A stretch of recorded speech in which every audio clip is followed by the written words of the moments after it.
Ladies and gentlemen, welcome back. Thanks for stopping by.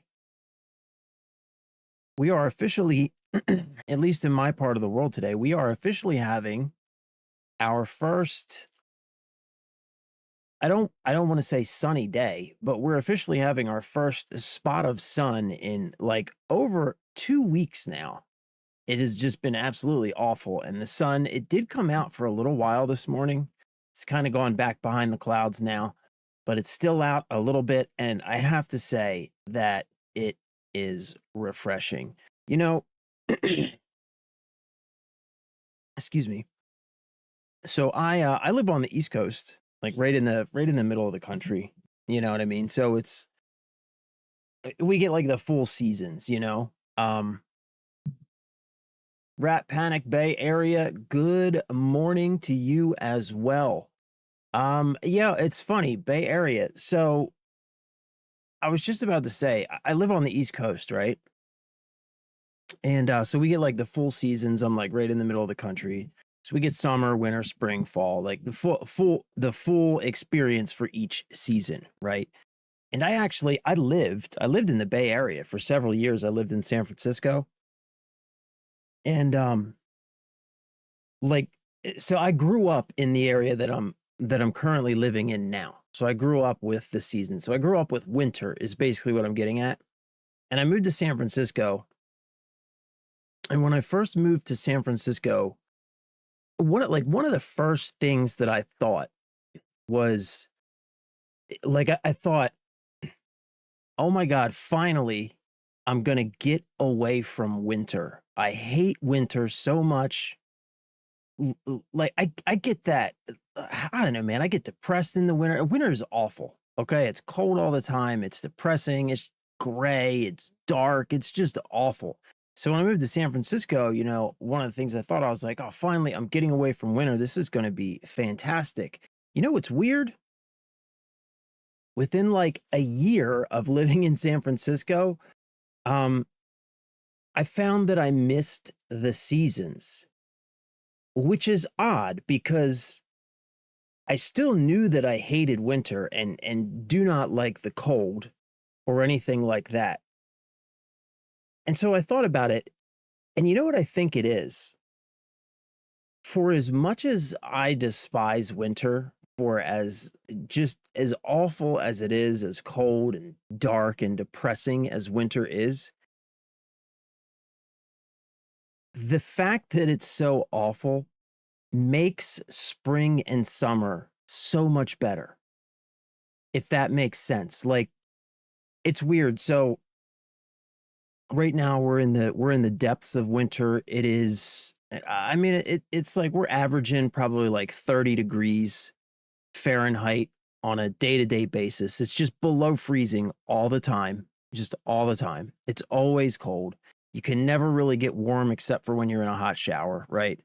Um, so for as awful as that is, what I think about on days like this, where it's just cold and dreary and you just want it to be over. What I think about is that first spring day when you can open up the windows and the sun is shining and you can go outside in like a sweatshirt, and you can take your sweatshirt off because the sun's shining so bright that when the sun shines on you, it warms up your whole body. And it's just, man, there is this feeling every year that you get when you realized I made it through another winter. There's like this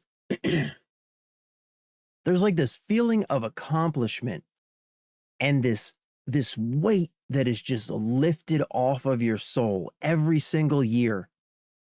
And when you don't have to survive through the drudgery of winter, you don't get that feeling in the spring. And so it's this weird thing. For as much as I hate winter, every spring on that first really nice spring day, I'm always thankful for two things. I'm always thankful for that first spring day, of course, but I'm also always thankful for winter, for making that spring day mean so much. I don't know if that makes sense, man, but when I was in San Francisco, I found that I missed that. And it's funny, now that I'm back on the East Coast, when I'm in the depths of winter, I often think, like, you're a fucking idiot. Why, why did you miss this? But then I think about that first spring day and I realize it's all part of a cycle. And I think, like, for people who like never grew up with seasons, it's probably hard to, I don't know, it's probably hard to relate to that, because the cold does legitimately just suck. The cold, the dark, it just sucks. So it's probably hard to relate to that, but it's a very real thing. And I think people who have lived with the seasons probably know exactly what I'm talking about.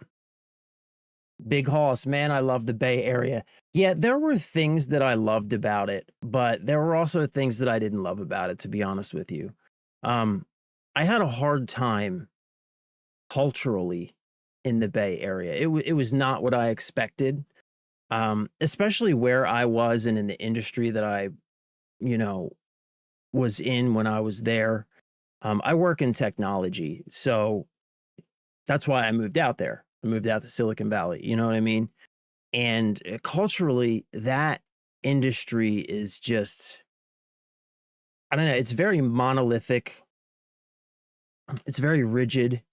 Um, it was weird. It was not what I expected. I've always been, like, you may not be able to tell this, but I've always been like a bit of a, I don't even know what to say, like a bit of a free spirit, a bit of a, I don't want to call myself artistic, but I've always been a person. I like to create things, make things, draw, paint. I have a machine shop behind me. Like, I've always just been that kind of person. I like to make and create stuff and think about things and maybe, like,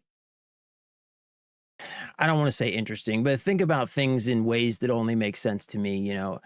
And when I moved to San Francisco, like, as somebody who grew up on the East Coast, when you think San Francisco, when you think California in general, but especially San Francisco, because you think of the Haight-Ashbury and all.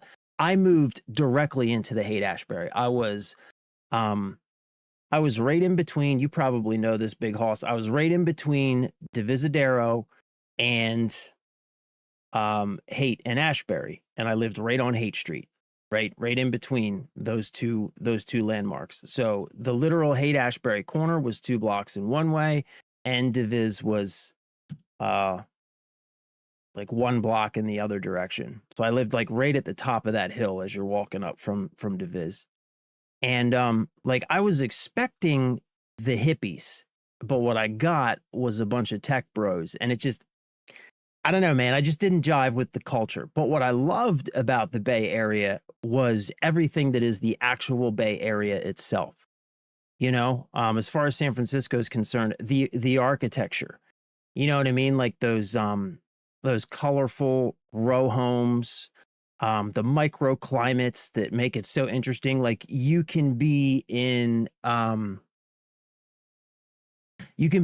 like one area of the city and it's like 60 degrees and sunny, and then you could be in another area of the city and it's 45 degrees and like foggy. That's always interesting. I loved the landscape in and around San Francisco and just California in general. Just all of that landscape, like Marin County and all that. It's just absolutely beautiful. I used to love to go hiking. I had a motorcycle when I was out there, so on the weekends I would just drive the motorcycle, you know, in any given direction, and it's just beautiful no matter where you go. But yeah, I ultimately I had to get out of there, man. I had to come back to, I don't know, I guess to what I was comfortable with. I met my wife out there. We got married, and you know, I just realized that one, I realized I would never be able to afford to raise a family out there. Just never would be able to afford it. And would never be able to afford to really have the things that I wanted to be able to have for my family in that area. So we moved back here, bought a house, and you know, we've been happy. But Northern Nevada is where it's at. You get seasons, but summer is nice and dry. Yo, Ian, yes, yes.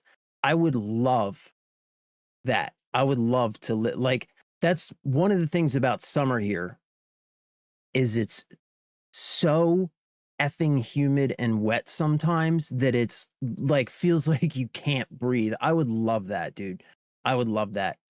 I have, as far as Nevada goes, I've only ever been to the Vegas area, um, which is in itself is very nice, at least climate wise.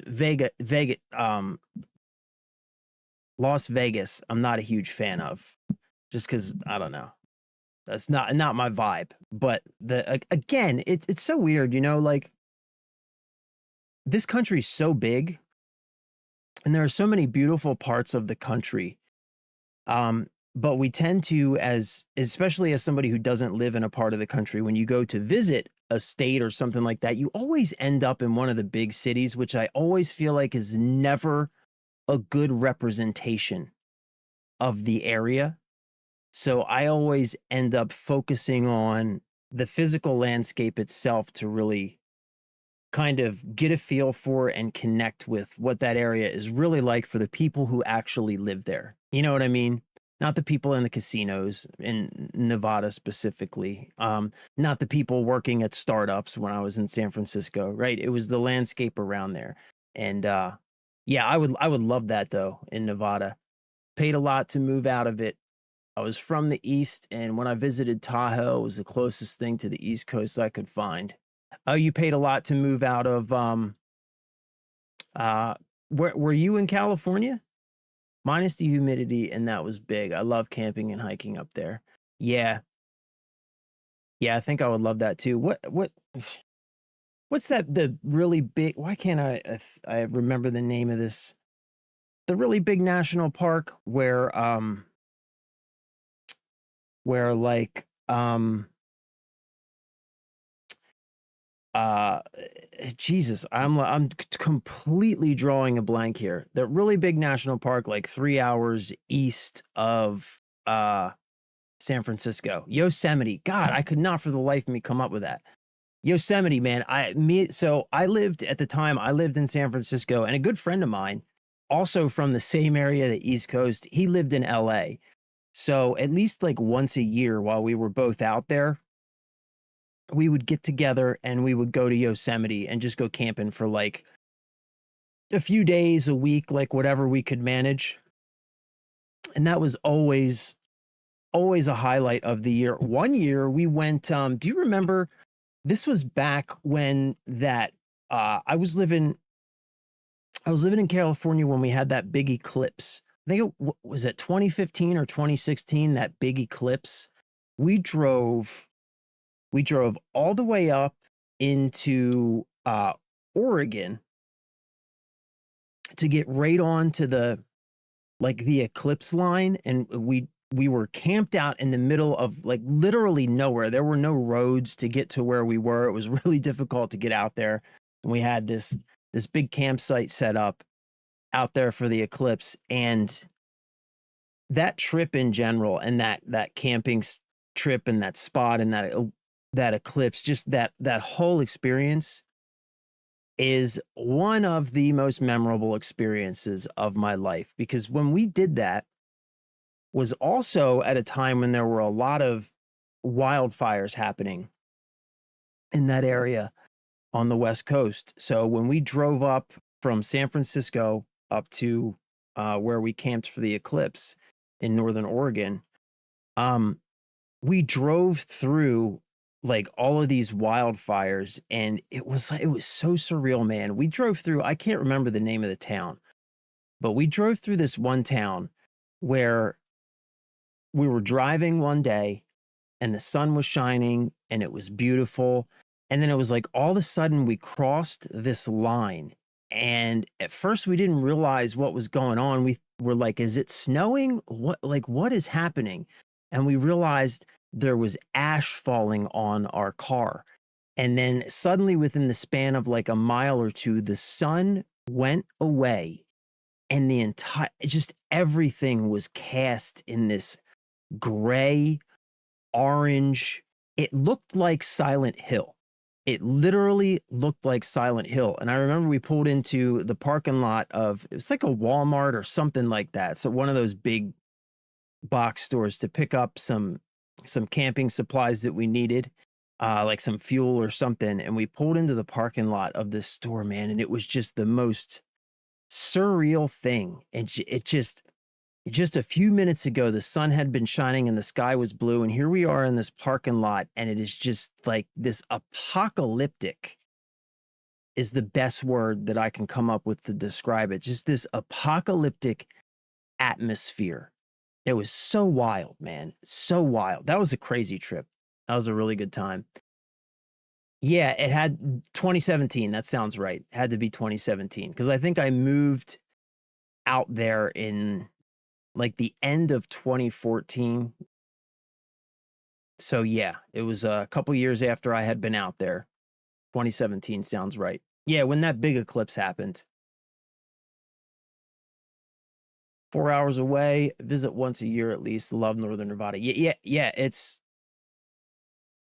I would love to visit there, man. I've never been. Like I said, I've only been to the Vegas area. Yeah, I'm down with that too, bro. Like one of my dreams is actually, like I said, I have a machine shop right behind me. So if you can, without saying it, if you can imagine the reasons why somebody would invest into building a machine shop in their garage, I 100% would love that. And one of my dreams actually is to move somewhere, either like West Virginia, Nevada would be nice, anywhere that is friendly to that type of activity where I can get a whole bunch of land. And I would love to just have my machine shop set up so that I can have the garage door open, and then just with the garage door open, I can just have a range that I could just stand in my machine shop, mess with stuff, test stuff. Like that's the dream, bro. That's the dream. Work in medical and defense manufacturing. Oh, that's crazy, bro. Medical and defense. That's wild. I don't even know. I don't even think I understand defense manufacturing, but medical and defense manufacturing, that seems interesting. I don't think I quite understand what exactly that would be. I understand the one side of it and the other side of it, but putting them together, yeah, I don't think I'm quite clear on that, but sounds interesting. Definitely. Medical robots and aerospace and oh, okay. Wow, that's wild, dude. So kind of not related, but I guess like tangentially related. Did you hear about the DJI ban that recently went through? I had no idea that this was happening. Um, but I use one of my cameras is a DJI Osmo Pocket 3, which is like the only reason this is relevant to me. I've never really used drones or anything. But have you heard about this DJI ban and all the weird stuff that's going on with that? Seems a little crazy to me. Like, yeah, okay, thank you. Because seems a little crazy to me too, especially like the details. Like Don Jr. is apparently all like heavily invested in a company that is like stands to seriously benefit from this. Look, man, you know, I don't care one way or the other where anybody stands on anything, really. Like, to me, it's kind of irrelevant because as far as I see, we are all getting fucked all the time. Like, it doesn't matter what color flag you want to wave.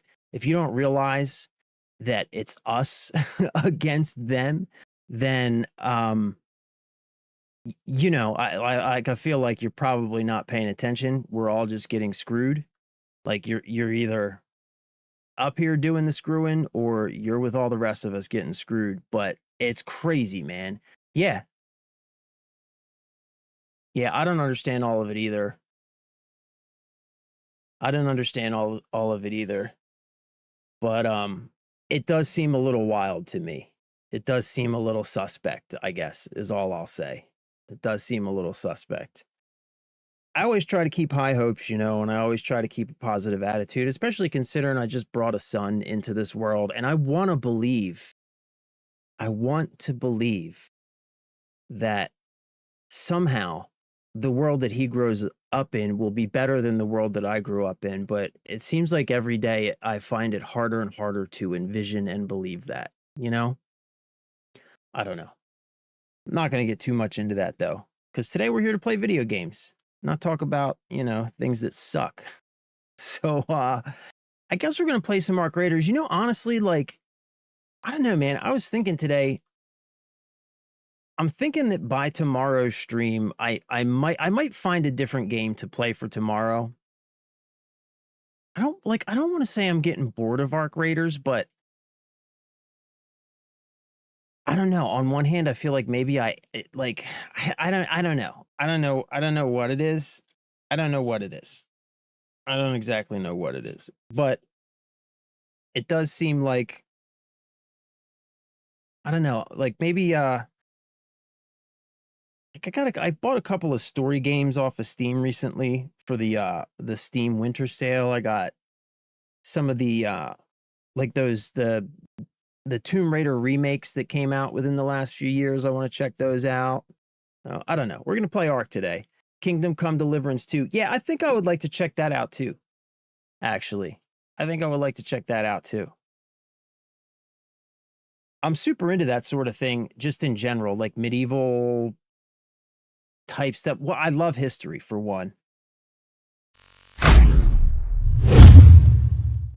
I love history. I love like fantasy. If you could see it, you can't see it, but just off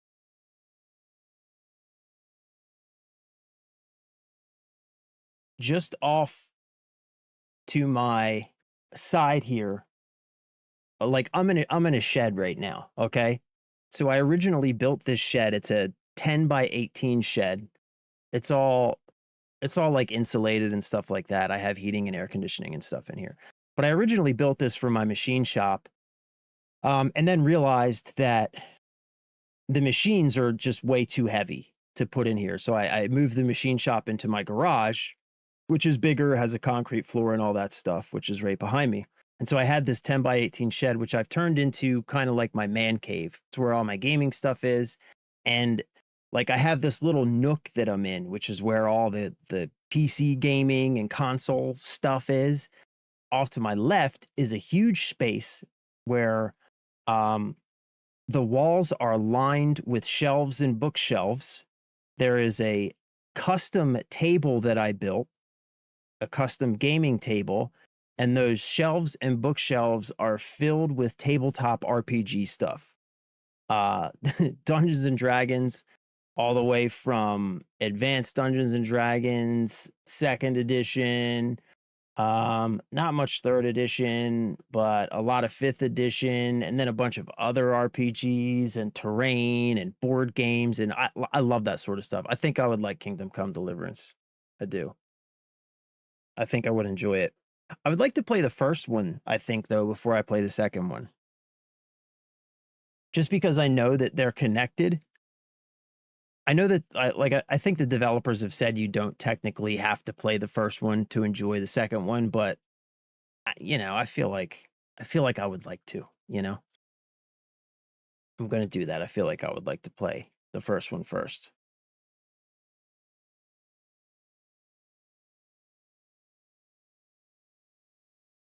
Plus the first one's probably cheaper on Steam, which is always good for me. Just watch a recap. Yeah, I mean, I guess that's legit too. Did you play the first one? If so, why do you recommend starting with the second one over the first one? Just because it's newer and better, or is there anything specific about it? Do you think? First one has Euro jank and is a long game. Oh, okay. All right, copy that. That makes sense. So the second one is just more polished, better version, basically, of the first one. Is that fair? Fair to say? Yeah, better in every way. All right, copy that. Actually, real quick, I think the second one's on sale right now. I saw it just recently pop up on my Steam front page.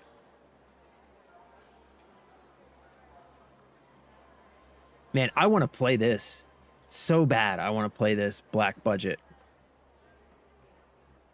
It's not out yet, though. I don't think it has a date yet either. Whoops. Yeah, here it is. Yeah, it's on sale now for 50% off. That's pretty good.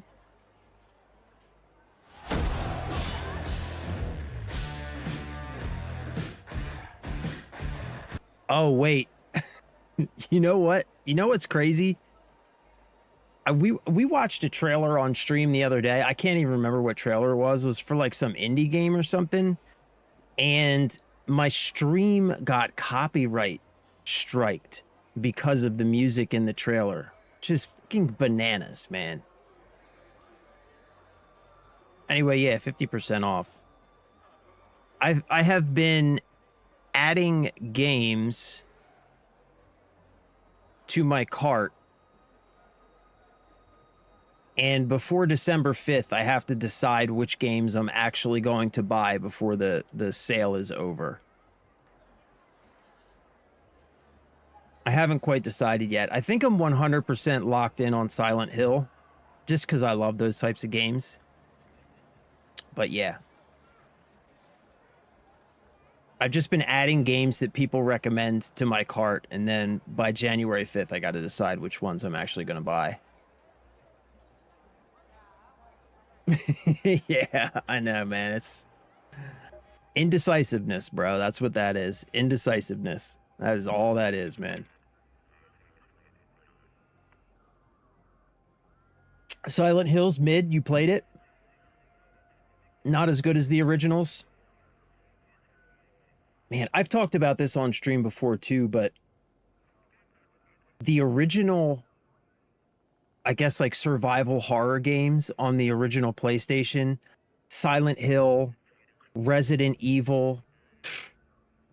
Yeah, those games were monumental for me in shaping just my taste in gaming and my perception of gaming, because they came out at a time when I was at like that perfect age, you know, like I was at that perfect age where like I was staying over friends' houses for the weekend, and like that's what we would do, is we would just sit in the basement and play PlayStation all weekend. You know what I mean? Like we weren't old enough to drive, weren't old enough to be into girls, but we were old enough that like the parents would order us some pizza and leave us alone, and we would just play PlayStation, man. And some of those original PlayStation games.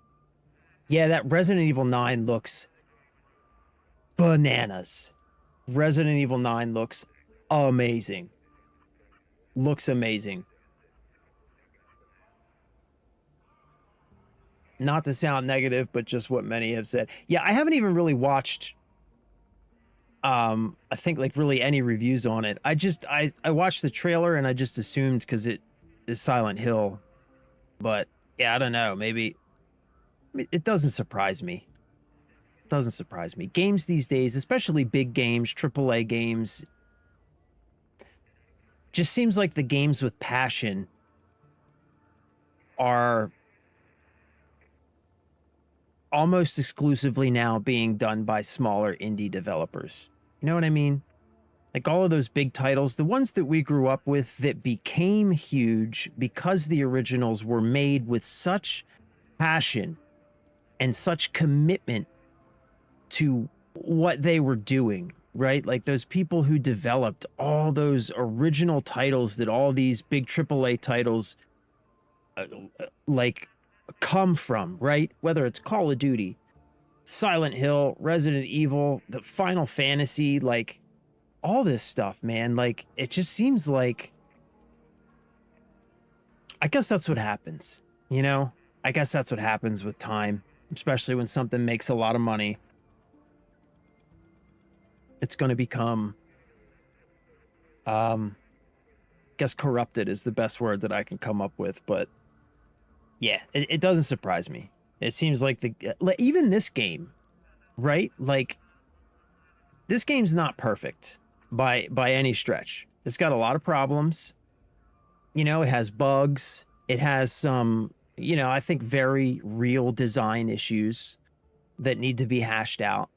But you can tell that this game was developed with passion, and you can tell that the people who developed it were at least trying to make a game that they thought was good to the best of their ability.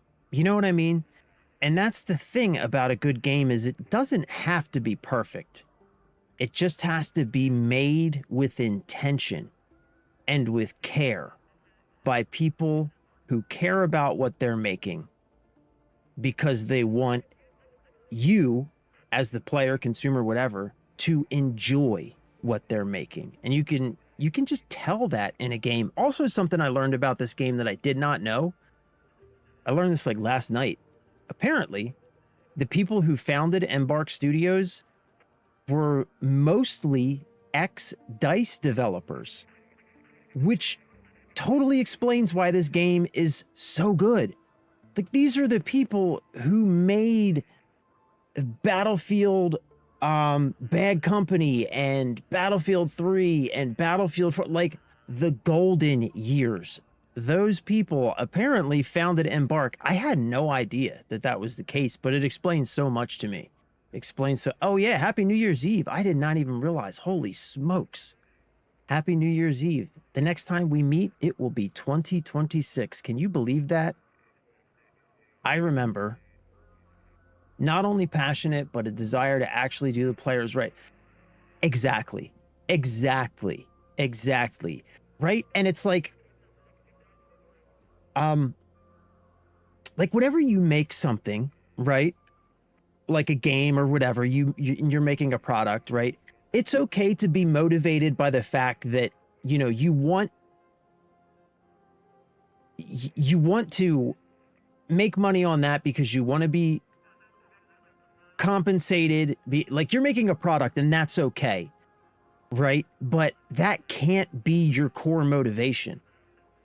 And you can tell when it is. And you can tell that, like you just said, that isn't the core motivation for this game. Their core motivation is to make a game that is good for the people who play it. You can just tell that in so many little things that they do, like the free credits they gave us for Christmas and the drop rate adjustments that they gave us for the holidays, for like the holiday season event, like all these little things where you could just tell they're thinking about the players and they're thinking about just making the player experience good. And it's not perfect and there are problems, but none of that matters because like you said, it's made with the intention of creating something that is going to be good and fun and enjoyable to the people who are playing it. And then you look at a game like Call of Duty these days, there's only one intention in a game like that, and that intention is to make money. Everything else is secondary to that. Everything else is secondary to that. And you could just tell. It's in the DNA. And there's nothing you can do to change that. No events you can make. There's no battle pass that you can put out. There's nothing you can do to change that because the players can just feel it. You can tell. I don't even know how we got here. I used to love COD.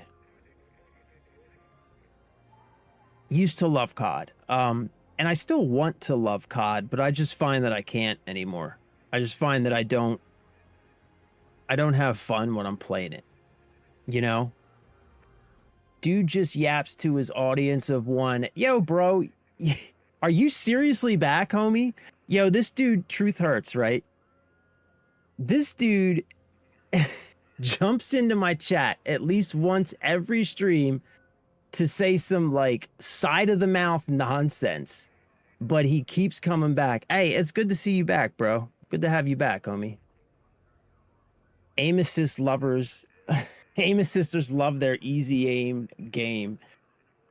Yeah, I mean, I play on a keyboard and mouse now, but yeah, aim assist in that game is a bit of a cheat code. Yeah, engagement. Hey, I've said this before, right? But I'll say it again, bro. Just for your sake, Truth Hurts. Here's some truth for you, bro. And I know it's gonna hurt.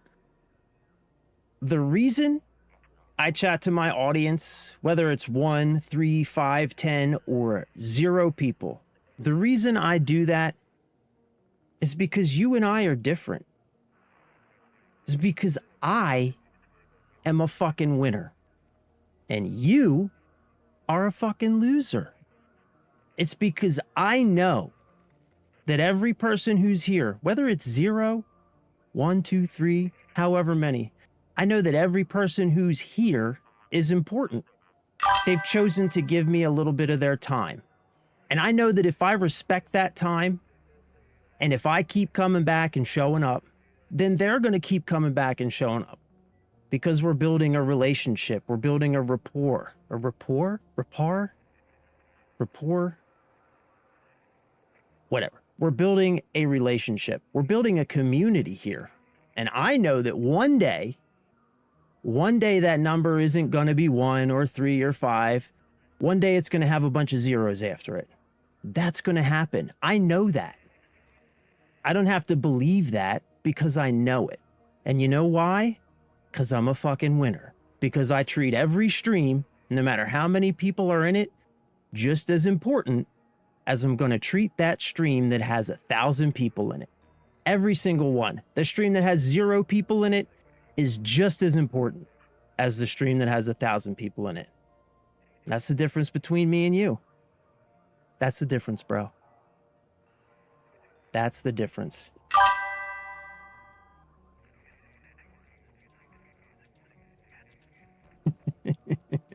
You're still here though, aren't you? You are still here, homie. And you know what? I appreciate you being here. On the real, I do, bro. Thank you for being here, Truth Hurts. I appreciate you, man. All right, we got one skill point to spend. I didn't even know what to spend this on, man. I'm so sick of this survival tree. But I need to get this security breach done because I've already invested all these points into survival, specifically for security breach. So I feel like we got to keep going with this. Small chance of finding additional field crafted items. What's this one? While under a healing effect, stamina regen is increased. Stamina regen while crouched is increased. Less affected by being over encumbered. I don't really love any of these. All right, I'm open to suggestions on what to do with this skill point. BT dubs. Do the heal and stam one. Which one is that? While under healing effect, stamina regen is increased. All right.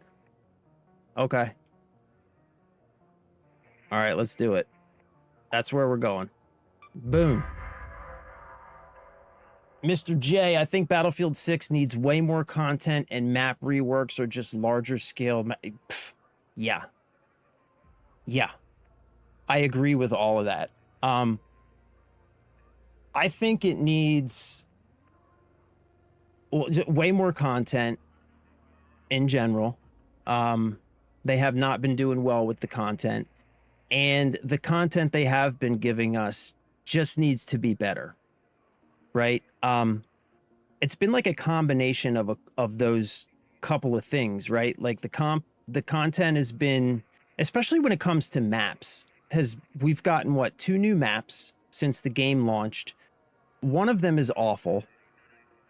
The second one is fine. It's not by any means gonna go down in history as one of Battlefield's best maps. It's fine. But none of them are big enough. Like, just in general, I think that they could make every map in that game 15 to 20% bigger.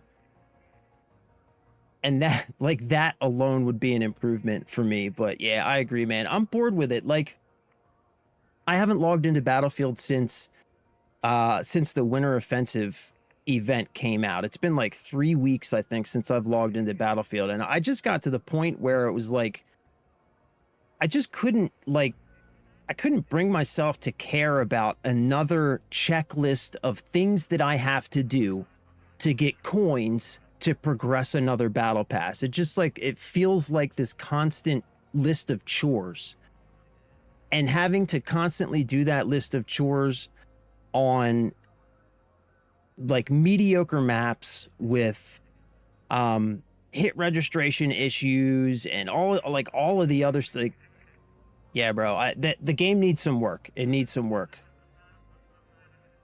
Living on update detail, lying on update details is wild. No interest in fixing exploits. Yeah. Well, I don't know if it's lying or incompetence, and I don't want to say incompetence, but it seems like there are issues with that game, like the dispersion, bloom, whatever you want to call it, issue, the hit reg issues, audio issues that have been there since launch, right? And we've gotten multiple updates where they say that they're addressing these things, but for whatever reason, they aren't fixed. Sometimes they're changed, but not fixed. Sometimes they're improved, like they improved the audio with that Winter Offensive update, but it's still not fixed. It still doesn't work correctly. You still can't tell what direction people are coming from. Like, you can hear footsteps better a little bit now, but they just sound like they're coming from everywhere. And it's like these same issues have been there since beta. And it's just like, you got to do something. You know, you have to fix this stuff, because you add that on top of what we were just talking about, the content issues, and it just gets old. And people stop logging in. Like I was committed to that game. I was committed to that game. I launched a fucking YouTube channel on that game. The whole reason I'm sitting here right now is because of Battlefield 6. That is the game that made me decide to turn this camera on. I was like, you know what? I want to play this game. I want to finally get good at a video game, and I'm gonna invest in this game, and I'm gonna play the shit out of Battlefield 6, and I'm gonna make content of it. That game is why I started doing what I'm doing. And now here I am, and I'm not playing it. I haven't played it for weeks. Right? Like, that's a problem. Because if I stopped logging in, a lot of other people stopped logging in. Right?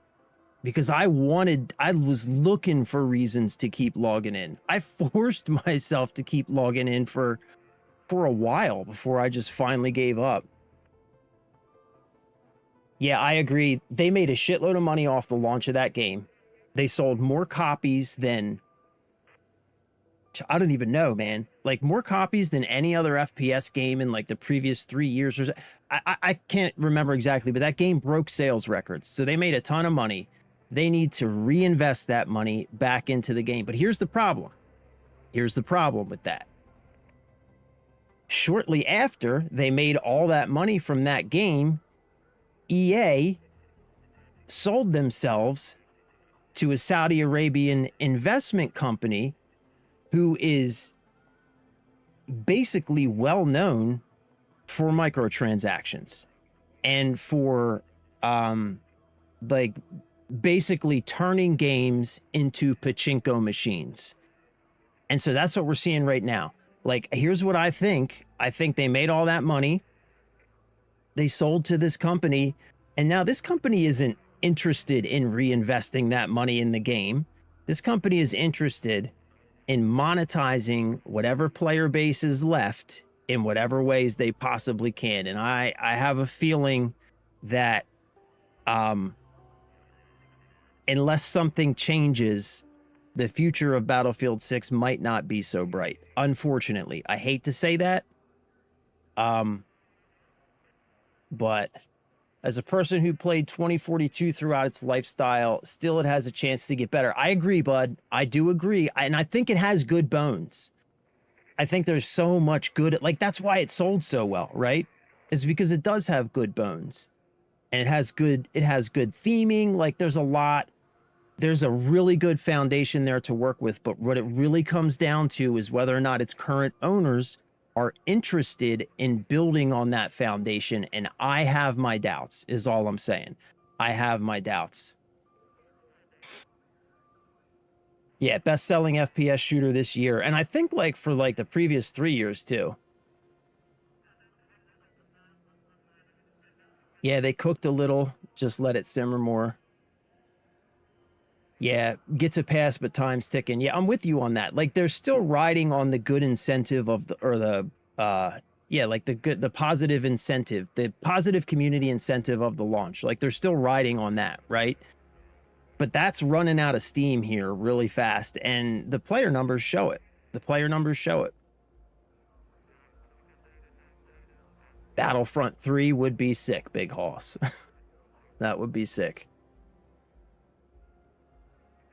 I agree with Mr. J, though. I don't know if it'll ever happen. There are also, I think, some issues with the Star Wars IP. I think it's really tough to get a Star Wars game made now.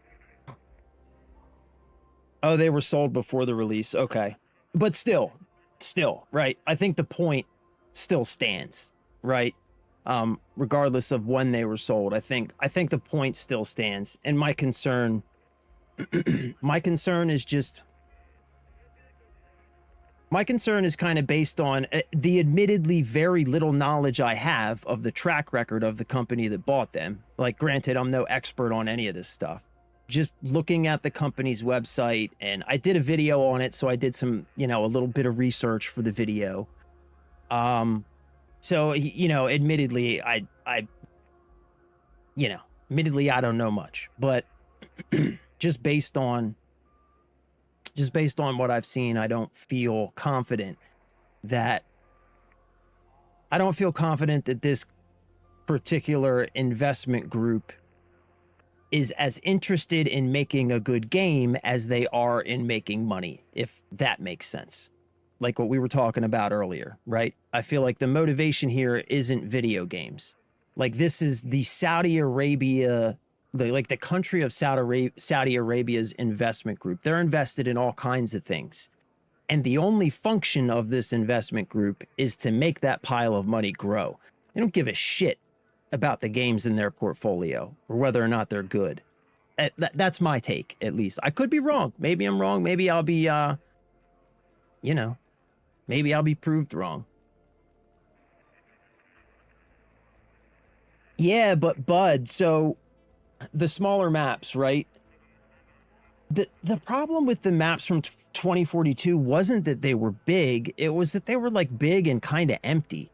You know what I mean? They just weren't very interesting. I mean, look at Battlefield 4. There are some big maps in Battlefield 4. Paracel Storm. What's the other one that's in that mountain range? I can't even think of the name of it right now, but there's some big maps in Battlefield 4 and they are phenomenal. Really good maps. A lot of fun to play on. Right? So maps can be big and fun. I think the problem with the 2042 maps that people complained about was just that they were big and empty. You know what I mean?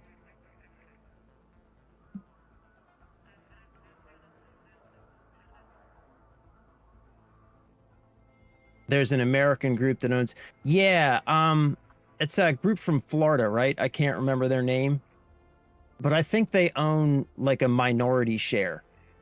I think the Saudi group owns much more of it. Yeah, exactly. Exactly. Exactly. The 2042 maps just didn't have, they didn't have, the atmosphere is a really good word for it. They just didn't have that atmosphere, that thing that makes the map interesting and fun to be on and play and look at, right? Like, again, I go back to the Battlefield 4 maps because I think Battlefield 4 had some really good maps, and those maps were super interesting. Just fun to be on. And they had Easter eggs and just like cool stuff. You know what I mean? Like that. And 2042 was just bleh.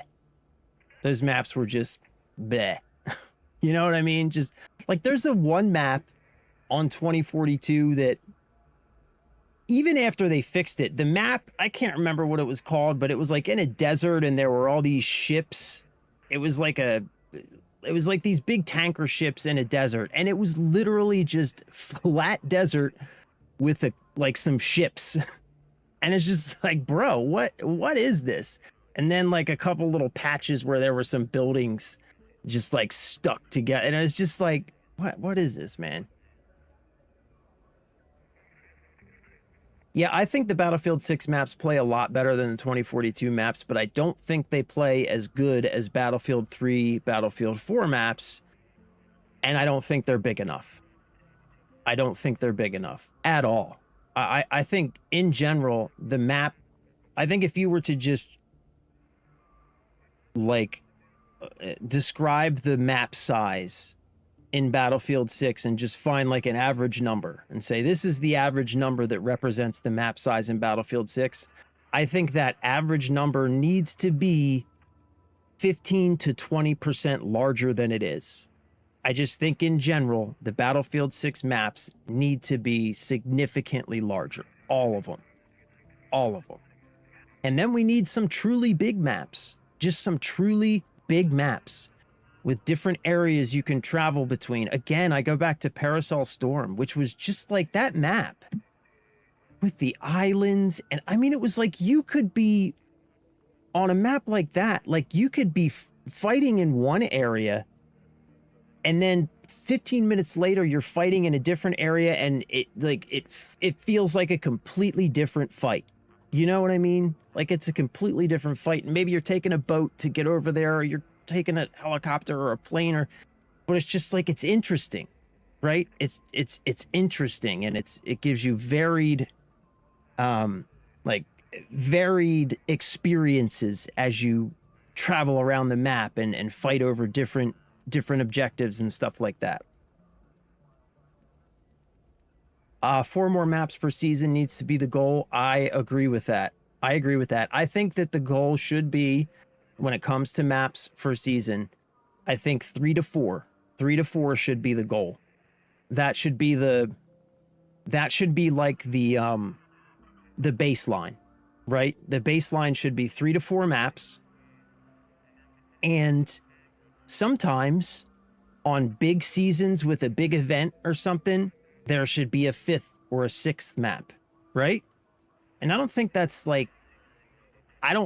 crazy, you know? I think that's totally doable. Yeah, and just more content in general. Ryan, what is up, brother? Welcome back. It's going well. How are you? At work, I'm assuming.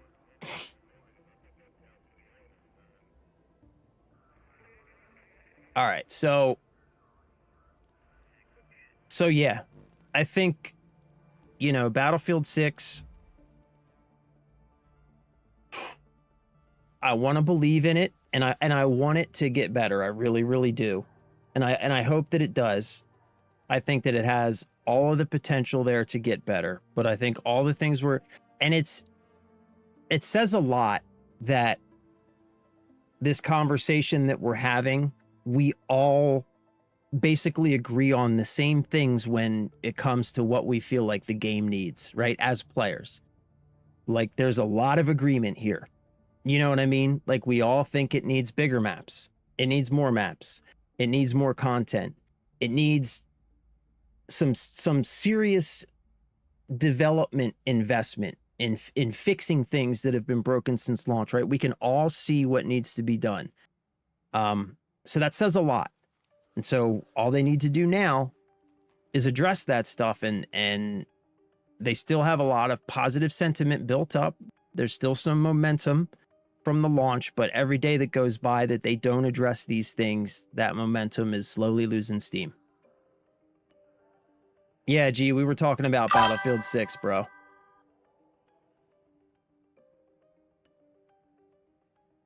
Yeah, game development does take a long time, but here's the thing. Tactical. Game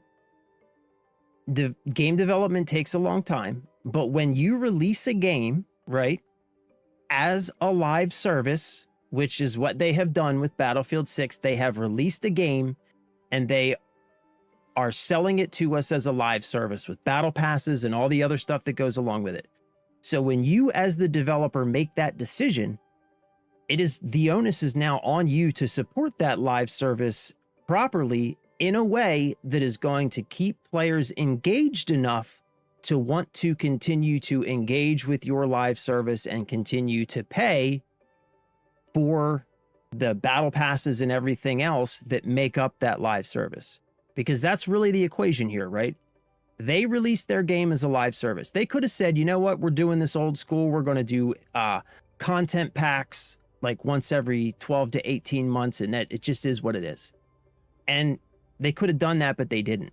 They released it as a live service, and now they want us to continue to pay for battle passes and Battlefield Premium and all this other stuff. They want us to continue to pay for that. So it's on their end, they need to deliver an experience and they need to deliver content that motivates us to want to pay for that and to feel like we're getting some kind of value for our money. So, you know what I mean? So, I mean, solid point, fair point, but on the other side, you know,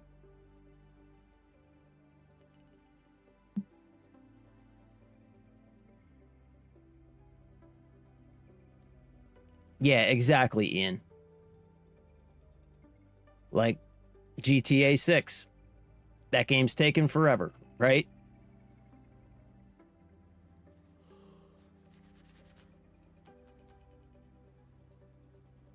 Yeah. Yeah, everybody does have the same gripes, G, and that's kind of what we're talking about is like there's a really good foundation for Battlefield 6 and there's a clear formula to fix it. And everybody, if we know what it is as players, then they know what it is as developers. It's just up to them to do it. By March 2022, Battlefield 2042 was down to 2,000 players on Steam. Holy shit, dude.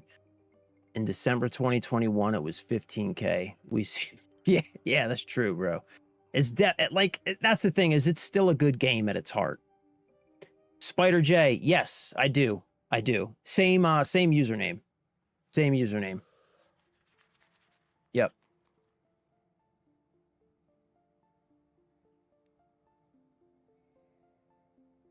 Yeah, and it's a stable like 100, 120 is what I normally see, which is, I mean, it's fantastic. It has a healthy player count. It does, you know, because it's not a bad game, but it's like, you got to think of it in context, right? Like, it's only what, it came out October to November to December.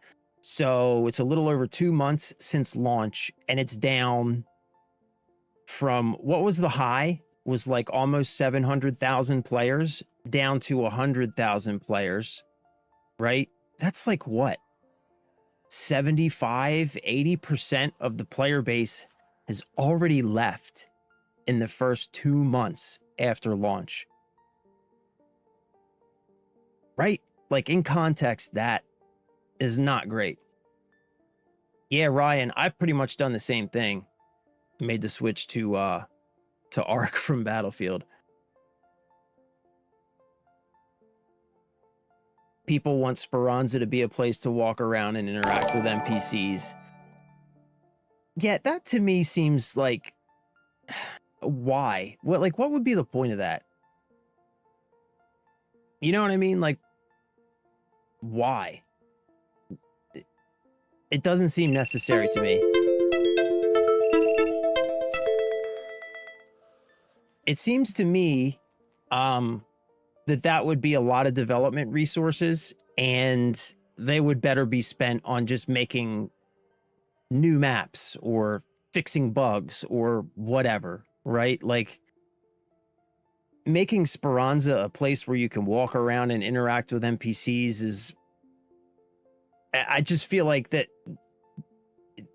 that effort could be better spent on things that, on better areas in a game like this. Yeah, I agree, Ian. I don't think it's worth the dev time to do something like that. Yes, the real Slim Shady. Yeah, we were just talking about Battlefield 6. Hey, Spider, thank you for the follow, brother. I appreciate that. And Real Deal Stepper, thank you for the follow. I appreciate that. One of the devs said they have a lot in the works for both multiplayer and BR for Battlefield. I hope so. I hope so. I hope they do. That's another thing. That's another thing about Battlefield is the Battle Royale. Like, I feel like they released the Battle Royale way too early. They released it way too early.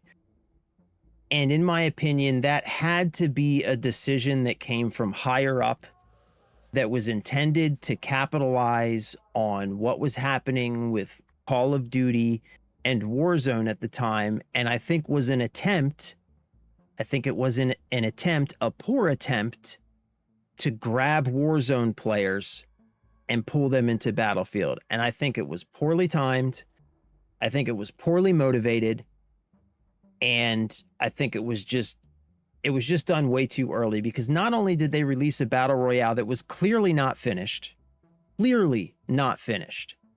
right? Like, after the initial honeymoon phase wore off, it just, the cracks were everywhere. Clearly that game was not finished. It was half-baked, right? So they released an inferior experience 1 month after the launch of the main game, in an attempt to draw in players who weren't interested in your game in the first place, to draw in Warzone players who weren't interested in your game in the first place, And in an attempt to draw those players in, all that you ended up doing was alienating and pissing off your core player base, who also weren't interested in the Battle Royale, especially not a half-baked Battle Royale. And so all that it did was it didn't accomplish anything on the Battle Royale side. It didn't really draw anybody in, right? And then on the multiplayer side, all that it did was take away from the multiplayer experience. And they started injecting all of that RedSec stuff into the multiplayer game, right? Putting RedSec challenges into the multiplayer. Like, they injected all this stuff, forcing people to go play game modes that, you know, that they weren't really interested in playing. And it was very poorly done. Very poorly done. Yeah, neither one's doing good right now. But if I had to guess, and I don't know, but if I had to guess, I'd say that Warzone still probably has more daily players than RedSec now, right? Like, it has to. Like, Battlefield 6 is the make or break. One more miss and the franchise loses the core players. Agreed. Agreed. Agreed. Yep. Yeah, they're not going to get another chance after this. Not to get that core player base back. They will, if they aren't able to fix and capitalize on what they have now, then they're never going to be able to rise up to that level again. They're always going to be, if they aren't able, like you said, if they aren't able to make with Battlefield 6, then even if Battlefield persists into the future, it's always going to be a second tier, smaller game played by a few people.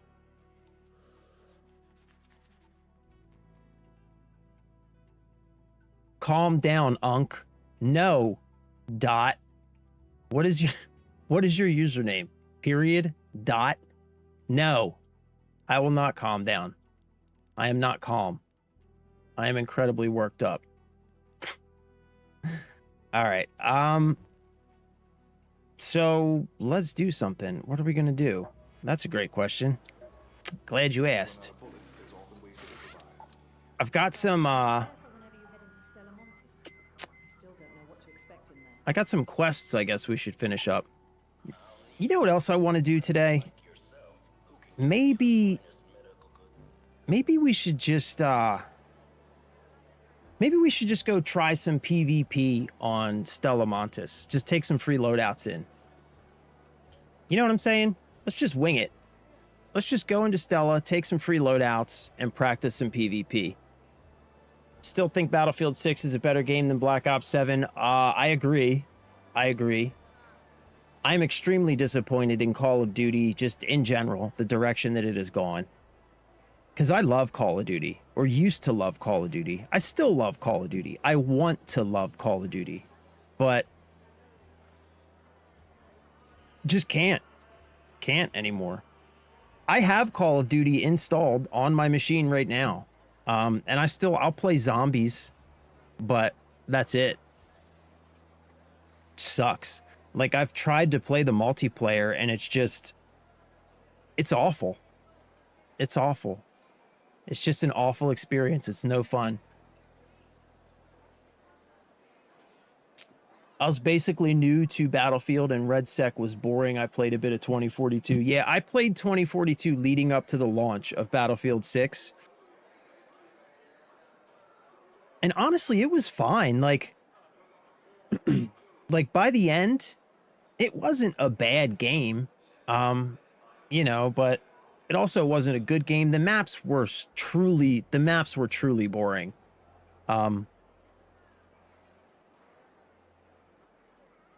Yeah, play the older ones, bro. Try like Battlefield 3, Battlefield 4. Bad Company 2, I think you can still get a game online. Yeah, I agree, man. I got a lot of nostalgia built up in my love for the game, too. Play Rust. Yeah, I've never tried Rust. Yeah, I've never tried it, but I have heard good things about it. I think it's currently on sale on Steam right now.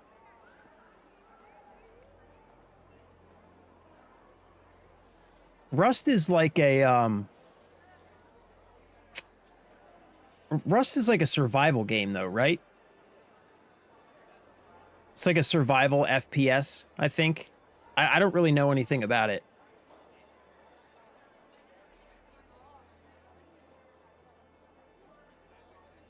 Yeah, I have Game Pass. That's like the only reason I have Black Ops. I wouldn't have paid for it. You got to play for like 200 hours to learn. Yeah. Yeah. I mean, you know, like the the problem with games like that is that like they don't appeal to a wide enough player base to ever become like, I don't know. Like Tarkov is the same way. And so Arc Raiders was my first extraction shooter, right? And so as soon as I started playing Arc Raiders, you know, I thought, hey, this is really cool. Extraction shooters are a lot of fun. So I start looking into extraction shooters, and of course, all roads lead to Tarkov, right? And I spent like 2 weeks toying with the idea of trying Tarkov, and I ultimately decided to not try Tarkov for that reason, because everybody told me, you know, well, Tarkov is a game that you have to invest hundreds of hours in before you even really even know how to play the game. It's just like, man, I just don't have that kind of time. You know what I mean? That's what I like about Ark, is it's heavily casual. It's so easy to pick up. So easy to pick up, put down, come back to, you know what I mean? Bud, thank you for the follow, bro. Appreciate that. 60, do you mind if I join you, good sir? No, not at all. Not at all, brother.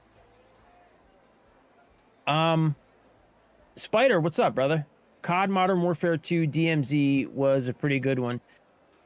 Yeah, I have heard good things about that too. I wasn't playing back in those days, but I have seen videos. Apparently there's people still playing DMZ to this day, or at least were fairly recently. So some people really, really enjoyed that, and I heard it was pretty good.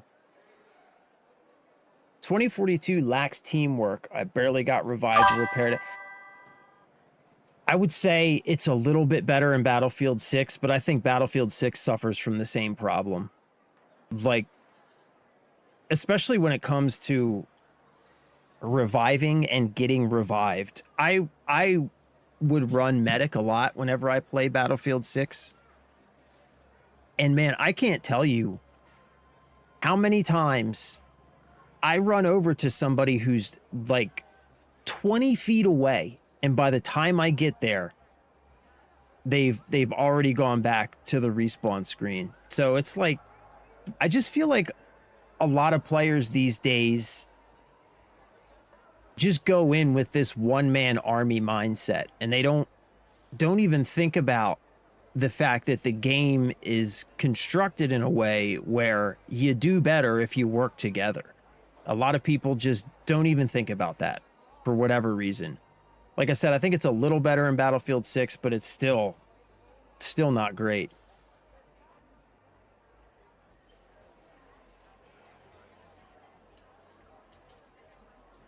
DMZ not better than Ark. Yeah, those days it was. Yeah, I wasn't really gaming back then, Spider. That was during my my hiatus. That was during my. I don't want to say it wasn't like an intentional hiatus, but it was just, you know, there was like a 4 or 5 year period in my life where I didn't really game a lot, didn't really have time for it. And that was like during like the lockdowns and all that stuff, when everybody else was playing Warzone and everything. I was doing other stuff back then.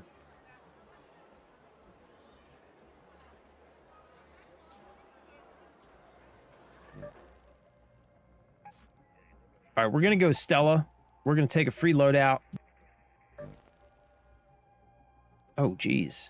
Nope. First, we're going to do some inventory management, apparently. Damn.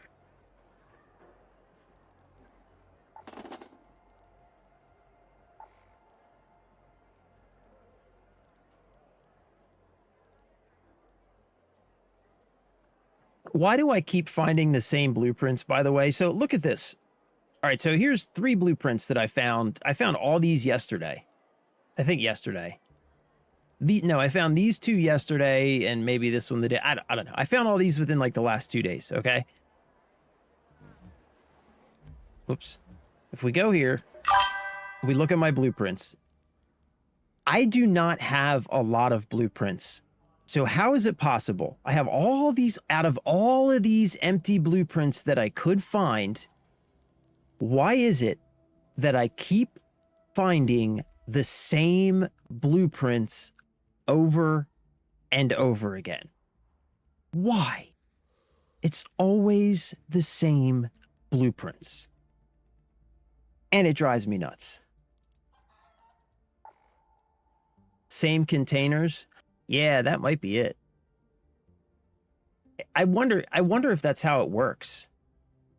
Does like each container have its own loot table?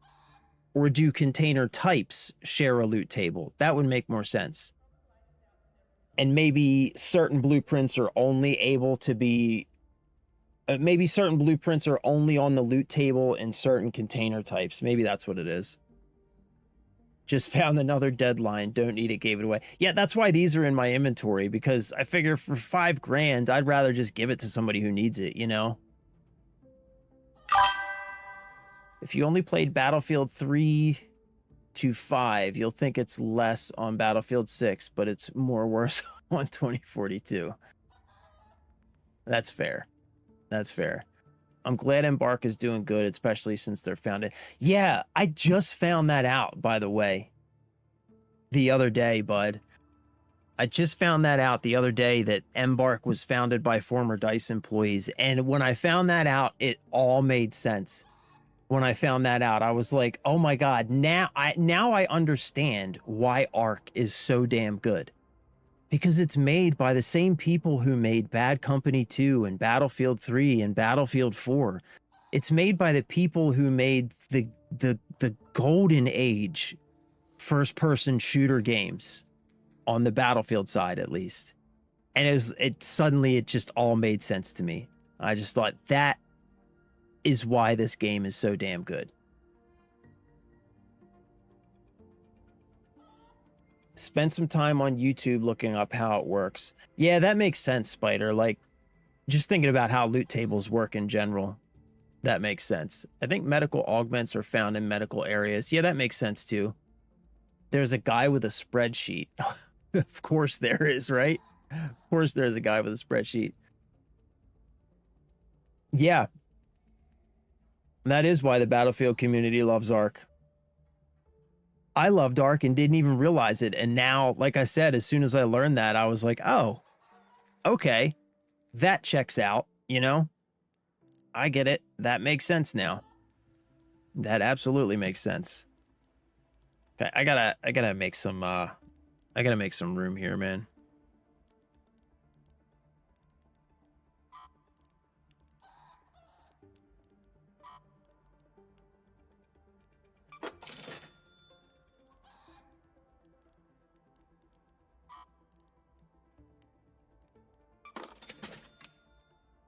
I guess I got to clear out enough space for all this stuff to take the freeload out.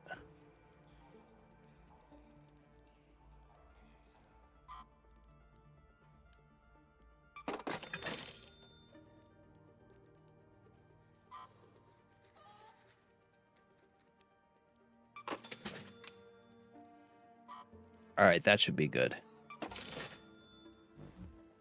That should be good.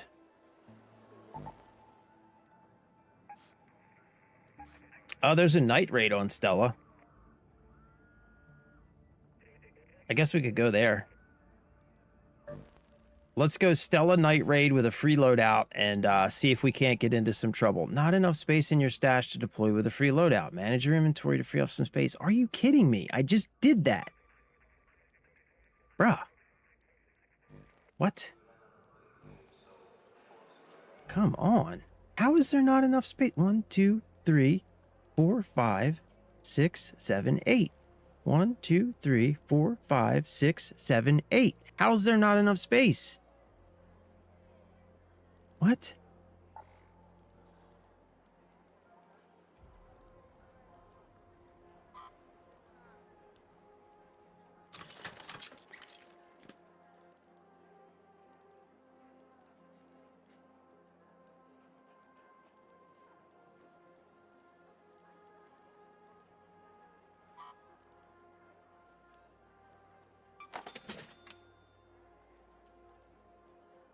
All right, that's got to be good, right?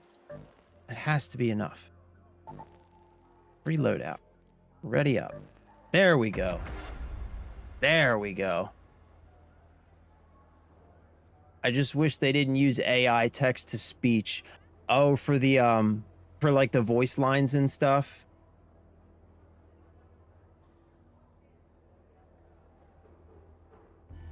Yeah, you're probably right, Jumpy. That's probably what it was. Yeah, I mean, on the AI thing,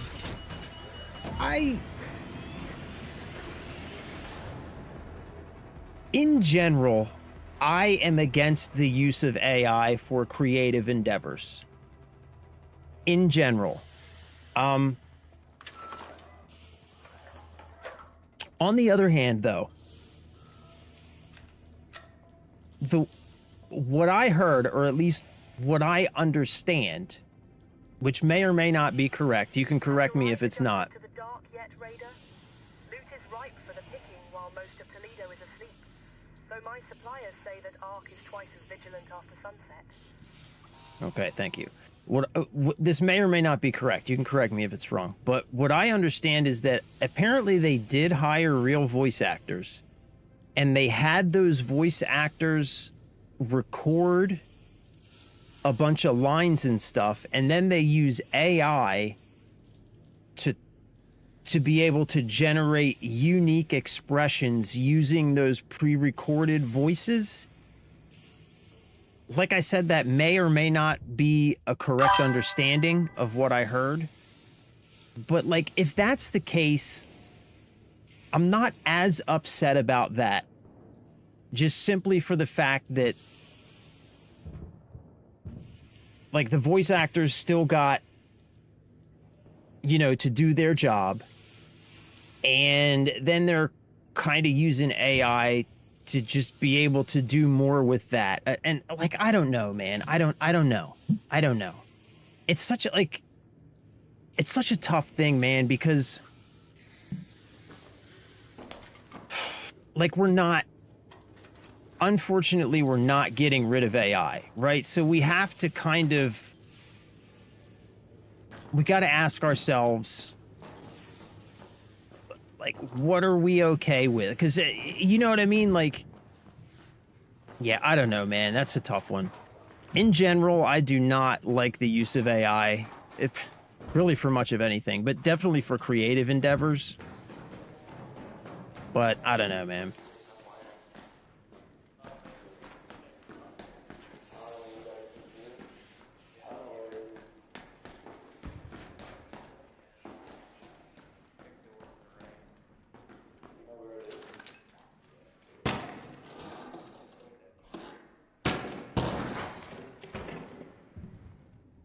I hear people somewhere.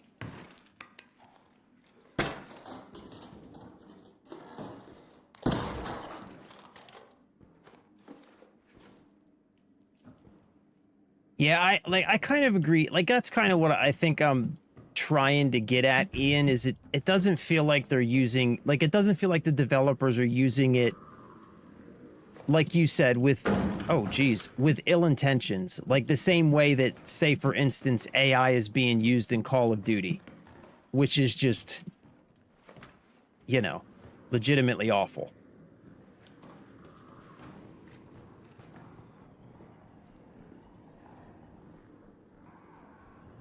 Okay, where are we?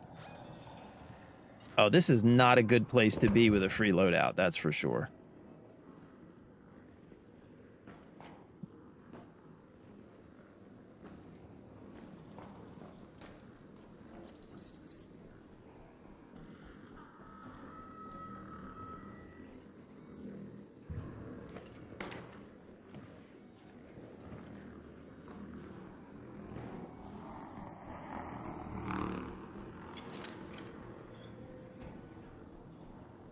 Yeah, this is a crappy place to be with a free loadout.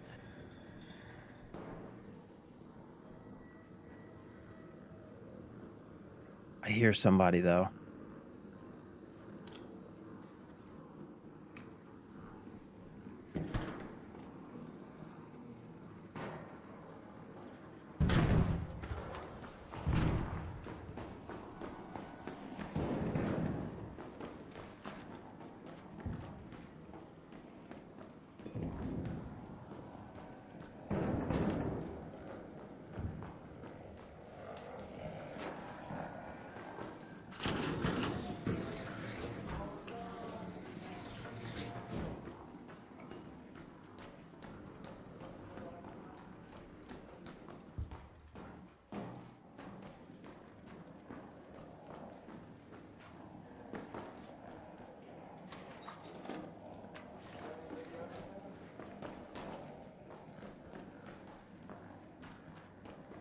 I hear people and they sound friendly.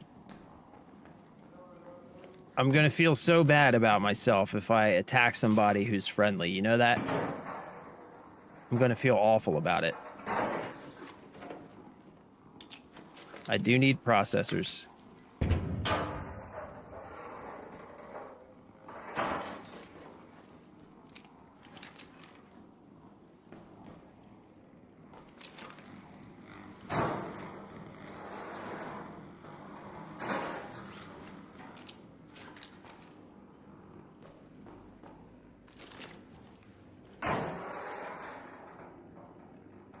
Yeah, they paid the actors for their voices specifically to train the AI. Right. Okay. Yeah, that's what I was trying to say. Yeah. And so that means the actors went into it knowing that, and they still got paid, right? And then that just lets Embark just do more with that, which, you know, again, it's a tough, you know, it's a tough call. If it was all 100% real, it wouldn't have been $40. 1,000%. 1,000%. The degree and where AI is used that can determine the difference of the dev's values. Yeah. Yeah. Yeah, that's right. That's just like Larian recently was talking about their use of AI. And like a bunch of people kind of got bent out of shape on Twitter because they were being honest about how they were using AI in their games. And like I saw the dude's statement and I was kind of like, well, like they're still using real artists, right? And they're just giving these artists these tools to allow them to do more, which is, you know, I'm okay with that. You know what I mean?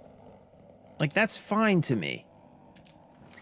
It's when you start replacing artists and you start replacing what artists do with machines who create a shitty facsimile of what the artists do. That's what I have a problem with.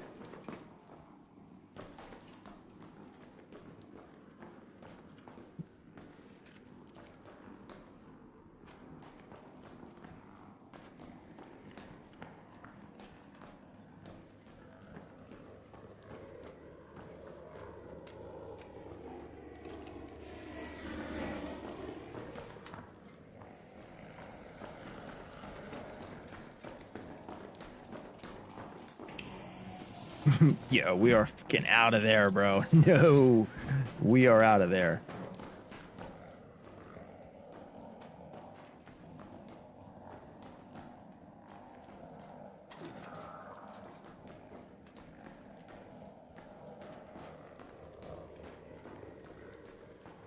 Okay, I gotta look at this map, man.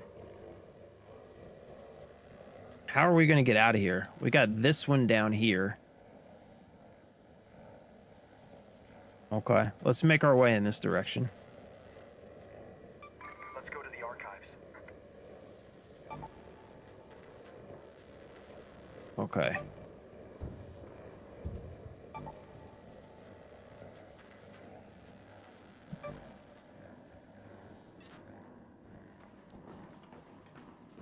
All right, we have not much ammo.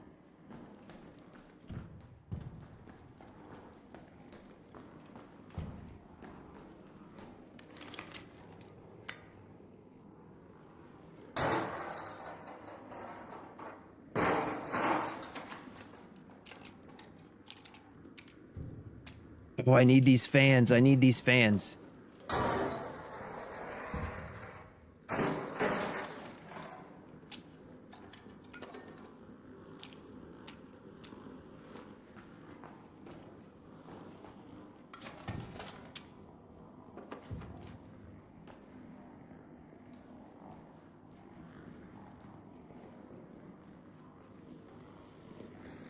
We've got to be sneaky as a snake here. Sneaky as a snake.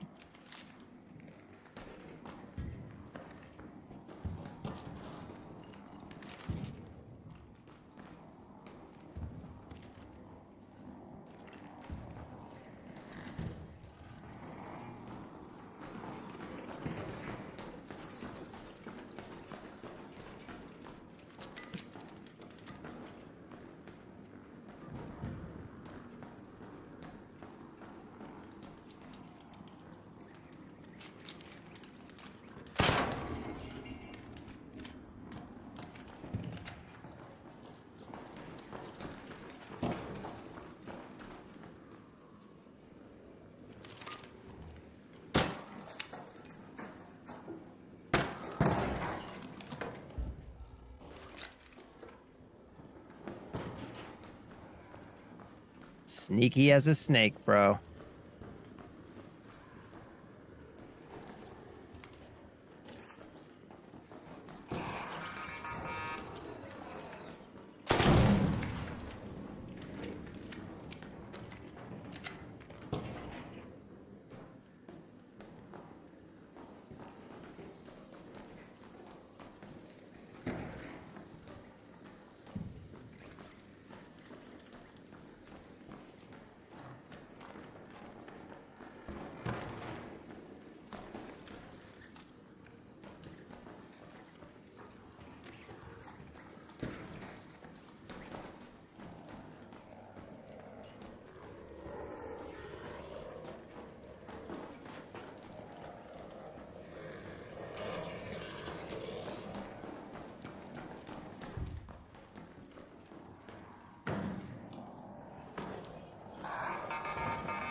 I have nothing I can fight this dude with.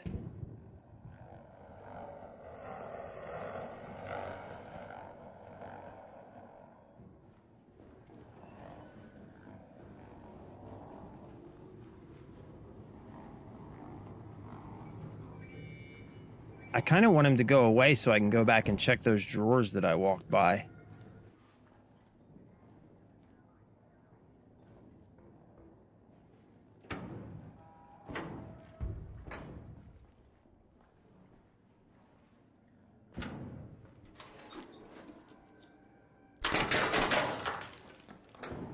What the fuck was that?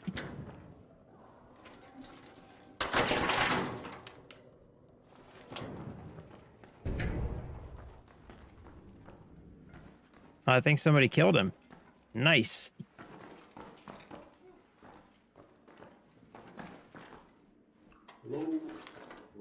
Hello?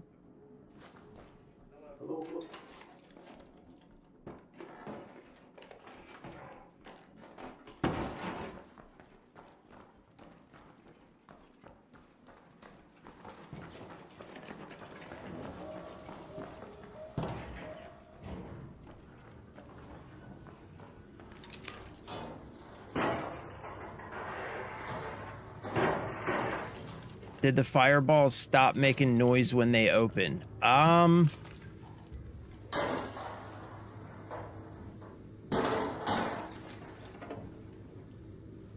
good idea.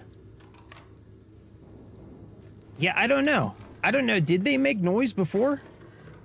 I don't know if I ever noticed.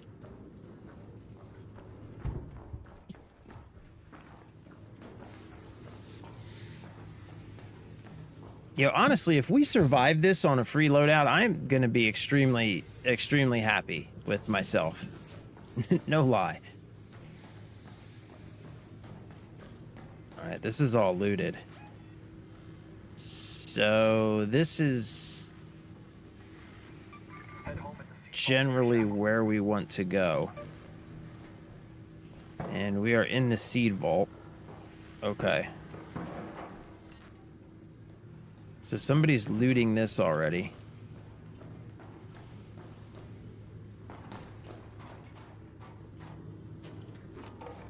I need more cooling fans. I would like to find a couple more of these because I need them for something. I can't remember what, but I know I need them.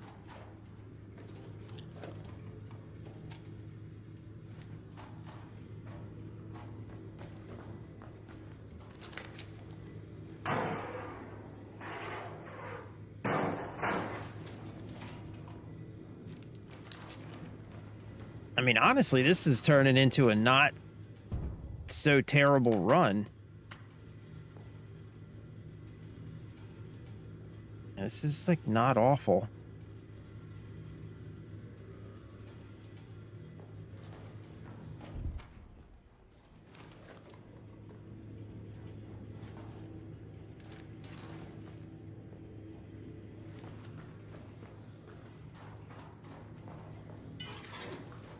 They made a queue before the flames. Since Cold Snap, it has been gone. Yeah, maybe they removed it. I don't know.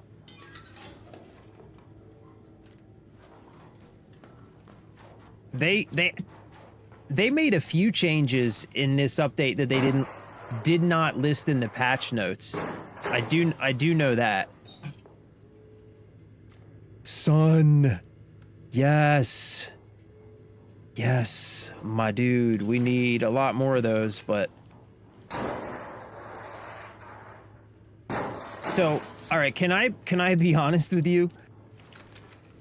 I came into this raid fully just intent on not making it out.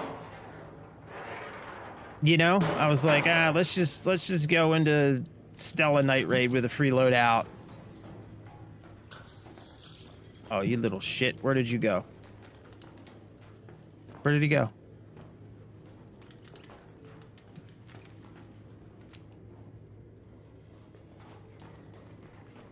You little fucker.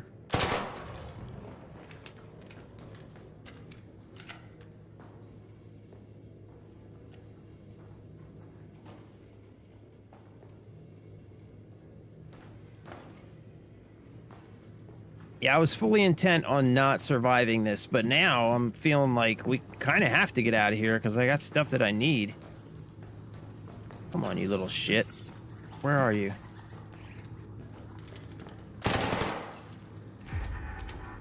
Fucker.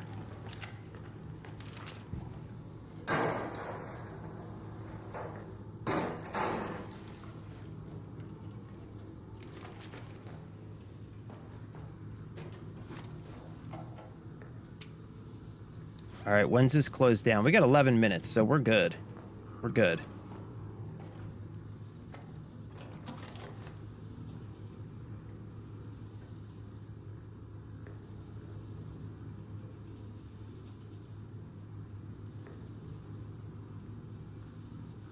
Eh.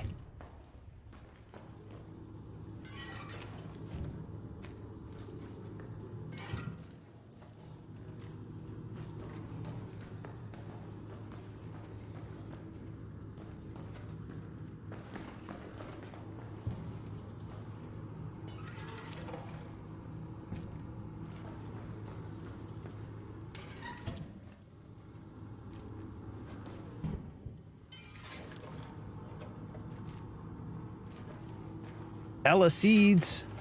I guess it is the seed vault, but you know, still.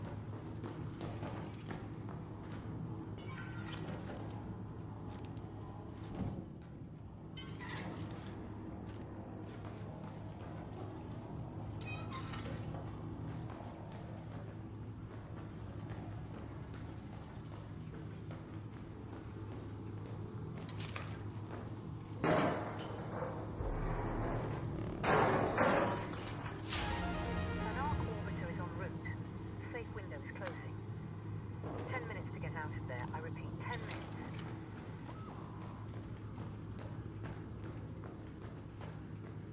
I'll take that.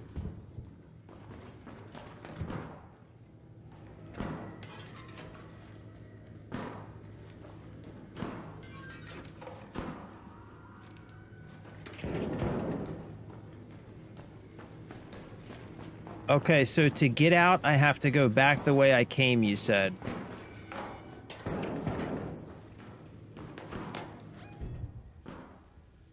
Okay, so I gotta go back this way.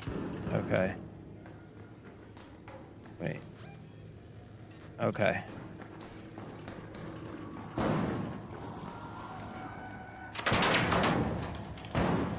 Come on, are you kidding me?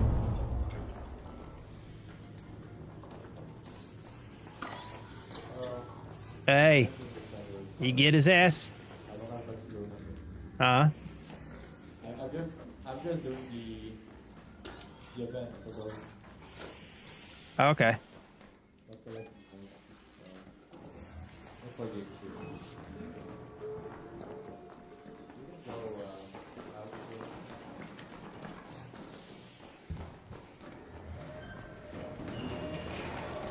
No! Son of a bitch.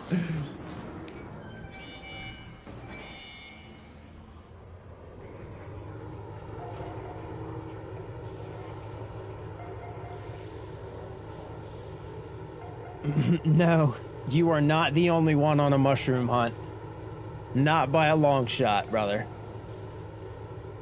Blue Gate, Trapper's Glade, or Spaceport Trench key best spots. Okay.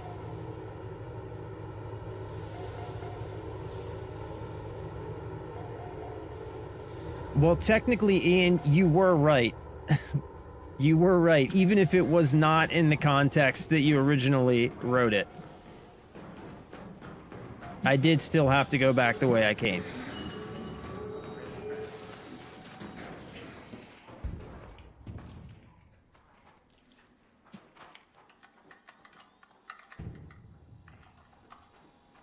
GG's, brother.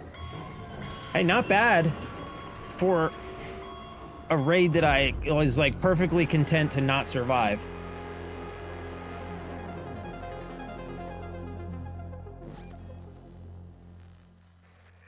And got a Stitcher out of it.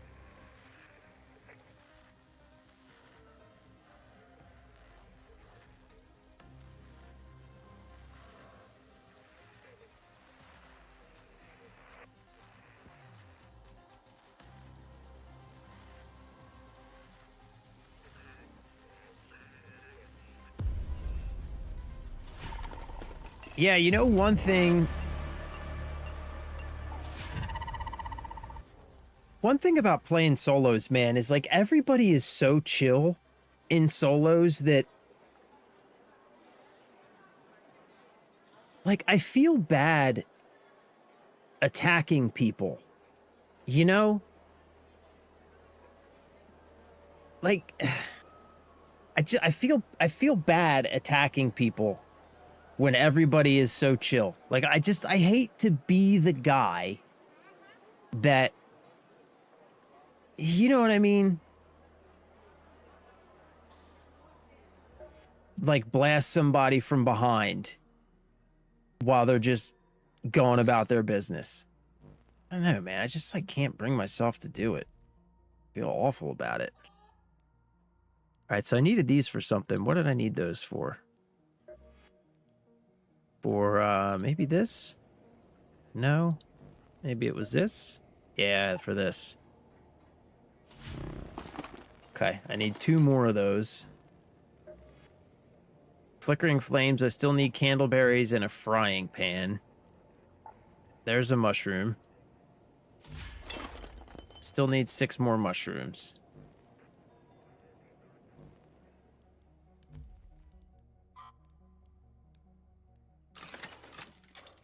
Damn staff room key.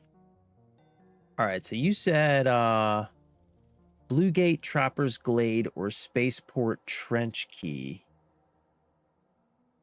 Spaceport Trench, all right.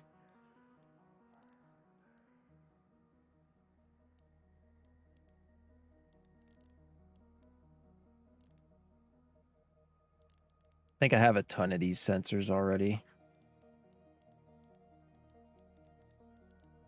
Yeah.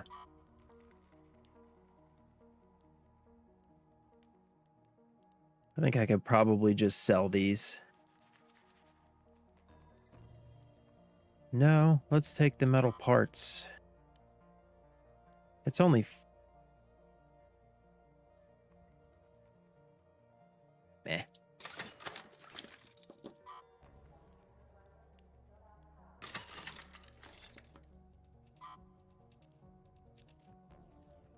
Yeah, let's take those.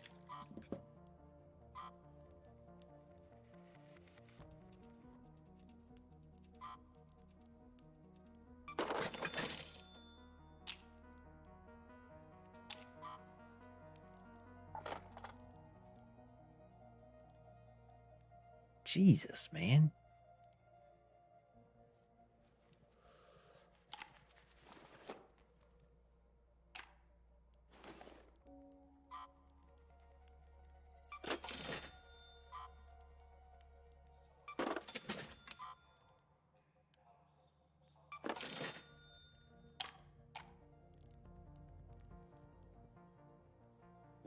Oh, I don't need these. What am I carrying these around for?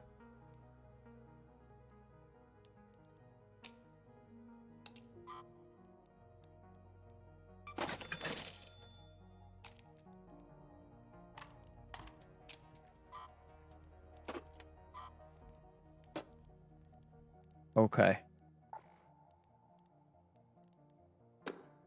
Let's do this.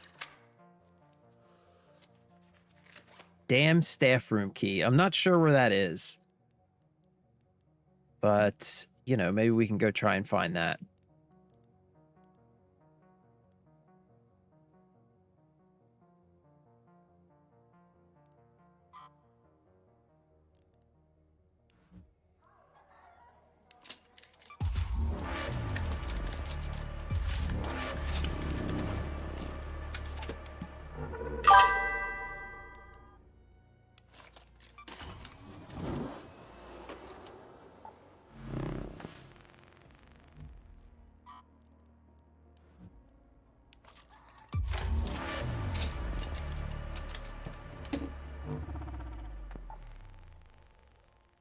Compensator 3, 60% reduced shot dispersion, 30% reduced max shot dispersion, 20% increased durability burn rate.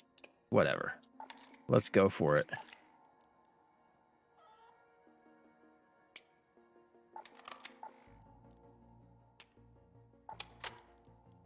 What's this one do? Increased fire rate, increased vertical recoil, moderately increases fire rate. Okay.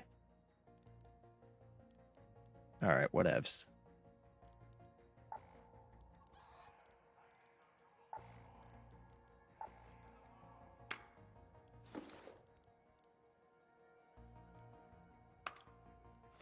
Let's take a ton of ammo.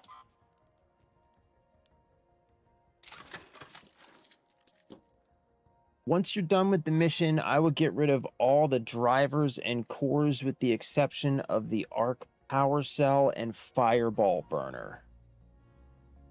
The burner is needed for more quests and upgrades. So you're talking about all of like all of this stuff, Rocketeer drivers.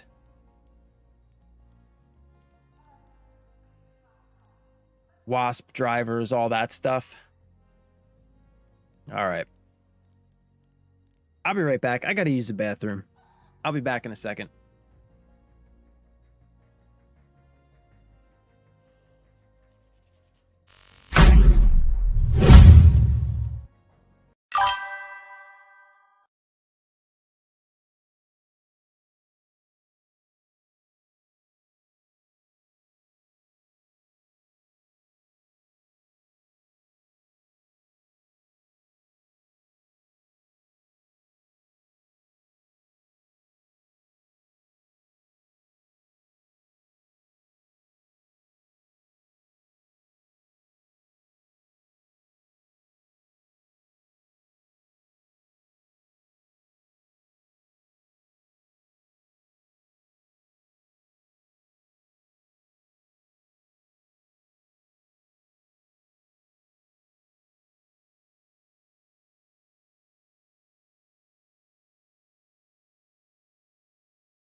Come on, Doodle. Silly little dude.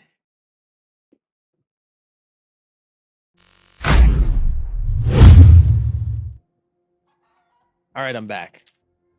I think let's try and do something interesting. Doodle, these are not for you, dude. These are peanuts. I don't even think you can eat these. I think these are poisonous for dogs or something. Even if they aren't. I'm telling you they're poisonous for dogs so that you don't get any. All right, I think I want to do something. I think I want to do something interesting.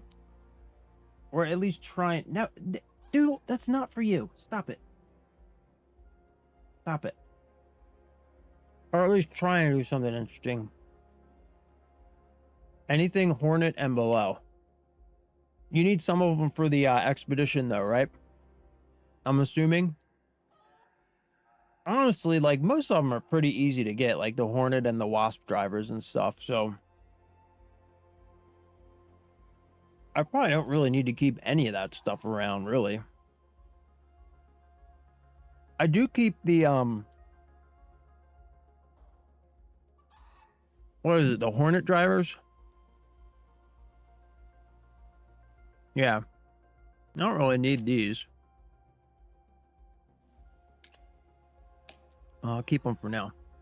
I keep the Hornet drivers around just because you can throw them. And they'll, like, stun people. That's really the only thing I've ever used those for. All right, sorry. I'm freaking starving, man. All I have is peanuts because I don't feel like cooking anything.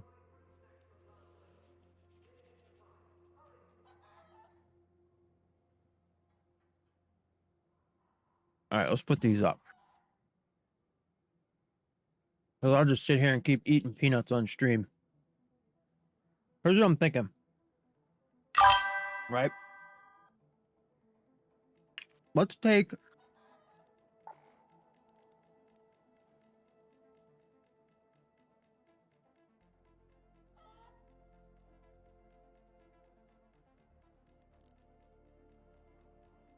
empty slot for grenades.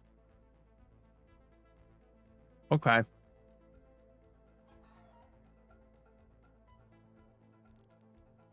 Let's make some of these.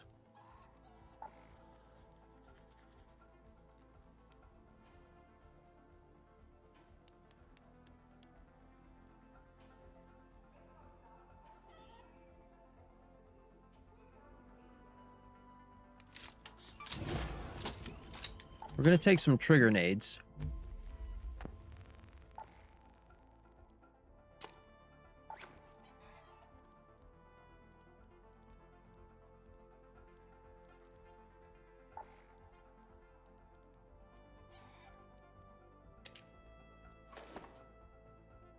And if we see anything,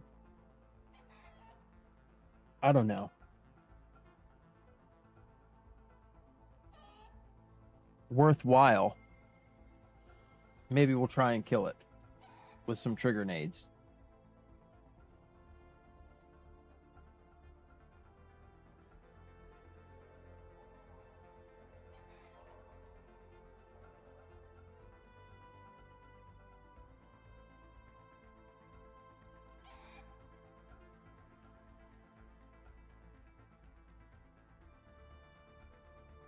Which kind of makes me think I should probably bring something besides a Stitcher.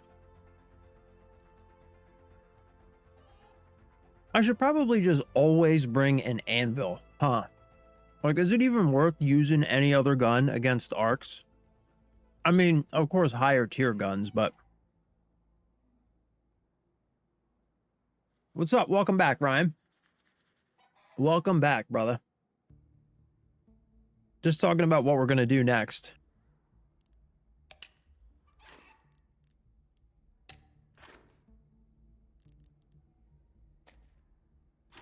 Bring some of these.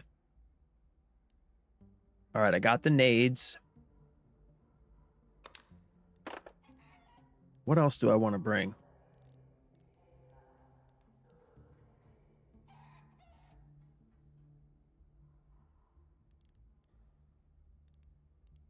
We could be a nice guy and bring some defibs, you know? Back to working on your car. What's wrong with your car? Are you just tinkering, or are you fixing something?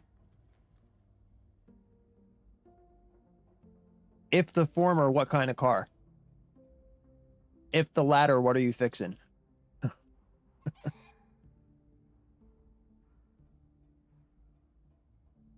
I'm gonna need to know, bro. I gotta know what's going on. I'm a nosy SOB. Nosy son of a bitch. All right, man. I gotta get these fucking peanuts. I can't stop eating these peanuts. I literally can't stop eating these peanuts. I wish they were covered in like sriracha sauce or something.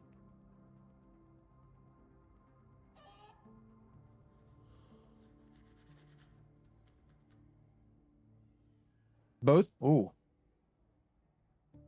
rear calipers are leaking from the pistons and brakes are grinding, and then all my struts are blown. Holy fuck, bro. Damn. Well, probably seals on the piston, right? Brakes are grinding. Well, are they grinding because the calipers aren't releasing because they're leaking? Here I am. Don't know shit. I'm just fucking making shit up, man. Don't listen to me. I mean, at least it's a Honda, though. It's a Honda, so you can fix it. All right? That's a great thing about Hondas, man. You can fix anything on a Honda, and they'll run forever. I've got a 2021 Toyota. Is it a 21 or a 2020? I've got a Toyota Tacoma. It's either like a 2020 or 2021. The first and probably last new vehicle that I will ever own in my entire life. I got it back in like 2020. My wife and I were both working. We were both working our tech jobs, and we were both making pretty good money. And it was the first time in my life that I could afford a new car. And so I bought one. And honestly, like, now things are a lot more difficult for us financially. And sometimes I wish that I didn't still have the car payment. But it's going to be done, I think, fairly soon. And I'm glad I did it, because it's, like I said, the first new car that I've ever owned, possibly the only new car that I'll ever own. And I love my truck, man.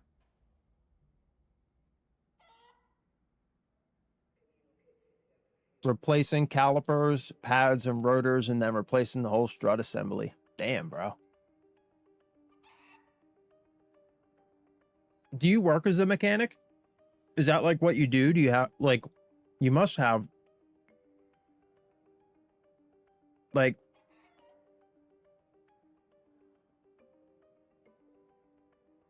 that's not, I mean, technically, yeah, okay, I was gonna say, technically, like, I guess you could do, well, I don't know. I don't know how you would replace the struts in your driveway. I was just thinking, like, how, like, that seems like a lot of work to be like just doing in your driveway. You know what I mean?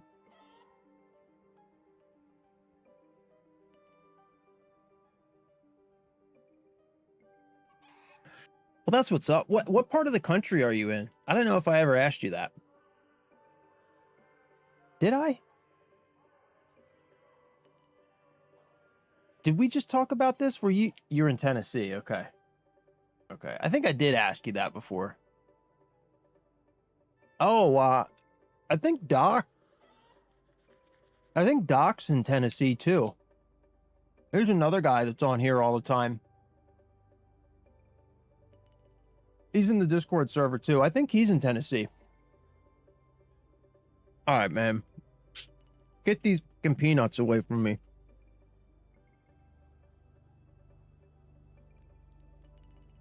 Oh, we got rechargers. We got sterilized bandages. What else do I want to bring?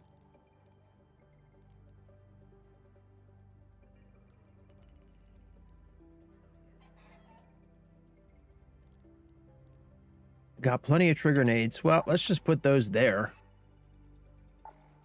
And what else do I want to bring?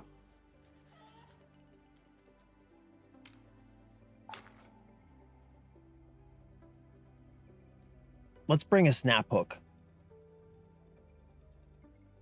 I have never actually used one of these snap hooks. So let's bring one of these.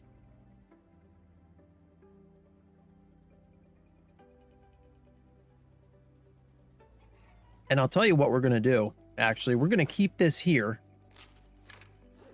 And we're just going to swap it whenever we want to use it. That way, hopefully if somebody shoots us in the back, we won't lose it.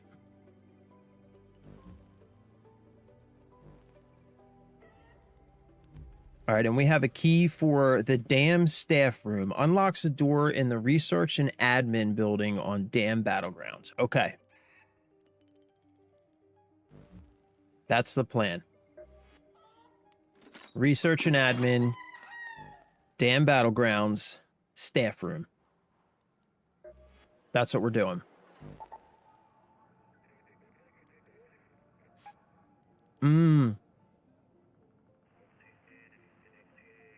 I also need to do cold snap because I still need to get candleberries.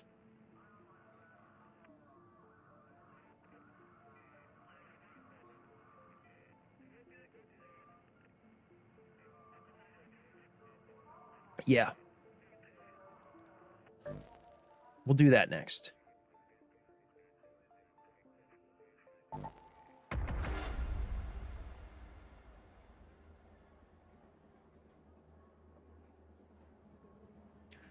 Tennessee, man. I feel like I would like Tennessee. I am in...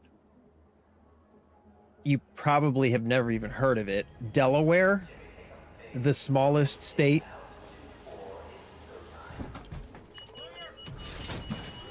It used to be a really great place to live when I was a kid, but I don't know. Anymore, I'm not so much a fan of what it's turned into.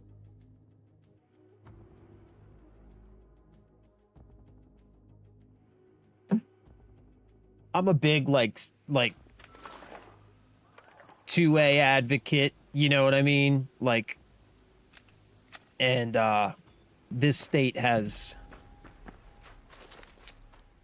You can't even buy fireworks here anymore, bro. It's crazy. I don't know, man. I don't know why politicians feel like it's their job to tell citizens what they can and cannot do and what they are and are not allowed to own. Like what property we are and are not allowed to own. I just don't understand that. It's fucking bananas, man. We'll take all this stuff for now. As usual, we'll drop it if we need to make room. They're not. Okay. That's good. We'll take this. Definitely need the explosive compound. Because it is good for trigger nades, which I have really started to develop a fondness for trigger nades. Never been there, but I've been around a lot of places. And, oh, Ireland. That's cool. I would like to go to Ireland, bro. I would like to go to Ireland. I've been to the UK. I've been to Mexico.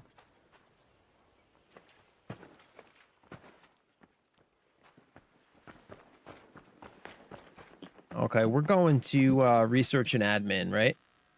Yeah, we're going the wrong way. We need to go here. Go to research and administration.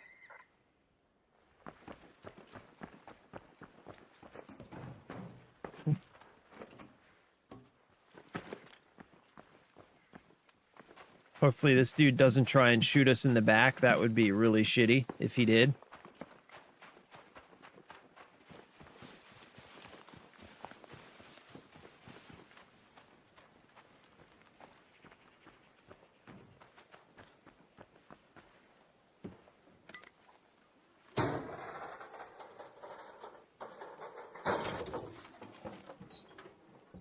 I'm big into, like, I love history, especially like more ancient history, and I would like to see like what is it? I think like Ireland and Scotland have a lot of old castles and stuff that I would like to see. I would really like to check that stuff out.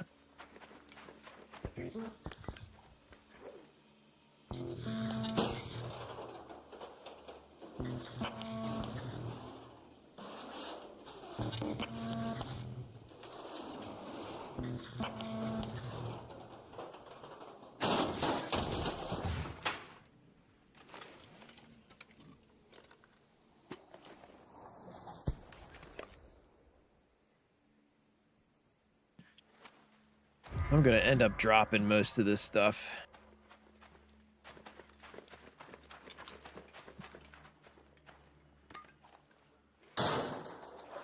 No shit, man. Your ancestors' castle still stands in Scotland. That is awesome, bro. That is really cool, man. That's super cool. What's the name of the castle? Can I look it up?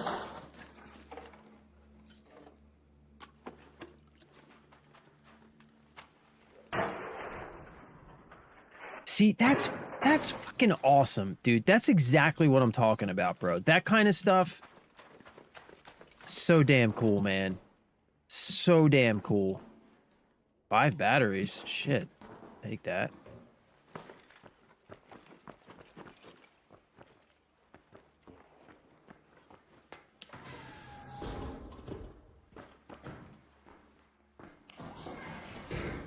My family doesn't have any ancient castles or anything, but that's cool as hell, man. The Dunderave Castle. That's fucking sweet, dude. We're gonna look that shit up, man. We are 1000% gonna look that up.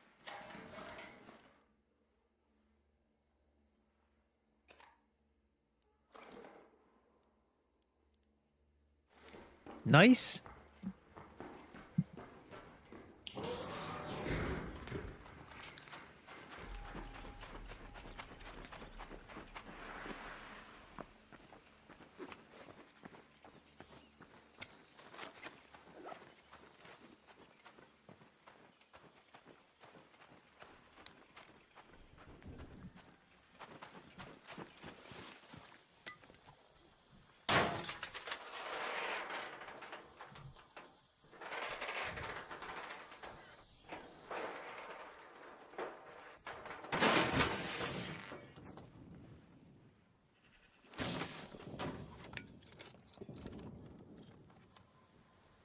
I mean, do I really want any of this stuff? Voltage converters.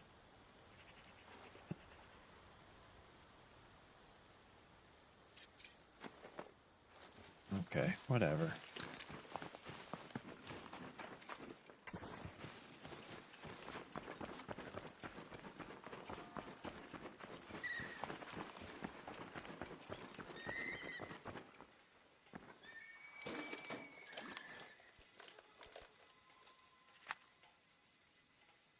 Yeah, I want these. Trade for that.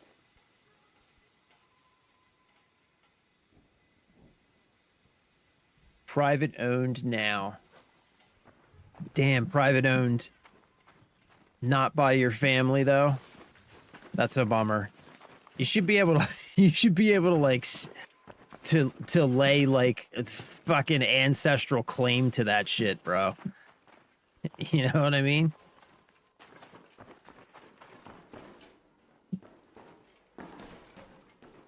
Somebody's already been here.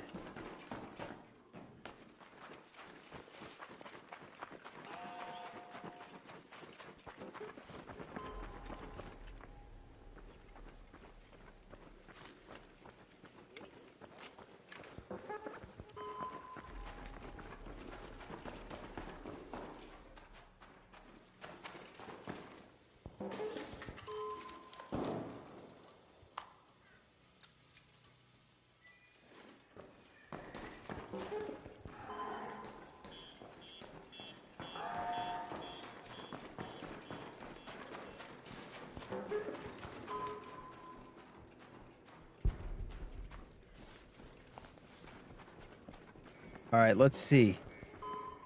Let's see what we can do with this thing.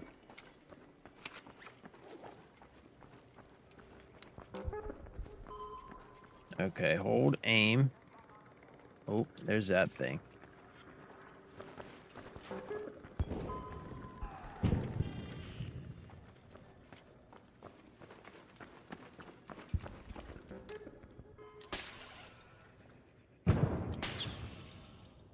Okay, so it doesn't go that far.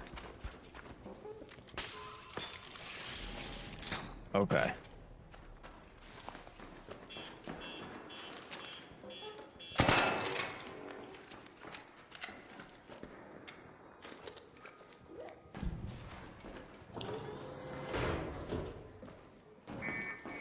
Oh, tell me this is the staff room. That would be f***ing sweet if it was.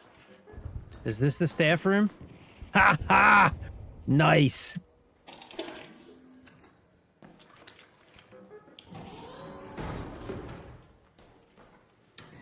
Look at that. Come on. Yup. Let's do that. And yeah, we don't need the seeds.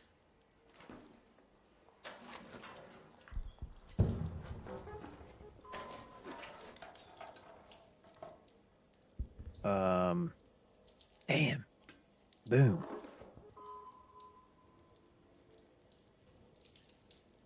Kind of want the herbal bandage. Don't need the herbal bandage. Is there a gun case in here?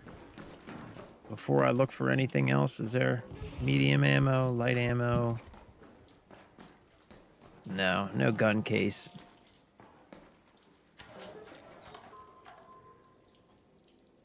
Extended shotgun mag 3, holler. Holler at your boy. Poster of natural wonders.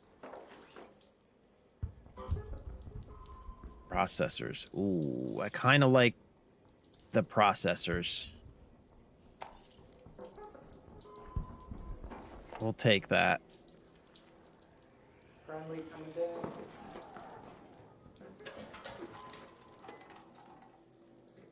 Oh my gosh, bro. What is happening right now?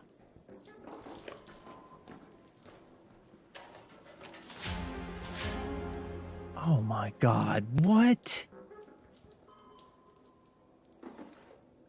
What?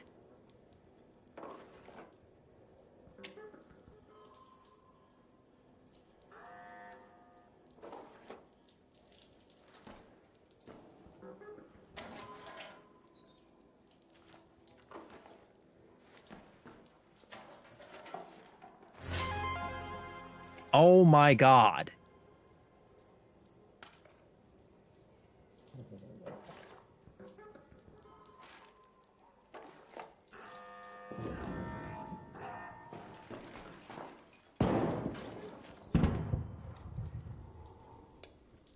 Come on, bro. What?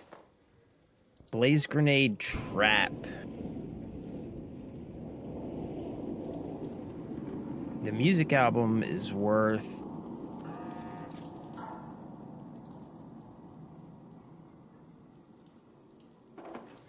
take that. All right, sweet. That was pretty freaking nice. All right, let's get the hell out of here. Scotland doesn't have ancestral claims. That is whack. Well, you could always do it the old-fashioned way. Head home at the water treatment elevator. Show up with a sword and some backup. You know what I'm saying? I got your back, homie. Ah, shit.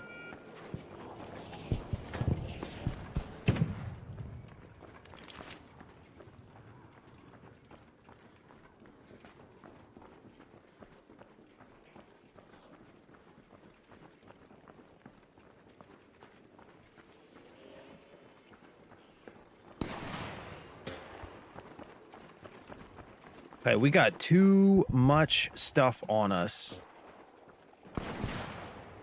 to be risking anything crazy right now. We just need to get out of here.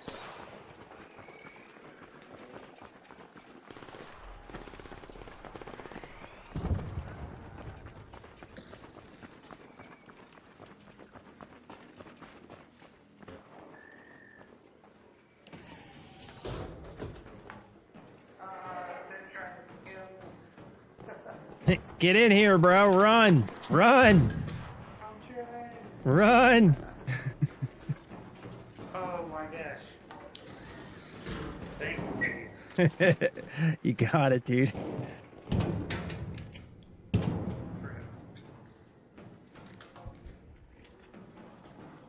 How's your hunting going?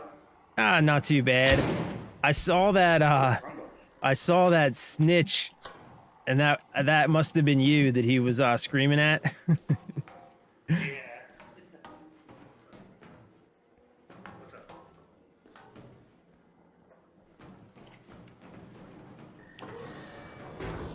Where's he at? That's a secret room. He's gone. He flew away. Yeah, I think you're good to go, man. All right, thanks, buddy. Yeah, brother. Good luck. You too. That right there is exactly why I can't attack people in solos, man. There's too many people like that out there, and I just feel like that would be the guy. If I was gonna just like randomly attack somebody, it would end up being that guy, you know? And I would just feel terrible about it the rest of the day. I know it's stupid, you know? I know it's just a video game, but it's just how I am.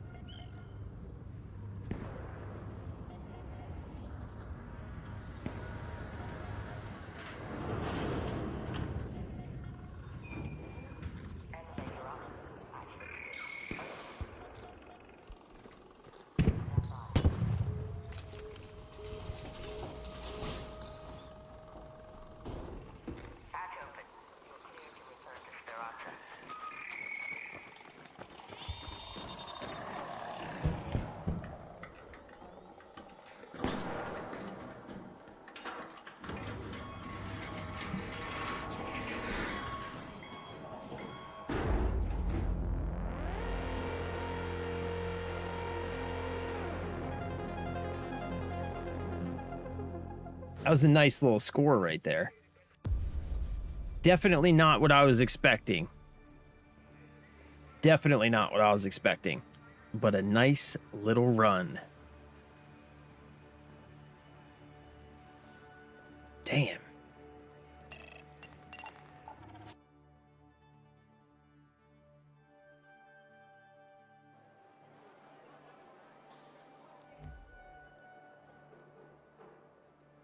Epic padded stock, 15% reduced vertical recoil, 15% reduced horizontal recoil, 20% reduced dispersion, 20% increased equip time, 20% increased unequipped time, and 30% reduced ADS speed.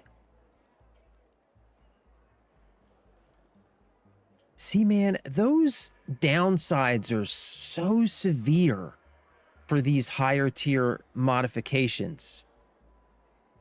So damn severe, man.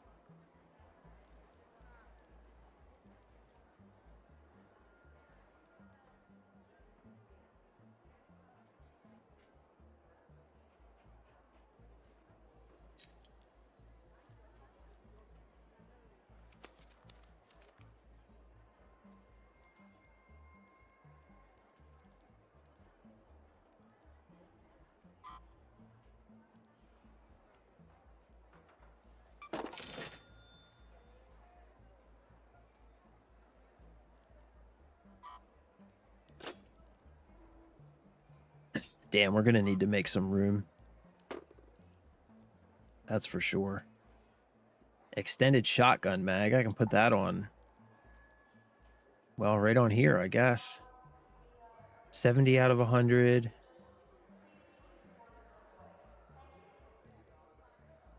70. Okay.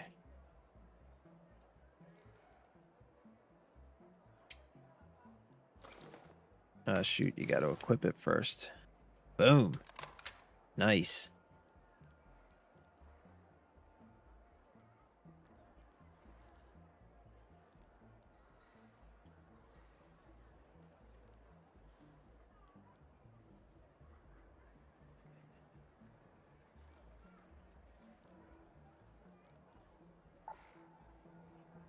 Shotgun choke 2. Bada bing. Bada friggin' bing over here. Bada bing. Bada friggin' bing.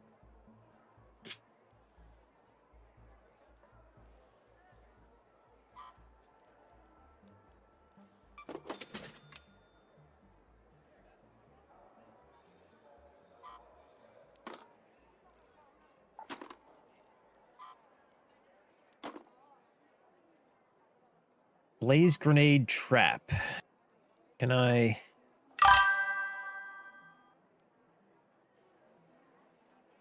I can't recycle this, huh? What are these? I think I have the... I can make these. What do these cost to make? Blaze grenade trap. Blaze grenade trap.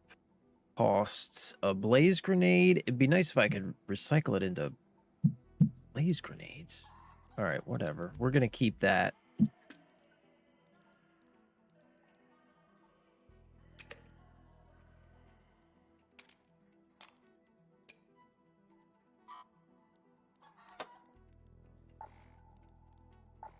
All right, sweet.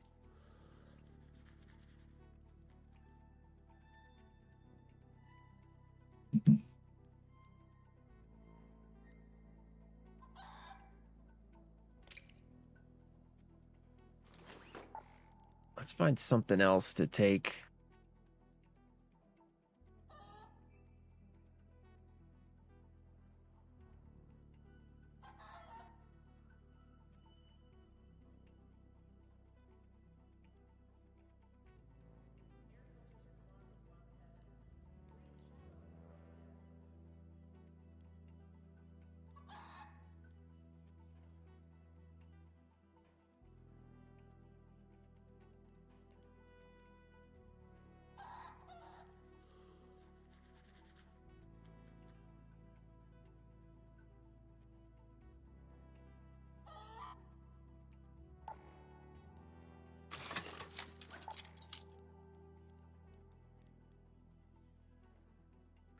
I don't know, man. What else should I bring?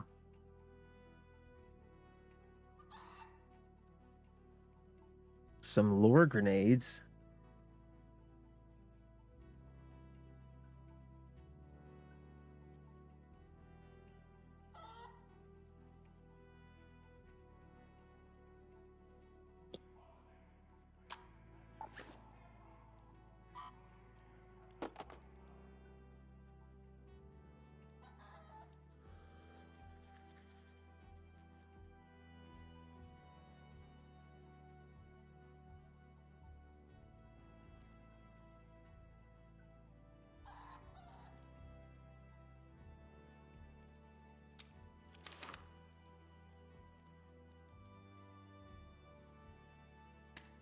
Let's do this. Okay.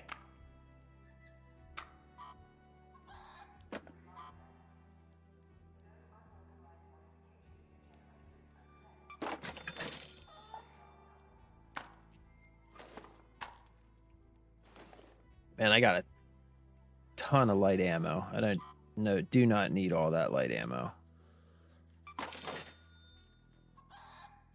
All right, this is us. We're going to roll with an anvil. And we still got to see if we can get into something interesting with the snap hook. Still got to figure out how it works.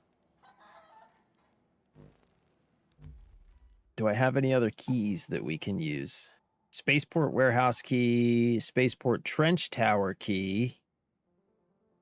Oh, wait, didn't you say, somebody said making eggnog is weird. Right now it's not finished, so it tastes like liquid creme brulee. That sounds fucking delicious, bro. Also, you want to hear something weird? Well, not weird, but ironic. So I love eggnog. Like, huge eggnog fan. I've been an eggnog fan since I was a little kid, right? And I remember when I was in, like, I don't know, man, this must have been like first grade. I was really, really young. And it was around Christmas time. And in school, because it was around Christmas time, we were like, I guess, talking about Christmas stuff, doing Christmas stuff or something. And I came home with a recipe for eggnog. And I was way too young to be trying to make anything, right? Way too young to be trying to make anything. So I had this recipe for eggnog, and my mom she cut me loose and said, you want to try and make eggnog? Go try and make eggnog. And I remember trying to make this eggnog, and I remember it just generally coming out awful because I didn't even understand the instructions. And I just like vaguely remember mixing together eggs and milk, and I don't even know what else. But it was awful, and it did not taste at all like eggnog, and it definitely did not taste at all like creme brulee. But it's funny that you say that you're making eggnog, because I don't know of anybody else who I have talked to who has ever even attempted to make eggnog. And most people that I talk to don't even like eggnog. So I don't know where I was going with that, but I love eggnog. Eggnog's delicious. Are you making it with rum or liquor or booze at all, or are you just making non-alcoholic? Actually, that's a lie. My aunt makes really good eggnog, alcoholic eggnog. That's right. I forgot. I haven't had it in years, but yeah. Yeah, I remember she used to make eggnog for like the family Christmas events. She would bring eggnog, and it was really good. It was alcoholic though. Don't believe in drinking. That is probably a good position to take, actually. I don't drink anymore. I used to drink a pretty decent bit when I was younger. I don't drink anymore though. But now I don't drink not because I'm too young to drink. Now I don't drink because I'm too old to drink. I'm like literally now when I drink, I just get tired and fall asleep. That's all that happens. I can't even drink fast enough to like get drunk anymore because I just get tired and fall asleep. It's awful.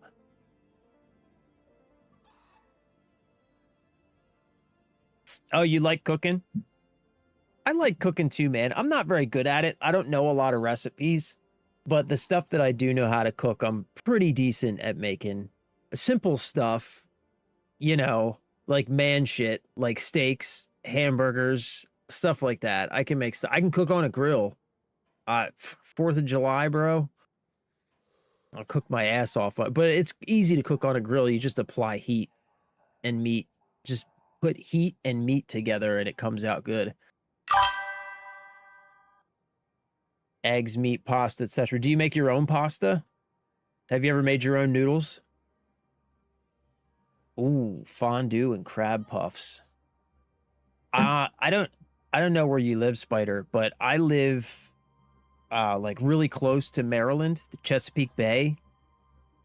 And crabs are like a blue crabs, you know what I mean? Like blue crabs with Old Bay are like a Oregon. Okay.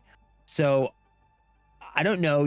Have you ever even had blue crabs? When I was out on the West Coast, people had never even heard of blue crabs. And here where I'm from, blue crabs are like a local specialty.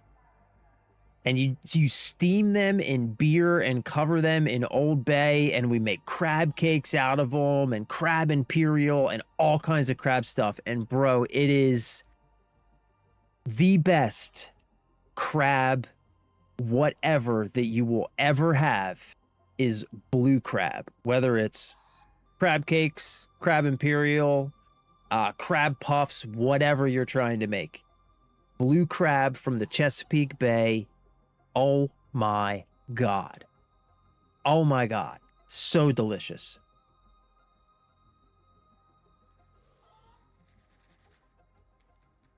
So we were talking earlier about Oregon, and that's where I went to see the eclipse. You know what else I saw when I was in Oregon? Which I never even realized when I was younger was in Oregon, was the town where the Goonies was filmed. I think it's called, is it Astoria or something like that? Freaking beautiful place, man. And those big rocks from the movie Goonies are actually there. You can go see them on the beach. It's amazing. Yeah, it's really cool, man.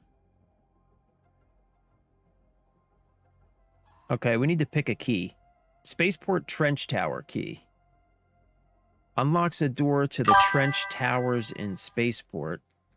Buried City unlocks certain apartment doors in Buried City. JKB unlocks a door in the J Cosma Ventures Company building in Buried City. Okay, we're going to take this key. Buried City Residential Master Key. We'll see if we can find where that is.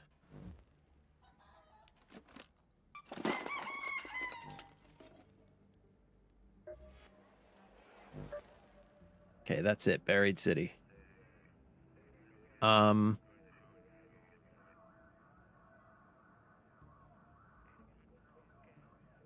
Should we go night raid? Nah, we're not going to go night raid. We'll just go normal.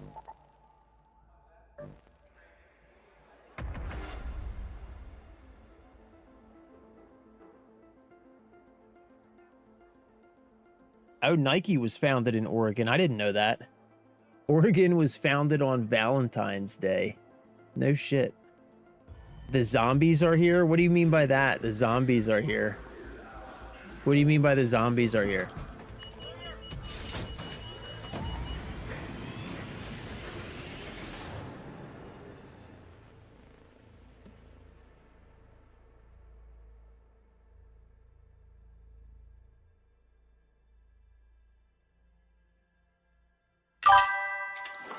Oh God, dude, you know what, bro?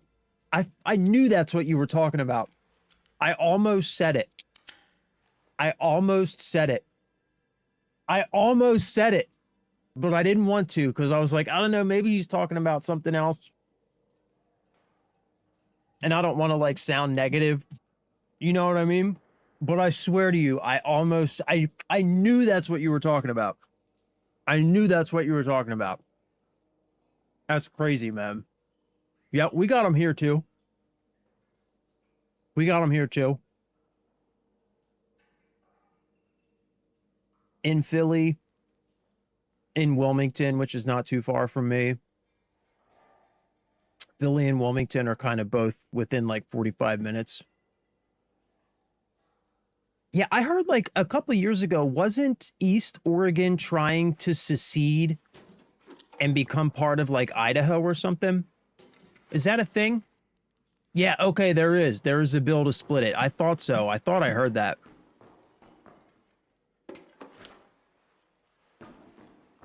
Yeah, I thought I heard that. You think they're going to get that passed or what? I can't, like, here's the thing, though. I can't imagine the people in the cities ever... Because those are exactly the kind of people who want to tell other people what to do. So they're... You know what I mean? Because you would think it would be easy. Like, it's easy. If the people don't want to be a part of, you know, your state anymore, you just let them secede. But that's not how everybody thinks, man. Some people just want to be able to tell other people how to live, bro, and it's awful.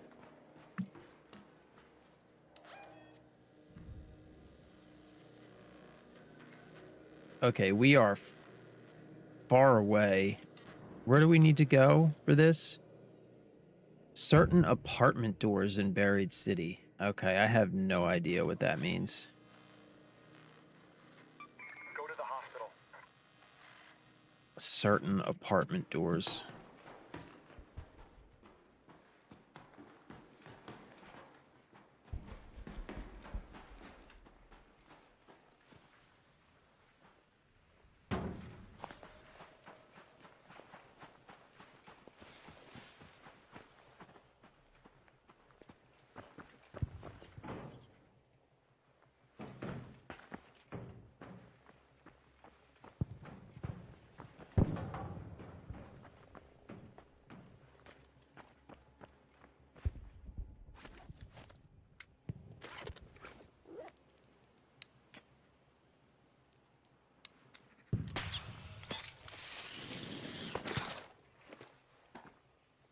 Yo, snap hook is the shit, son.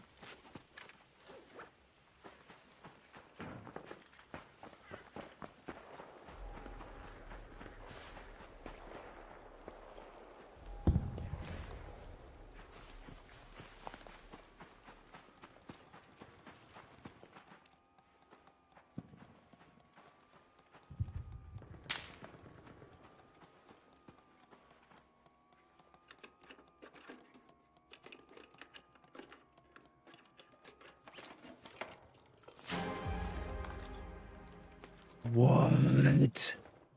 Bruh. What? What? Yo.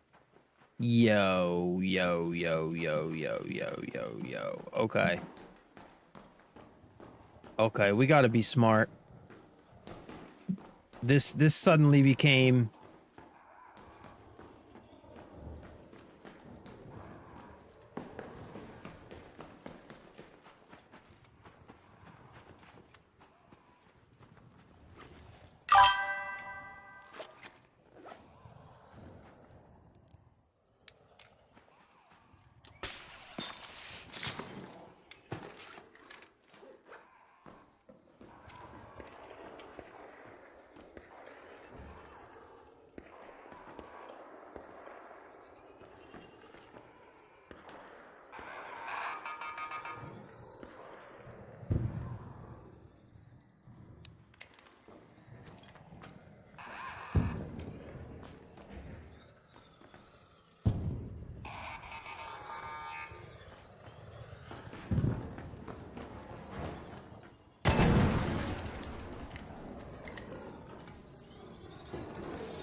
Okay, I gotta move this. I gotta move this button to somewhere where I can... Why won't you get up? Get up. What are you doing?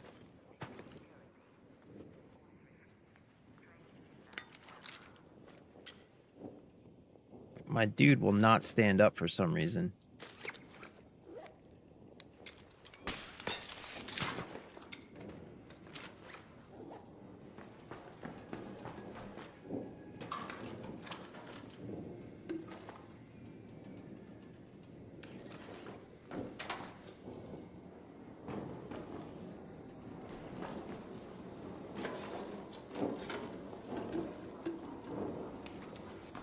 All right, so my player is bugged. He will not stop crouching.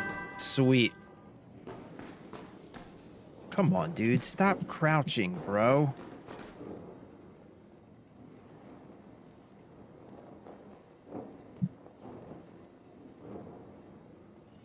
Okay, I'm bugged. Great.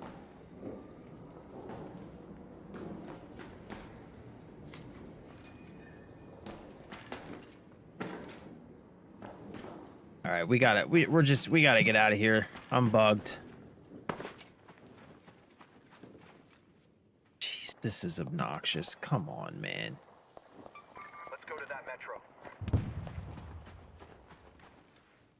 Yeah, I'm bugged. I can't stop crouching. That's annoying.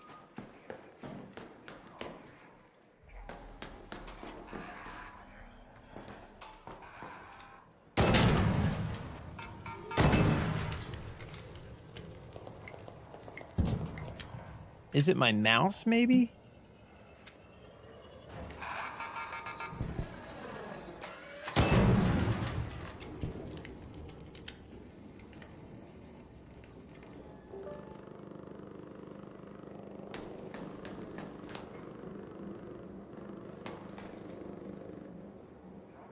Yeah, something is going on here with my...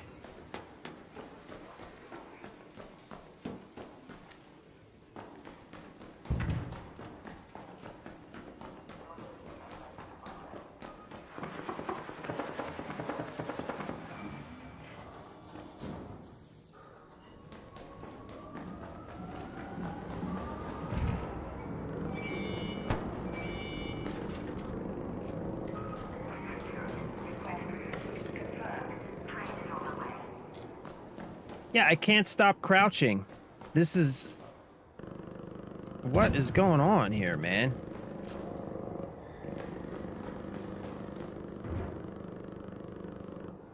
I can't stop crouching. Did you mess with your dead zone? I'm on keyboard and mouse. Like, I can't stop crouching. I can't slide. This is crazy. Yeah, like my buttons are... I don't know what's going on. It's just like bugged. Just try and reload in and see if that helps, I guess.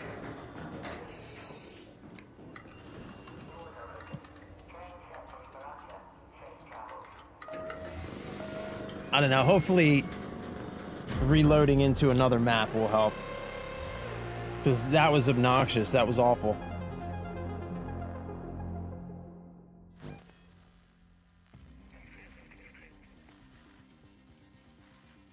Yeah, you were right. I just got the heavy gun parts blueprints. Yeah, bro, that's exactly what I was saying. Our overlords won't let it happen. Like, that's crazy, man. You know what I mean? Like, but that's exactly what we were talking about earlier. Like, some people, there's just certain types of people that just want to be able to tell other people how they have to live, you know? Like, it should be a no-brainer. It should be a no-brainer. If half of a state votes, right? If all the people that live in a certain area vote and say, you know what? We want to go be a part of this other state instead, and the majority of people all agree with that, then it should happen. There should be no arguing about it, nothing. But that's crazy, man. I'm on PlayStation, messed with my dead zone, and my guy wouldn't stop sprinting and would not crouch. Yeah, like, I've had something similar happen to me before.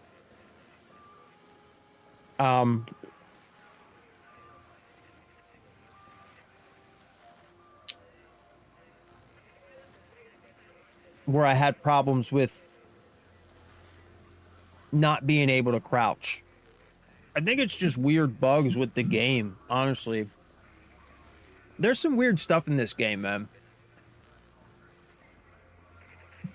Like, there are certain walls that don't have any collision. There's a lot of weird little bugs with this game.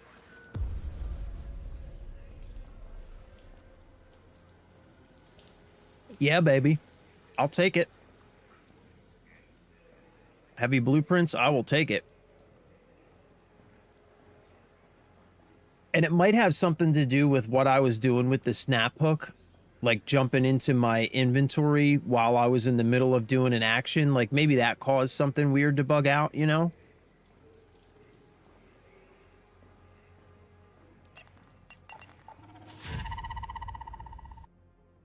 Because it did happen right after I did that with the snap hook.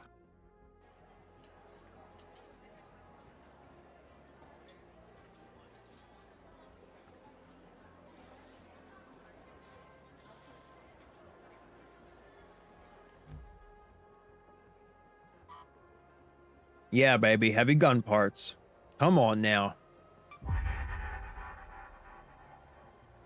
That's what I'm talking about. I can't stop eating these peanuts.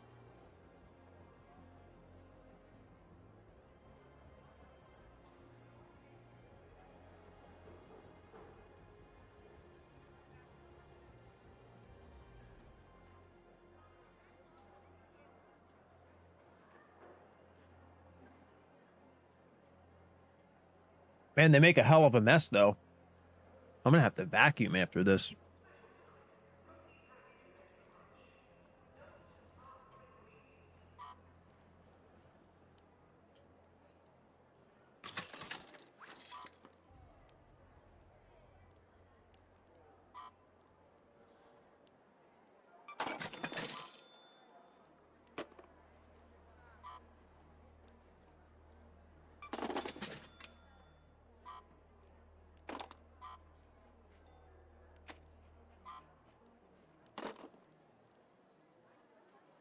Okay.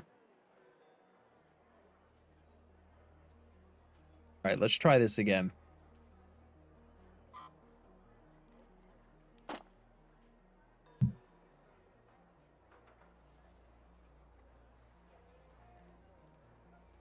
Buried City Residential Master Key.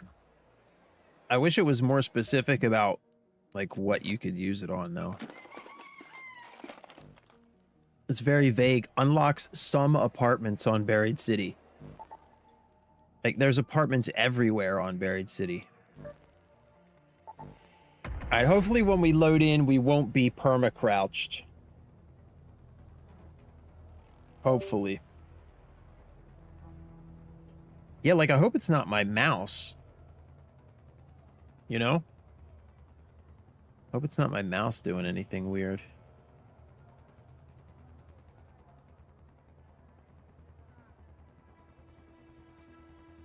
You know what? I'm gonna do this.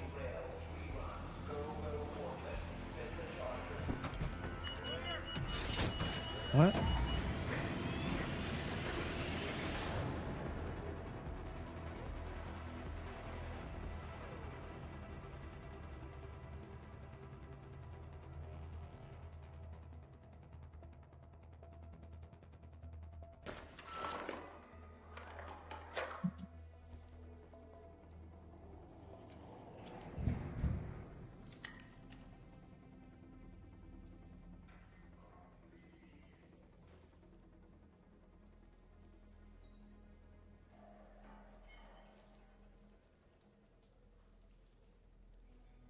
All right. I just changed some key binds, so I should be able to, yeah, open up my inventory a little bit easier.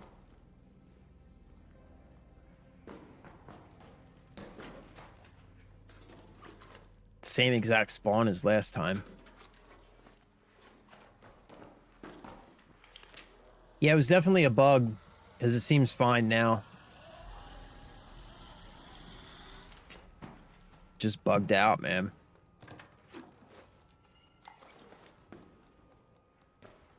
Ooh.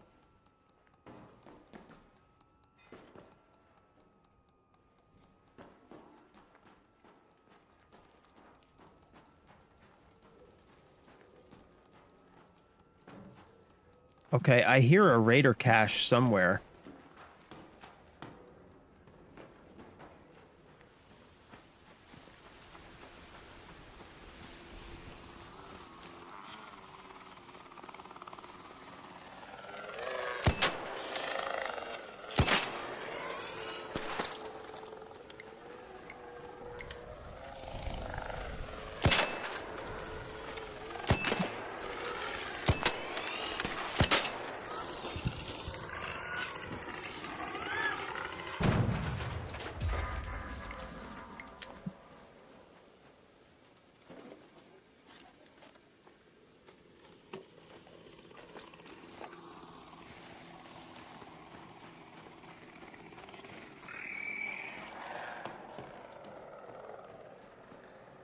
Yo, I hear a raider cache somewhere.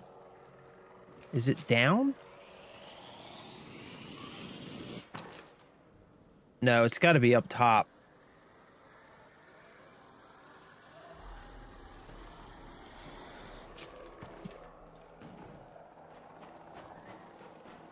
Yeah, it's got to be up top, over on top of the building somewhere. We got to find it.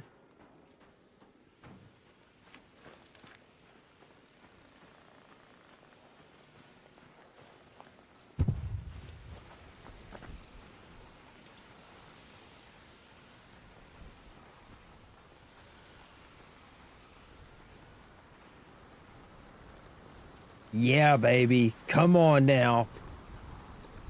Give me another blueprint.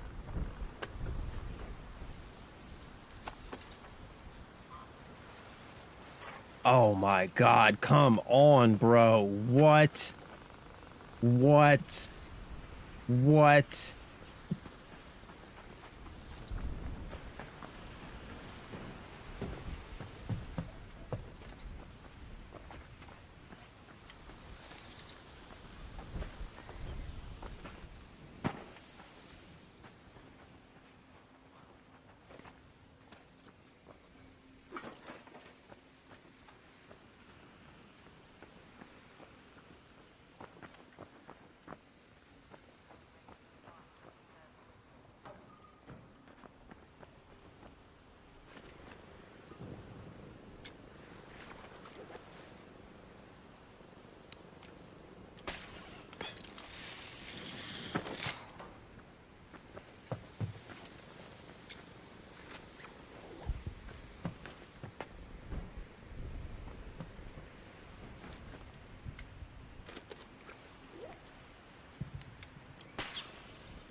Too far.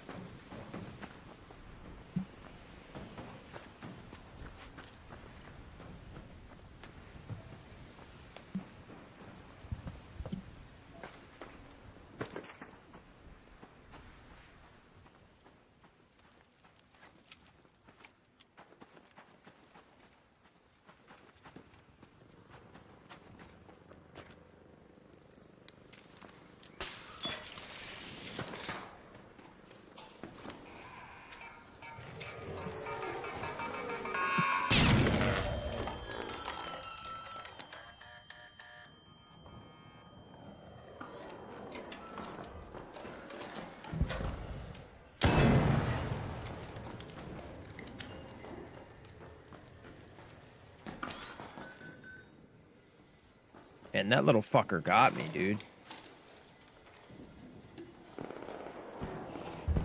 Little son of a bitch got me.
Oh, shit, you little fuckers.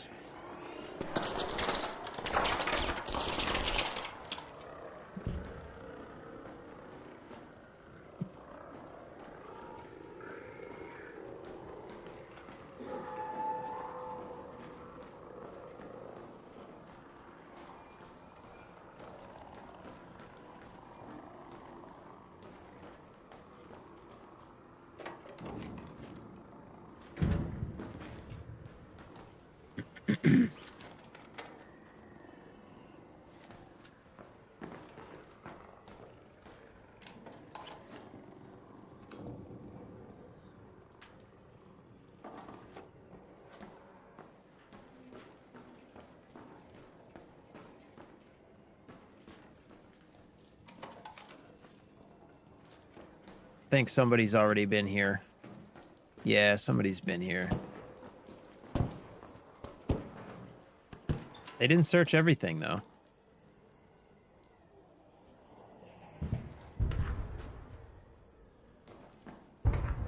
They searched all this, though. Damn it. Son of a bitch. Oops.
Oops.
All right, this is all already searched, man.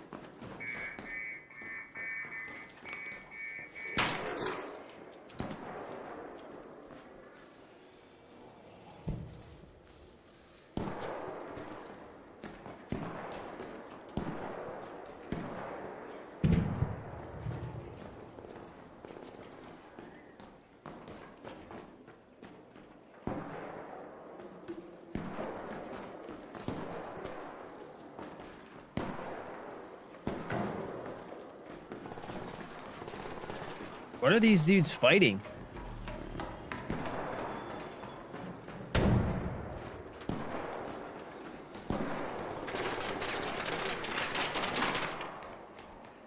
What are they fighting?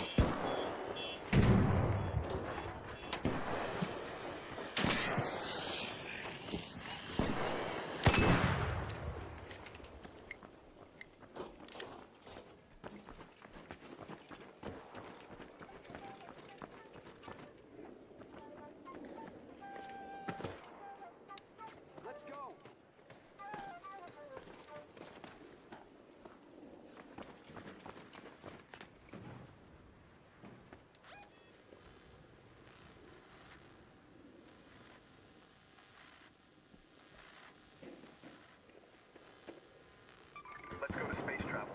Nah.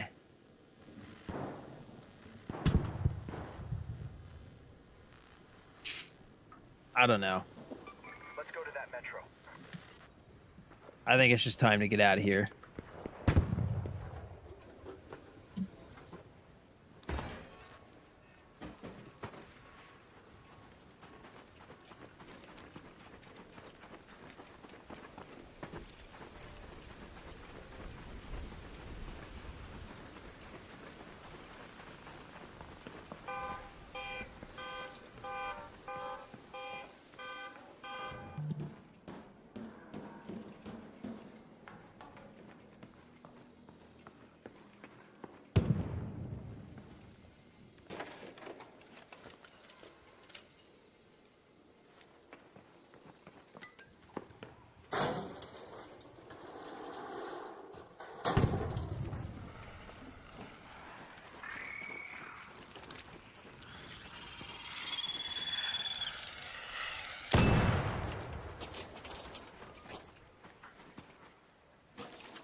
have no clue what this residential master key goes to.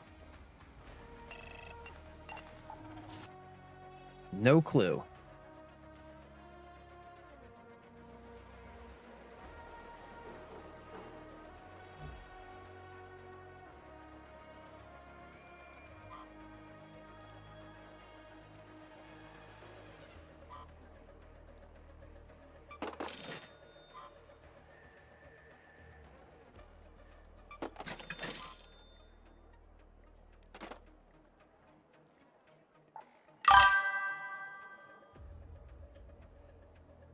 Remember the maps on. Oh, yeah. Yep. Yeah, you're right.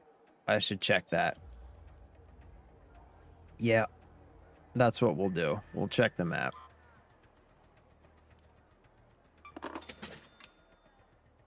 You know what else I think I'm going to do? I think I'm going to level up this Rattler. And try playing with this. Because I've never really played with the Rattlers. So I don't really know if they're good or what. So we're also going to do that.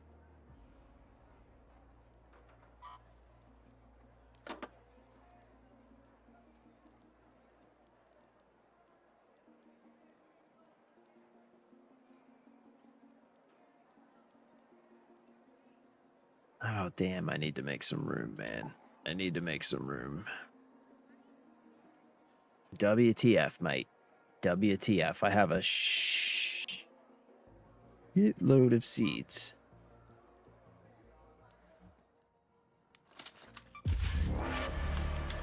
One.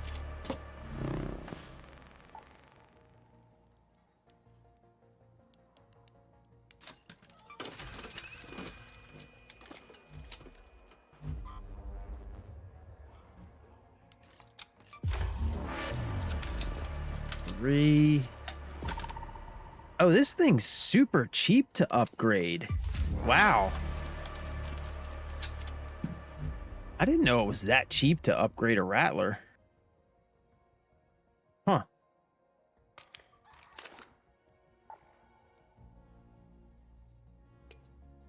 Compensator.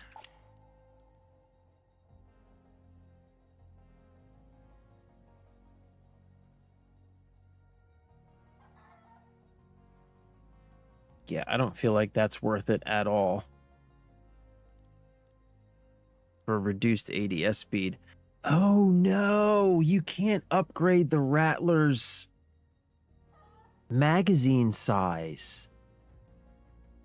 That sucks, man.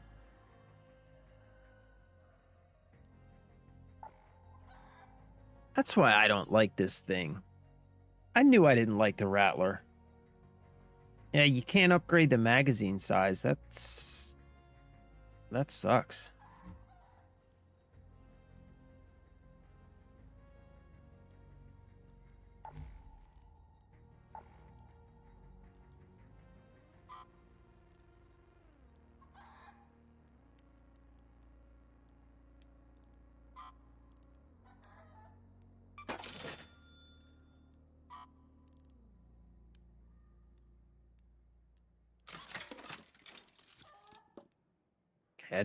I guess I don't need all these Berlettas, yeah?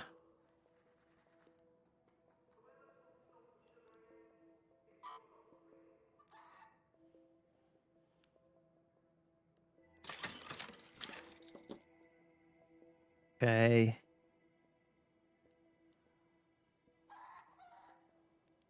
I do want the kettle, though. I want to keep the kettle.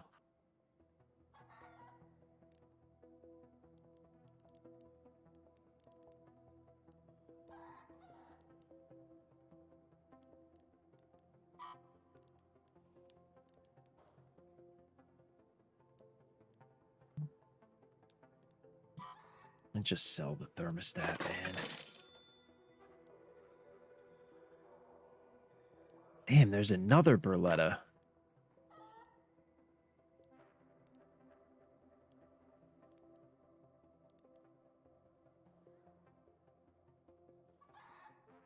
Jeez.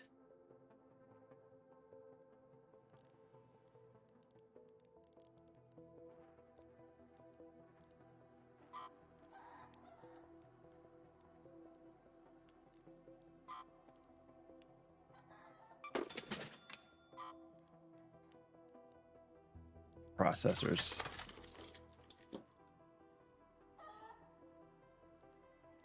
Yeah, this is crazy.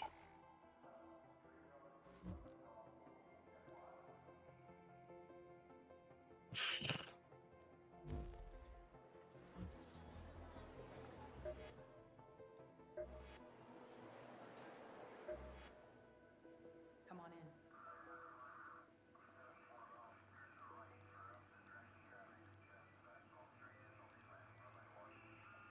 Daisy? My favorite customer. Got yourself shot?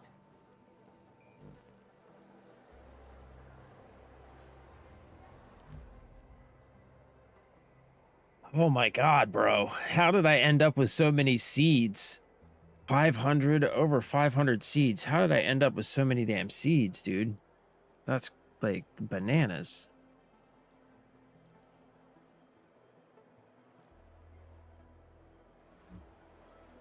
Well, let me see. I can use up some of this antiseptic. I can make a couple stacks of these.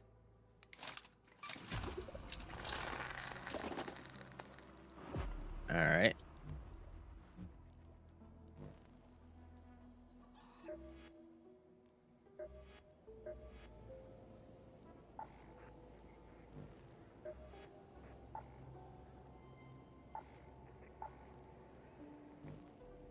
Dang, man. The key has 3 uses. All right, I'm going to check it in a second here. I just need to get my inventory sorted out first.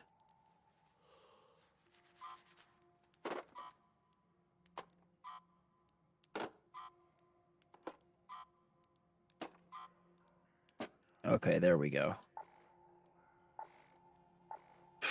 Jesus. It's just like, it's just,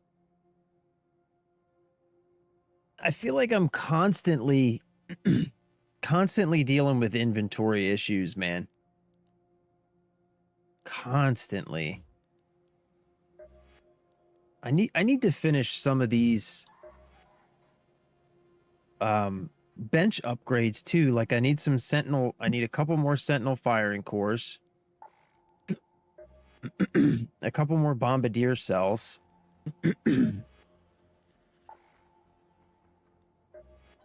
Couple more surveyor vaults.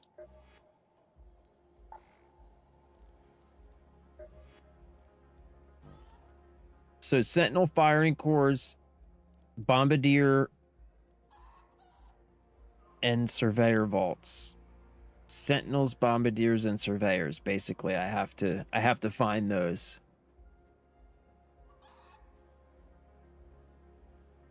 Sentinels, bombardiers, and surveyors. All right, let's check this map. So we have the hold on. Buried City Residential Master Key. Okay.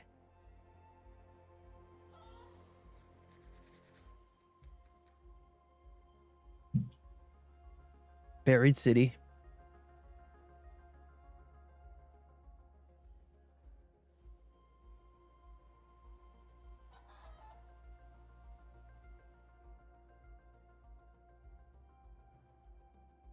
Events, quests.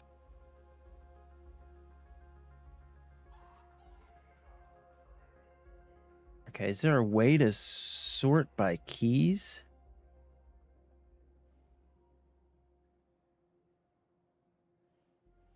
Loot zones. All right, let's hide all.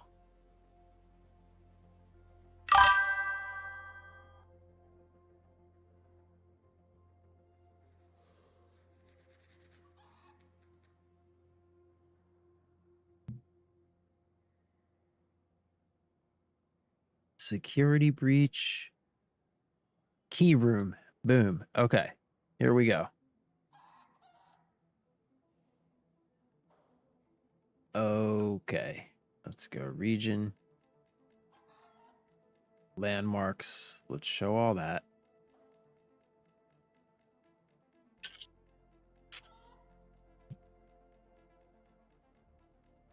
Buried City Residential Master Key.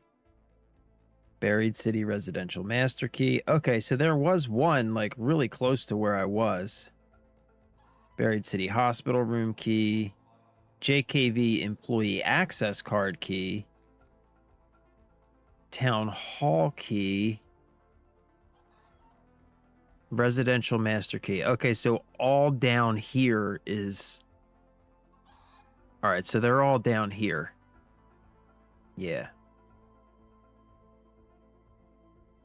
All right, so it's these three down here in Old Town. Okay. Okay, let's see if we can find it. Down there in Old Town. Okay.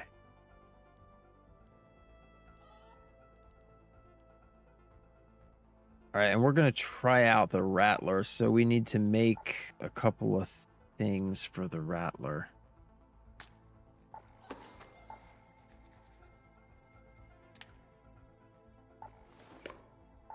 All right, so we need to make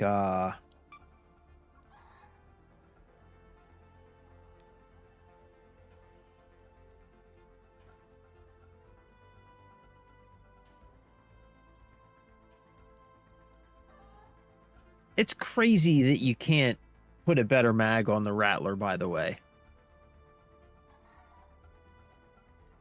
Crazy that you can't put a better mag on the Rattler. That sucks.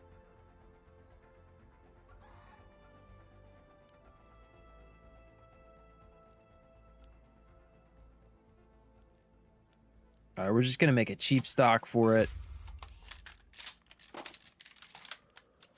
And a cheap grip for it.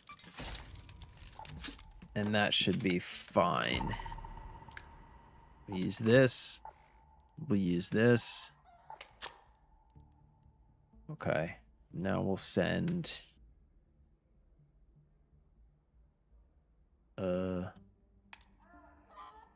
these two back. Now we need some medium ammo.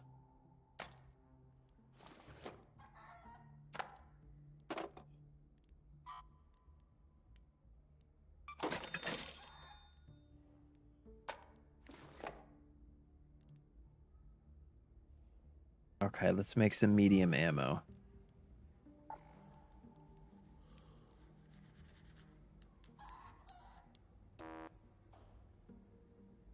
Oh no, I'm out of metal parts. That's crazy.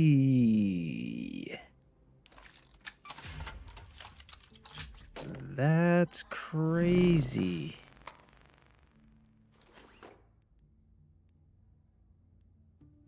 How am I out of metal parts? What? Yeah, I find that there's like, there's a couple of different resources that you use more than any others, and metal parts is one of them. Like, metal parts is one of the only resources that I regularly run out of. Which seems, yeah, I'm gonna. But it just seems like... It seems like the crafting system could use a little bit of tweaking. You know what I mean? Because there are a lot of resources that you just don't really use much. You know? Like these things. Arc motion cores. I guess you could use those for wolf packs. So those are decent. But like, yeah, a lot of this stuff you don't use a lot of. Processors, I use these.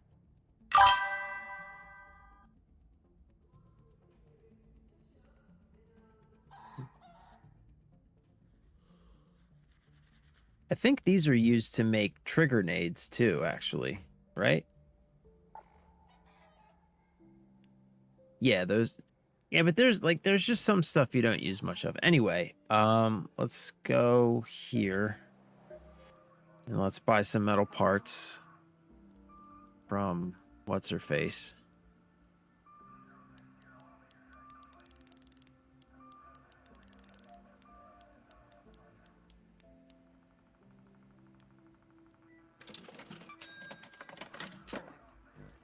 Okay. Now make some more medium ammo. Wait, how much more do I need?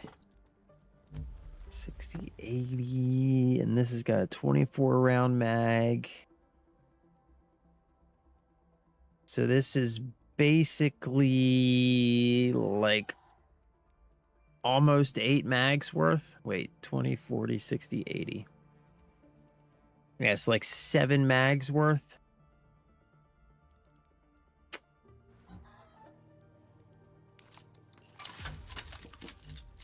Okay. That should be fine.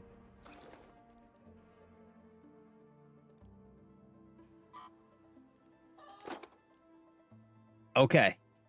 All right. Okay. So we're going to try the Rattler out. And we're going to try and find a spot for this key. Got my interior pulled up in the back so I can get the rear strut mount on top. Jesus, dude. Jesus, brother. You are getting in it, dude. You are getting in it, homie. Getting in it. I support it, though, bro. Yeah, maybe you're right, Spider. Like, maybe some people use certain materials and some people use others, I guess.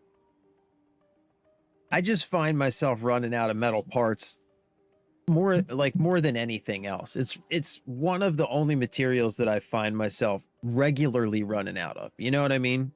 Because you do use them in a lot of stuff. Like, there are a lot of things that take metal parts.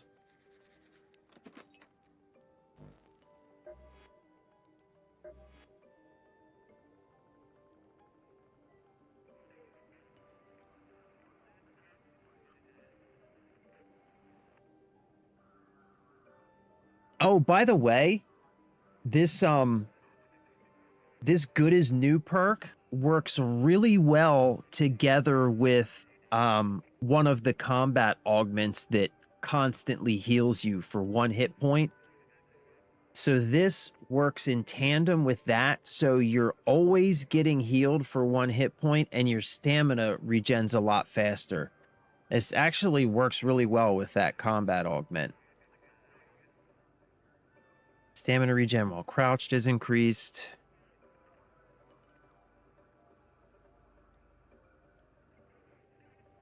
After a sprint dodge roll, sprinting does not consume stamina for a short time.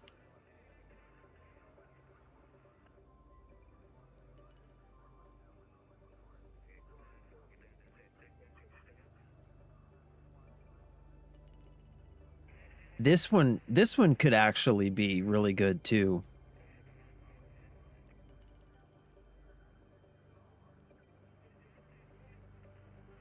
Yeah, I would like to get to this one.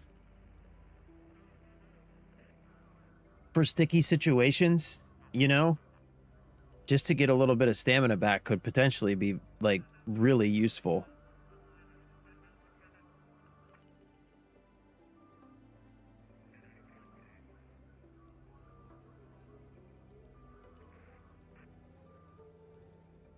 I don't know, man. My skill tree's a fucking mess, man, honestly.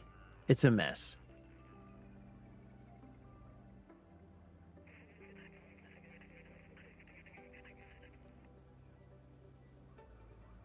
I don't know why I dumped 3 points into this. I really don't have any idea.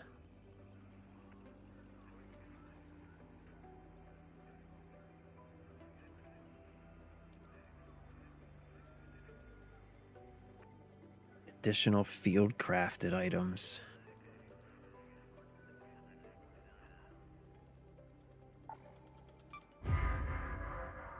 We're gonna go here because I think I want this.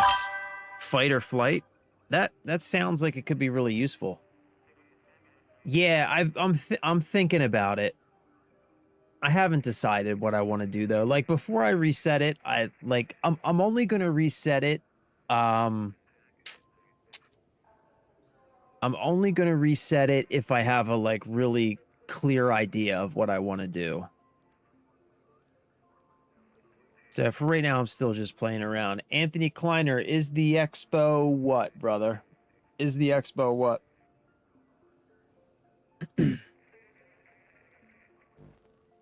I'm currently working on the expo, but I'm not very far along. I gotta find some cooling fans. Should probably go back to, I don't know, somewhere I can find some cooling fans. All right, but for now, though, we're going to try and go use this key on Buried City, since we now know where it belongs to.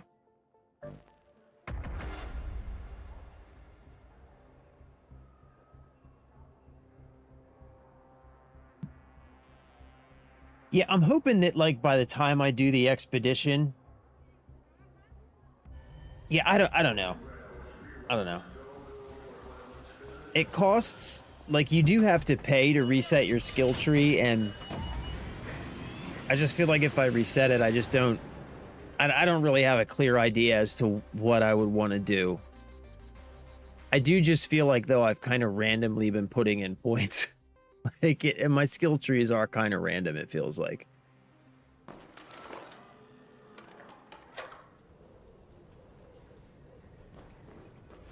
Okay, where are we? We need to get all the way down here.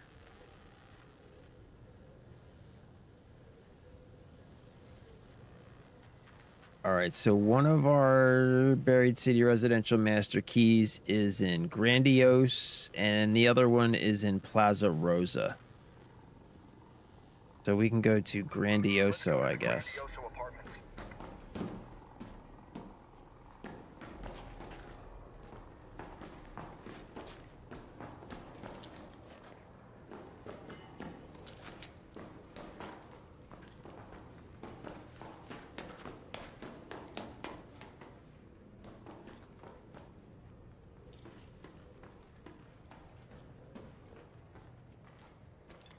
Man, nothing.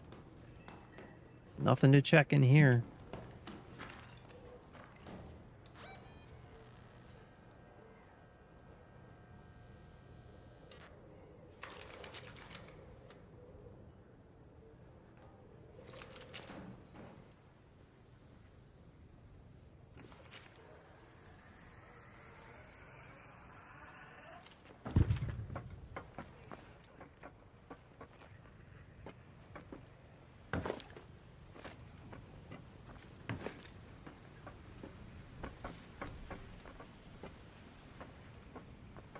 I wonder if I can snap hook over there.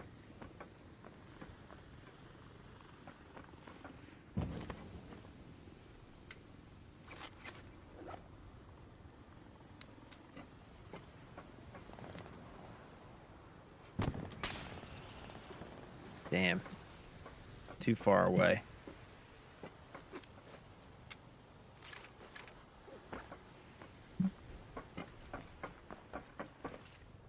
Oh shit. Did not mean to do that. Fuck.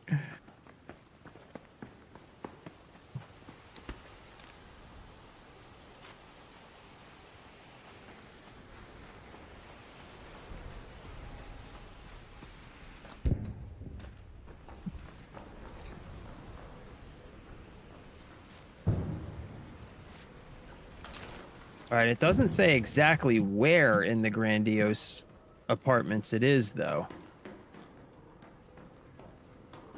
So we'll just look around for it, I guess.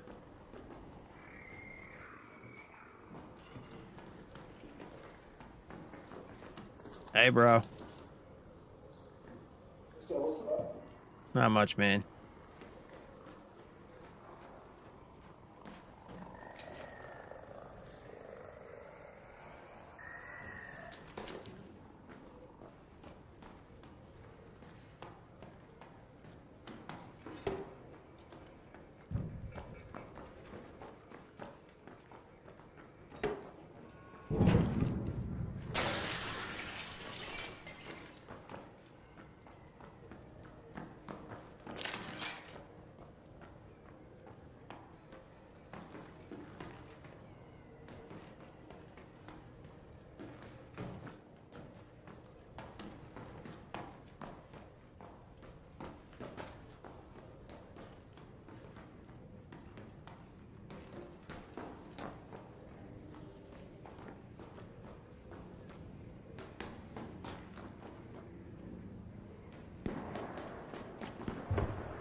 Ooh.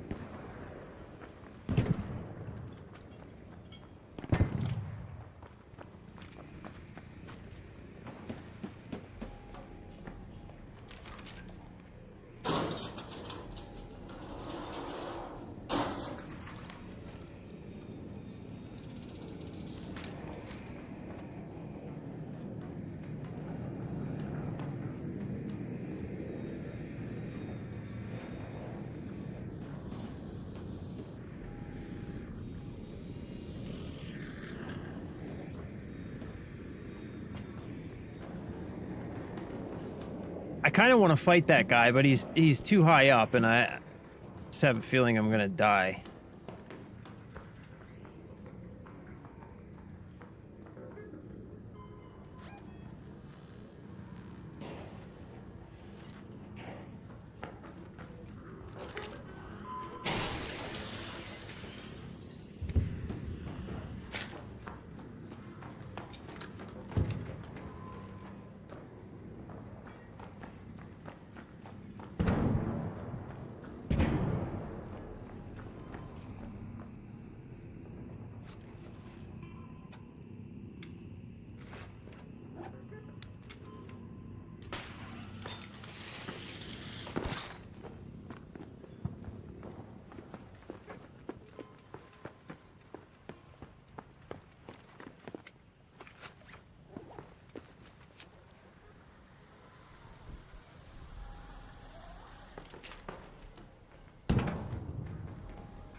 All right, well, somebody's already been here, so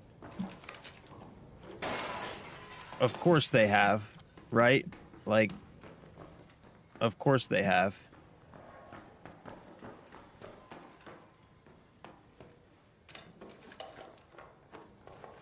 Coffee pot.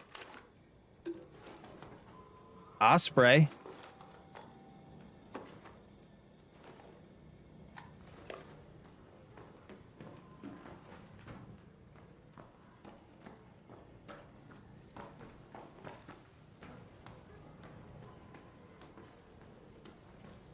All right, I have no idea where this door is going to be, man.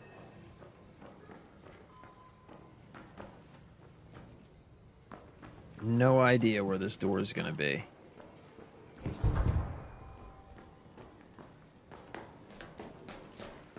I guess let's just start up top and work our way down. See if we can find it. What's the map say? All right, the map says it's like here somewhere, which is like here. Let's go to the Grandioso apartments. This is where the map says it is.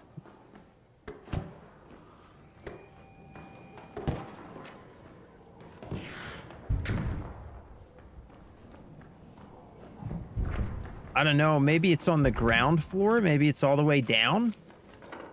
I don't know.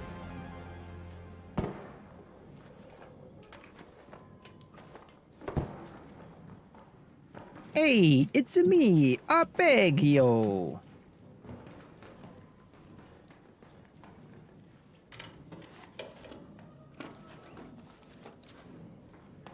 Hey, it's me, Arpeggio.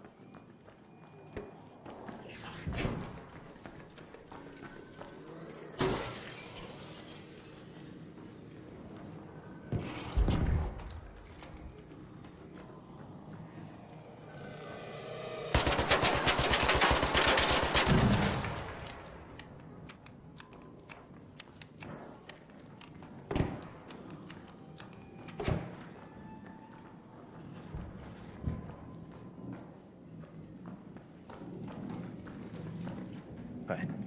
Have I already been? I guess I've already been. Is that like a full circle?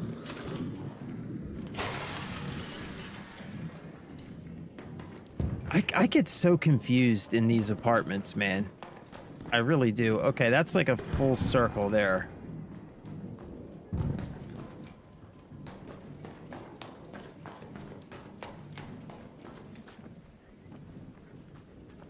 Okay, here's the roof.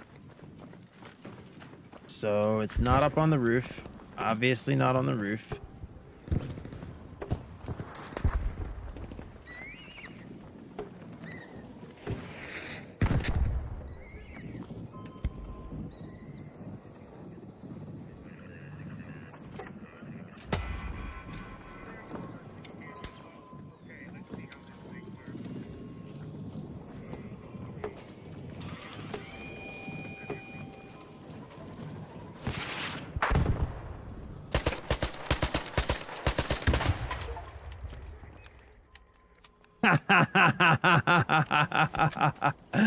Oh shit, I got the kill for that. That's crazy.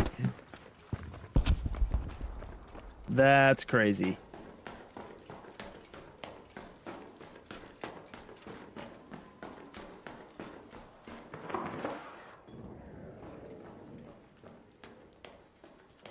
Okay, we checked this floor already.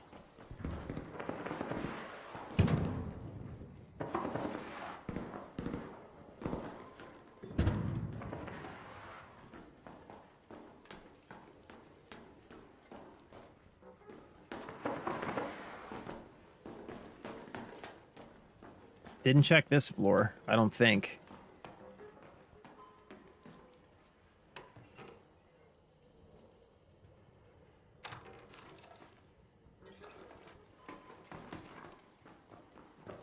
Hey man, like I have no idea where this room could be.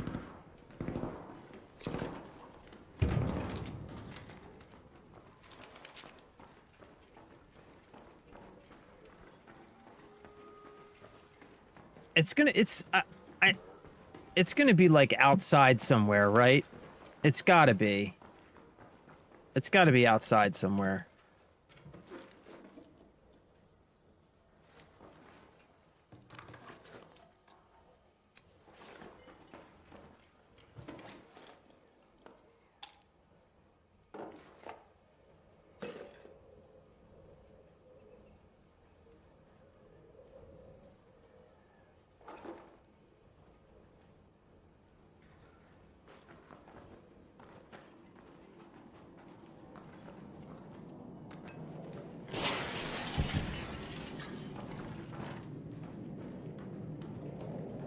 Okay, and this is where I came in, so...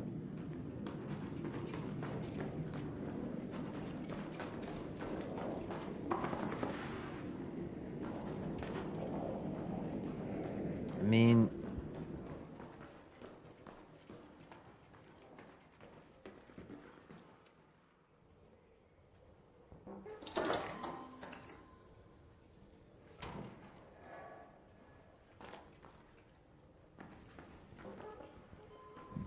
We found it.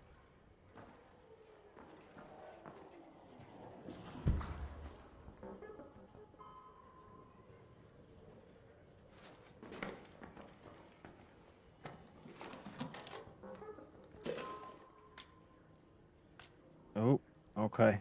What do we want to... We don't need that. We will take these. And we will take this.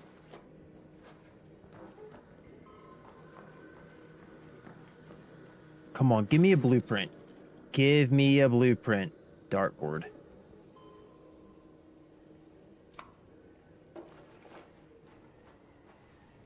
Give me a blueprint, baby. Come on now. Come on now. Give me a blueprint.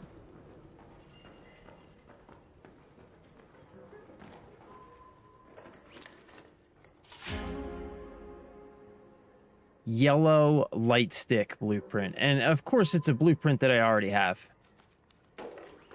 Maybe we can give it to somebody on extract. Come on, man. Fucking yellow light stick. Really? Really? Yellow light stick? Really? Cat bed.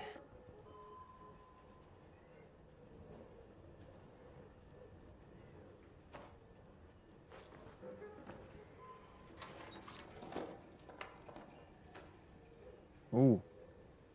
Okay. Hold on now. Let's take that. And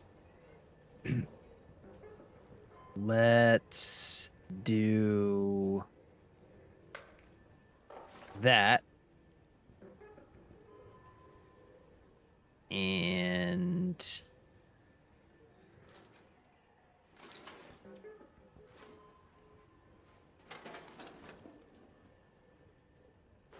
okay, wasn't there another cat bed? Yeah, let's stack up these cat beds. Okay. All right.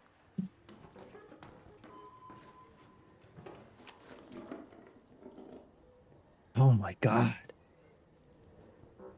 Yo, I am getting tons of weapons here. This is a pretty decent room. I'm not gonna lie. This is a good room. This is a good room.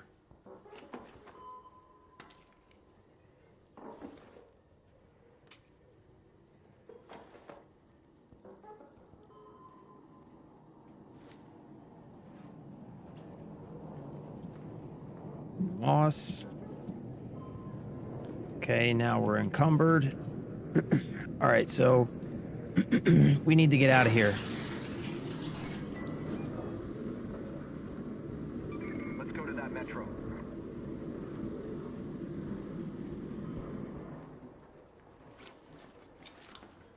All right. Now we just need to make it out of here. Oh.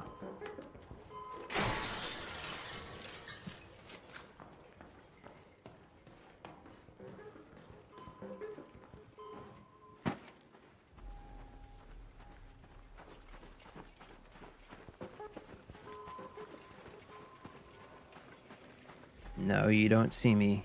You don't see me. You don't see me. You don't see me.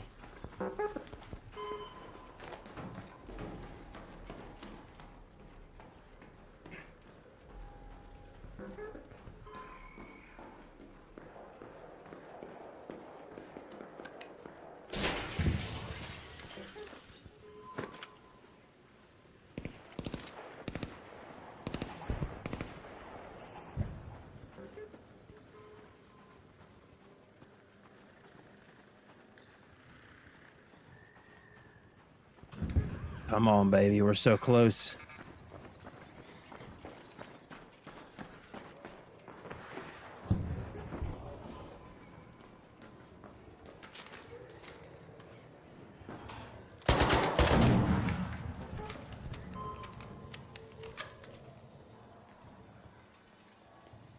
All we got to do is make it out.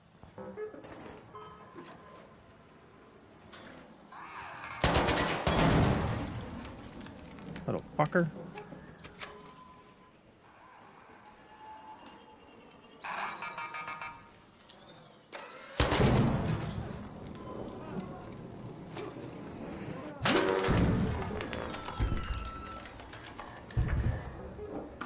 Little shit.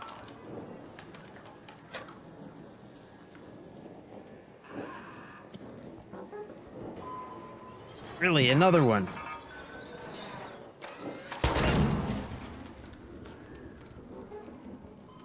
Jesus.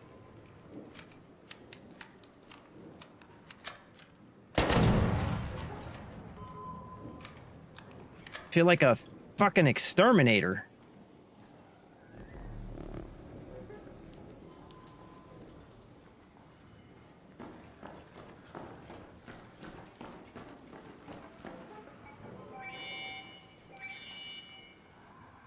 Yeah, baby. Yeah, baby. Come on now.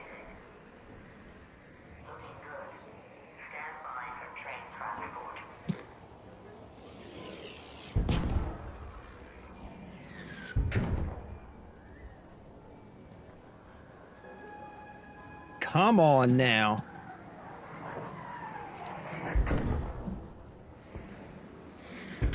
That's big. Control tower key is big.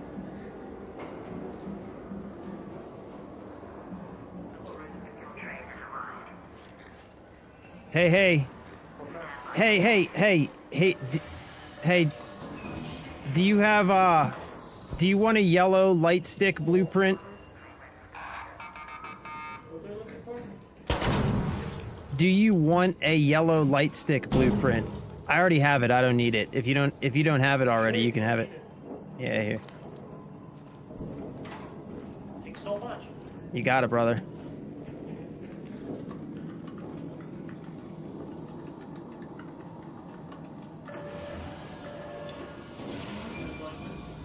All right, nice.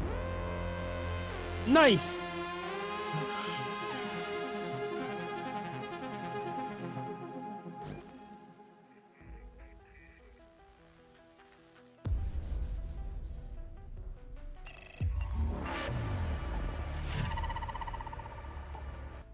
Only problem is inventory is going to be a real bitch.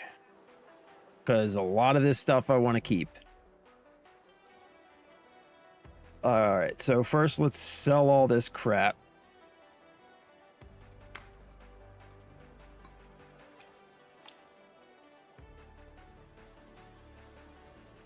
Okay.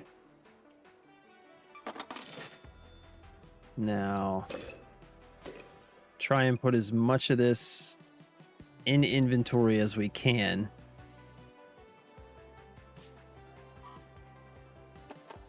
All right, sweet. Okay.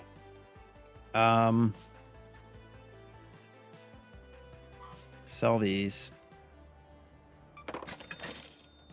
Sell these.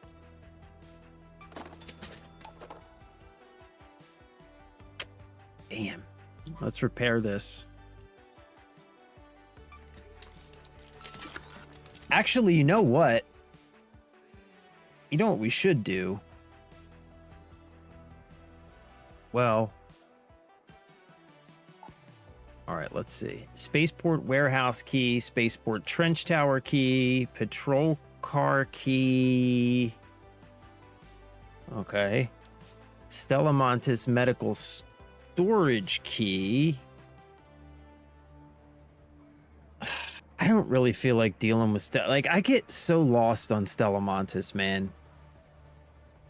I don't really feel like trying to. I've got 2 of these though.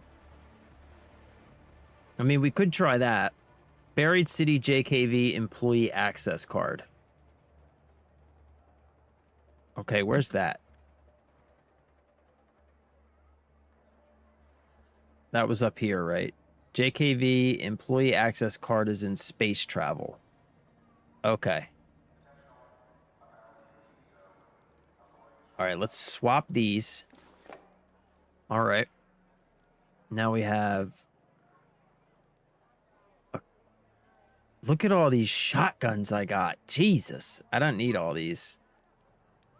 I will take the gun parts. Okay, we'll keep this.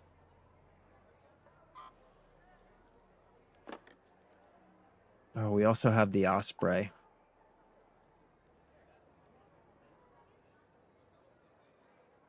Man. Do I need these? I'm probably going to need some of these fruits for the expedition, right? So I should probably keep those.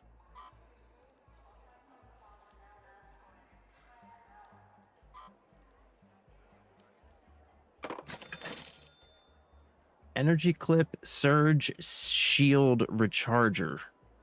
Surge shield recharger.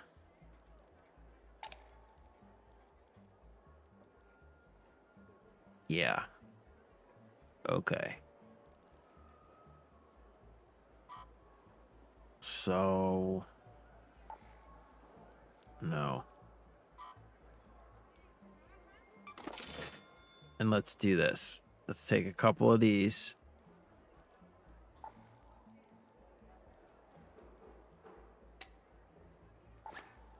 Okay.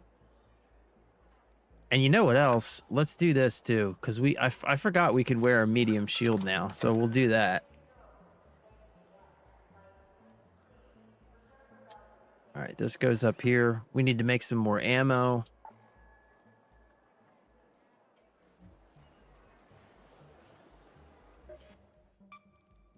Make some more medium ammo. Make like be more.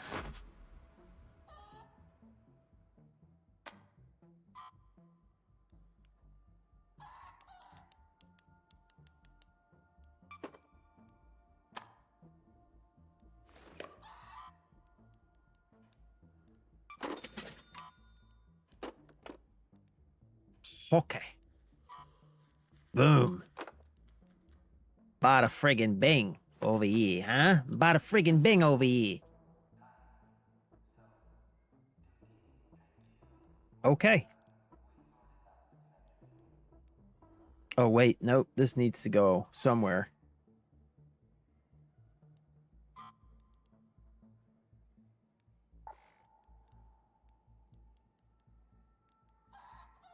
Launcher ammo, wolf packs. I want to keep that because if I get the wolf pack, if I find the wolf pack blueprint, I'm going to want to make some wolf packs. So we'll keep those. Hornet drivers. We don't need these. Yeah, that's fine. Okay. No, God damn it. I should have just sold them. Jeez. Need those. Sensors are good for explosive mines, radar hatch keys, and tagging grenades. Okay. Get rid of a stack of those. There we go. There we go. All right. And we're going to space travel. Going to space travel. Jeez. And trying to use this key. Okay, chicken.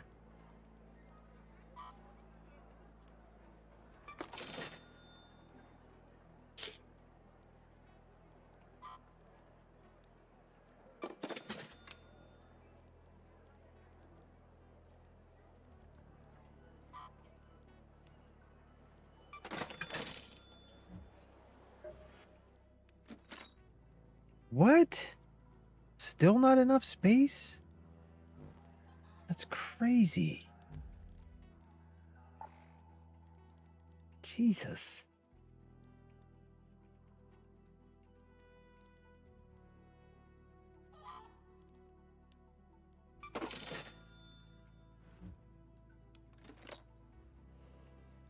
Oh my God, bro. How much space do I need?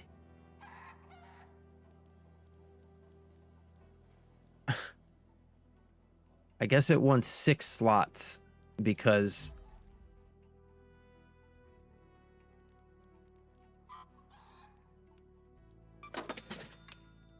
2, 3, 4, 5. There's 5 slots.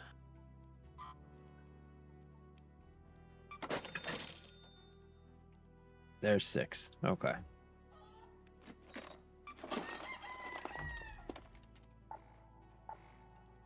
Jesus. Jesus, Jesus, Jesus.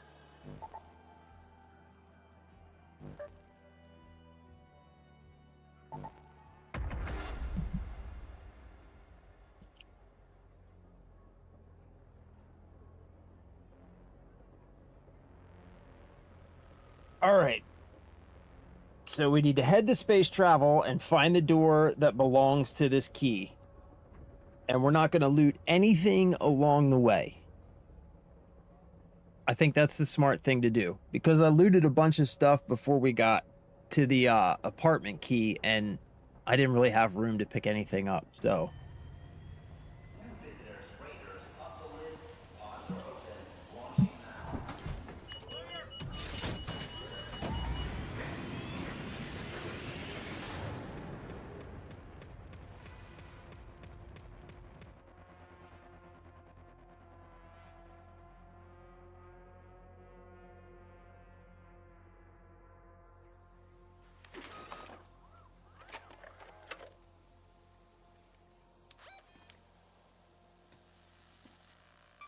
Go to space travel. Oh, it's so far away.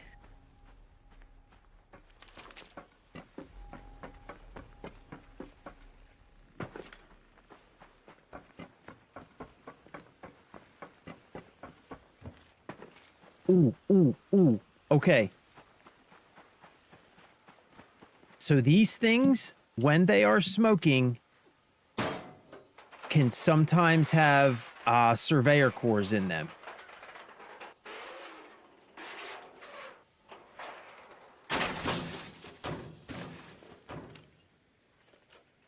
Oh, damn it. Nope. Oh, well. All right. Well, we'll take this stuff just for now.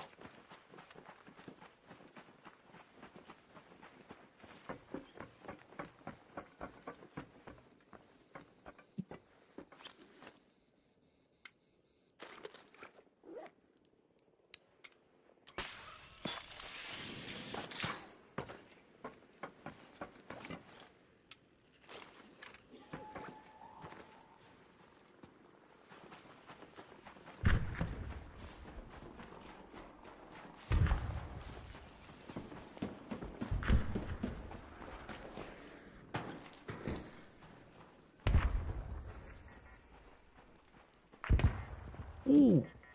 Ooh, this thing.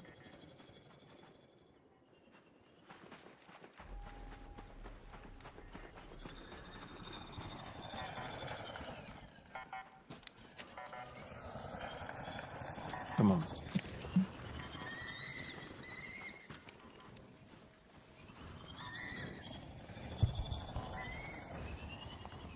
Come on, hold still.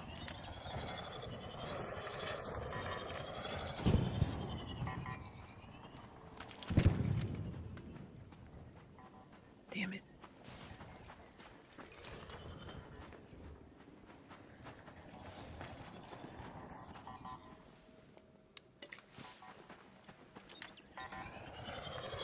Ah, shit, I didn't mean to do that. Damn it.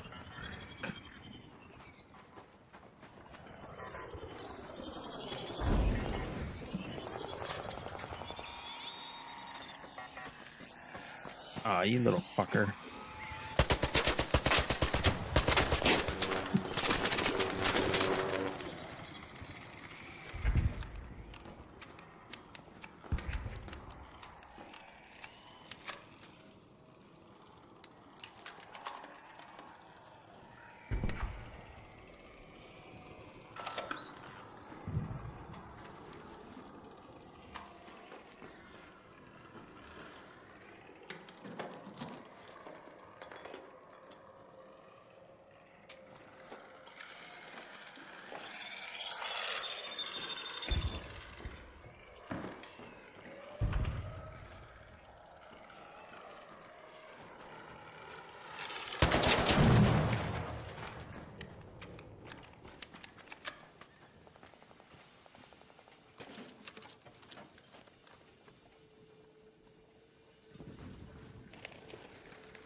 I need that surveyor. I need cores out of that surveyor.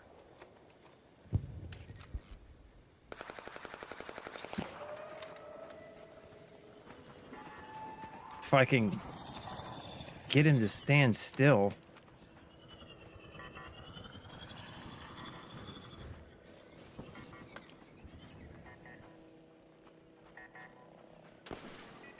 Okay.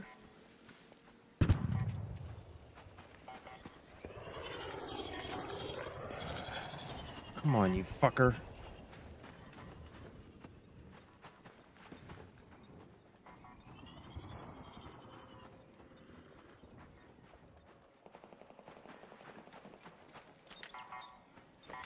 Damn it! Son of a bitch!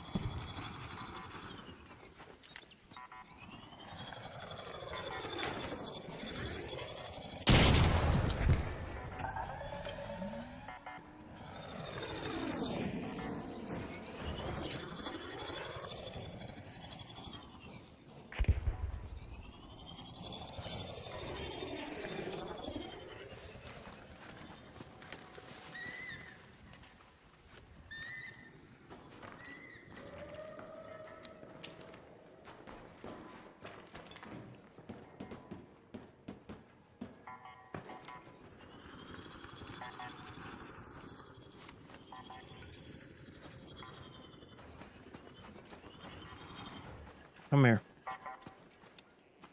Oh. Ah! Fuck! Damn it.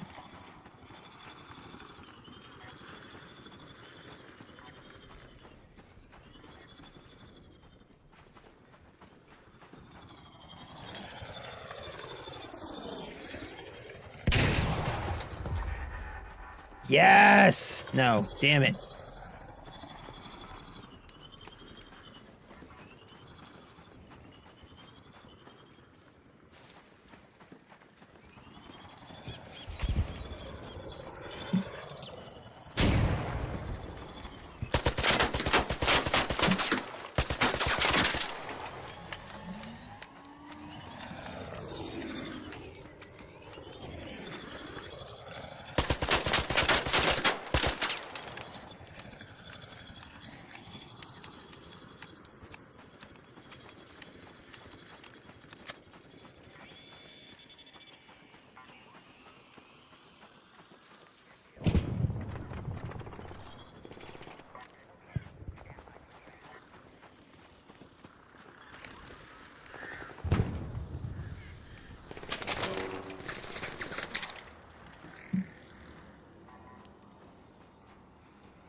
Yeah, I know I knocked some parts off of him over here.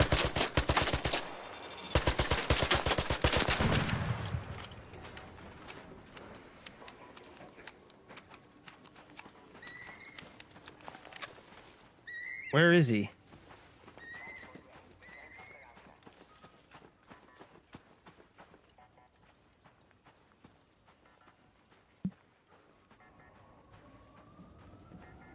Where did he go?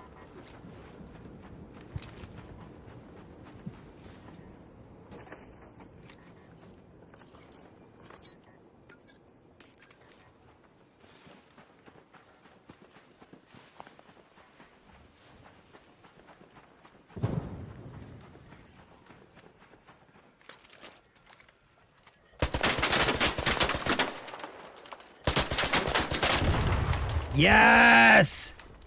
Yes! Fuck you.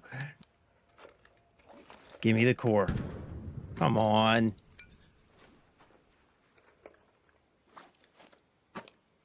Oh, come on. There it is. There it is. Yes! That's what we needed. I still need like 3 more, but still.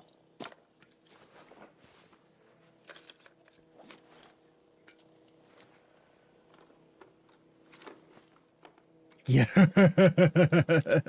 Yes. Okay. This one I searched already, right? I mean, I might as well just take all this stuff. I guess I can sell it or something. I don't know. It's a ton of parts, but really only 2 of them that I need. I think there's another part over here.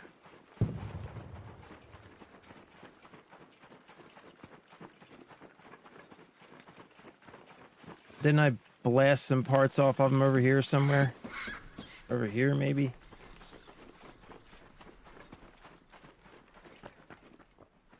Hey, hey! How's it going? Oh, you know, just living the dream.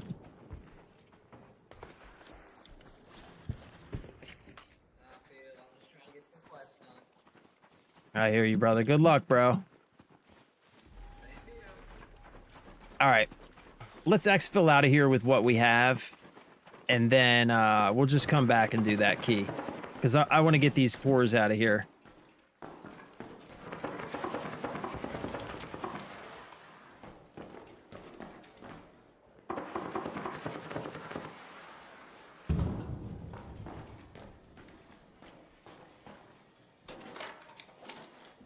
Might as well take all this stuff, too.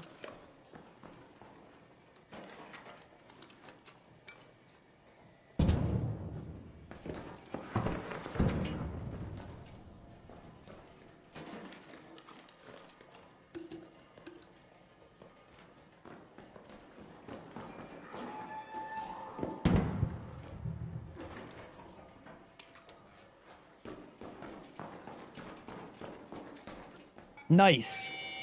That might be, that might be the last, I can't remember how many more of those I needed, but that might be it. That might do it. 2? I got 2, right? Yeah, that might be it. That might do it. I might be able to upgrade my, medical station now. That would be fucking huge, man.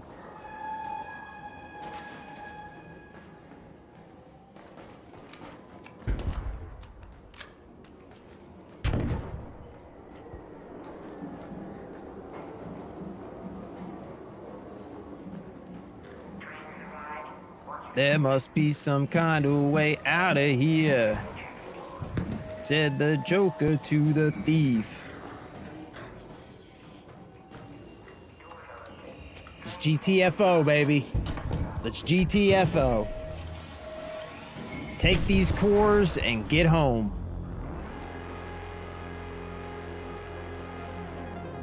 That was a worthwhile side mission for sure, because I think that literally might be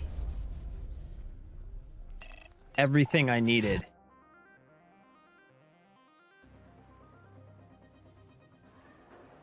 To get my medical lab upgraded. No, son of a bitch, I need one more. Are you kidding me? Are you absolutely kidding me with that?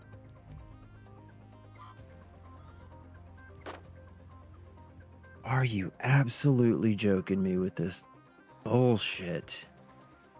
One more. Of course. Of course.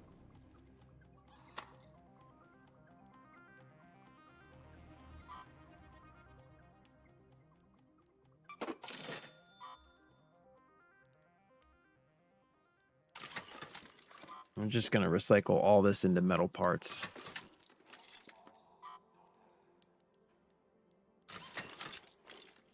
There we go. And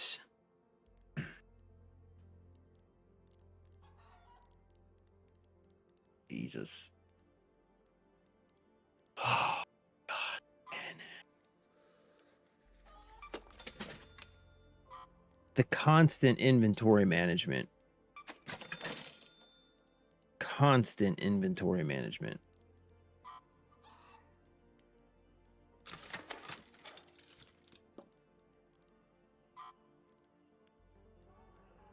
Wait, I think these recycle into metal too, right? No, plastic.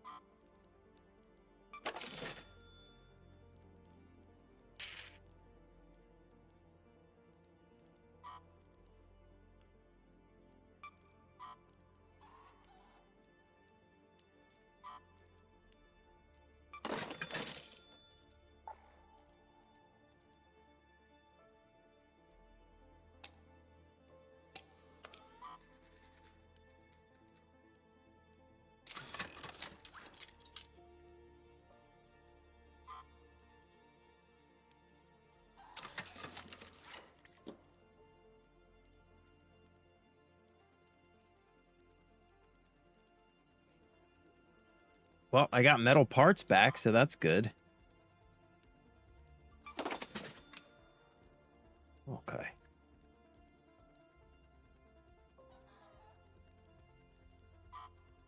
All right, so motion cores, wolf packs, surge shield chargers.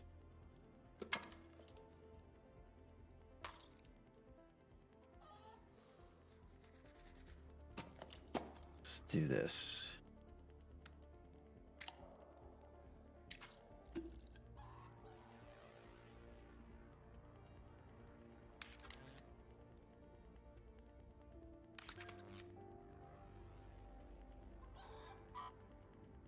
Okay. All that stuff can go.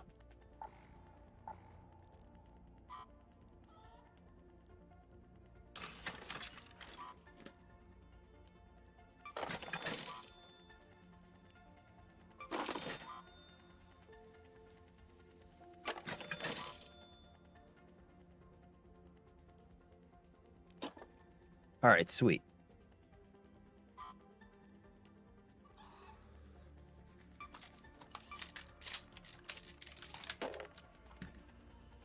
Mm.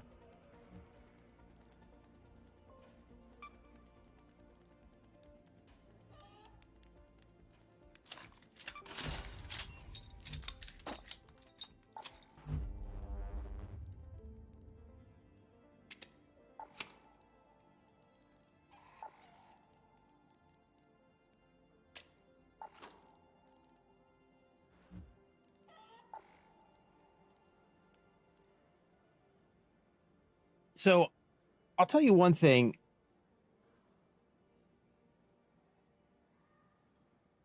I'm not really feeling like I'm a huge fan of the Rattler. I'm not loving it. I'm not loving it. I feel like it goes through like a ton of ammo and it just, I don't know. It doesn't, I don't know. I'll, I'll keep using it for a little bit, but so far, not a huge fan. I kind of like the anvil is probably my favorite, and like any of the light ammos, like a kettle or a stitcher. Yeah, not a huge fan of the Rattler so far. All right, this is going to be last raid. This is last run, and then I have to jump off. So we're going back into Buried City, and we're going to try and hit this room really quick. This time, we are not going to get distracted. We will not be stopping for anything along the way. We are going straight to wherever the hell it is we're supposed to be going, and we're going to try and find the room that this key belongs to. That is the plan.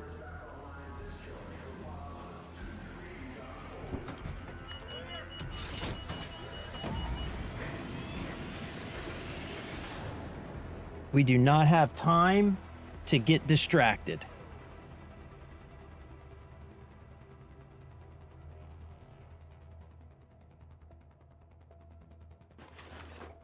Under no circumstances can we afford to get distracted.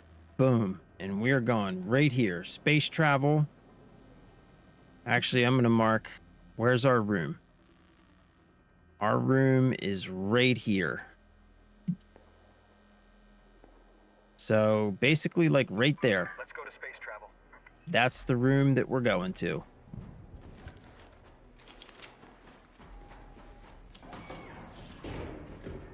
Wait, do I? No, let's just go this way.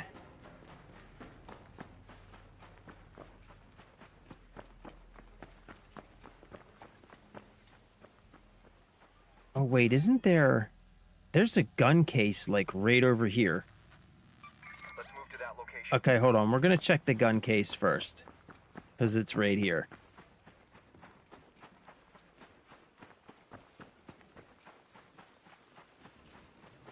Right over here in this building somewhere. Right over here, I think.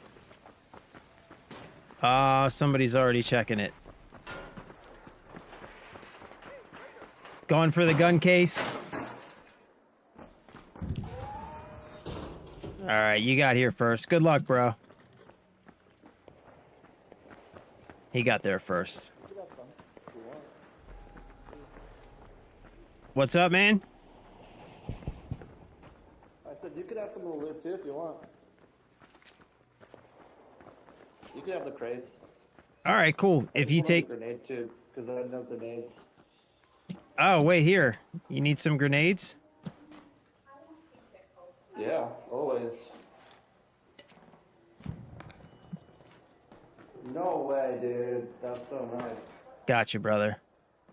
All right, I'll take the crates. You take the gun case? Or the tube or whatever?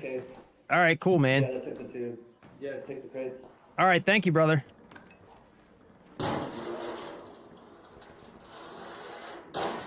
See that? You see that?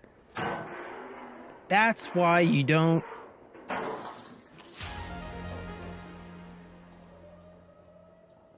Come on. That is why you treat people right in this game. That is exactly why you treat people right in this game.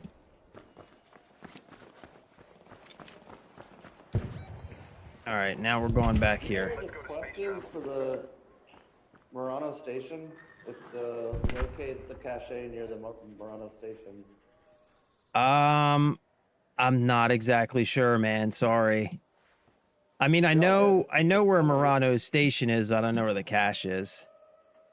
Yeah, it says it's really close to the end, so I'll just keep looking. All right. So. Yeah, sorry, bro. Good luck, man. All good. Oh, found it. Nice. What's up, guys? Hey, what's going on, man? Not much. Did you guys already hit the weapon trade up on Yeah, we just got it. back with Yeah, it? we did. I'm friendly. You guys fucked me up too on one. What'd you get?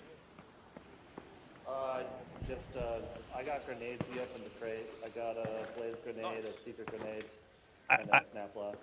I got a magnetic accelerator out of one of those crates, by the way, bro. That was big, Nice. dude. Shit. Yeah, man, that was big. yeah. Thank you for letting me grab that, man. Yeah, All right, fellas. fuck yeah. Enjoy, guys. Good luck. Peace out.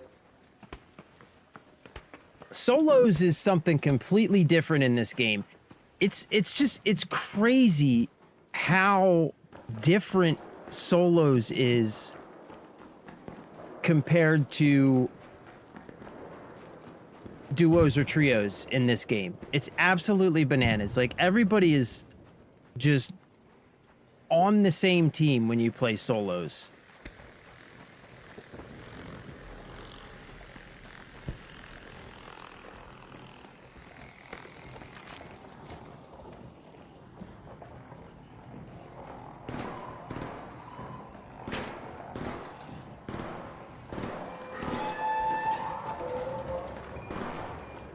Okay, we're not going to get distracted with this fight, even though we very well could.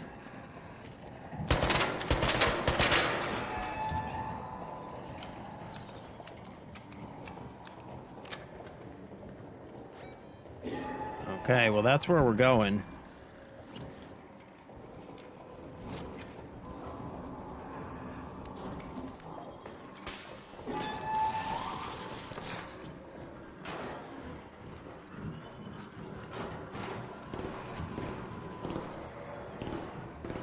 Come on.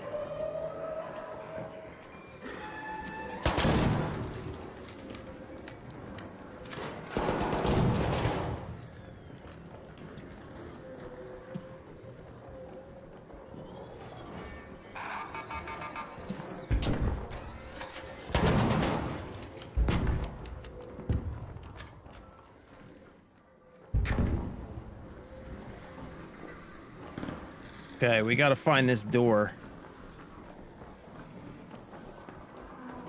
Which I think I have actually seen this door before. I think I have seen it. I guess we'll check all this stuff first.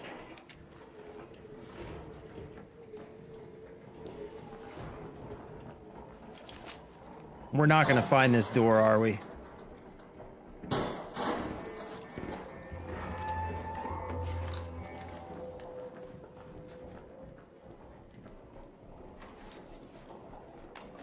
Like, I'm pretty sure that I've seen this door before. I just can't remember exactly where it is.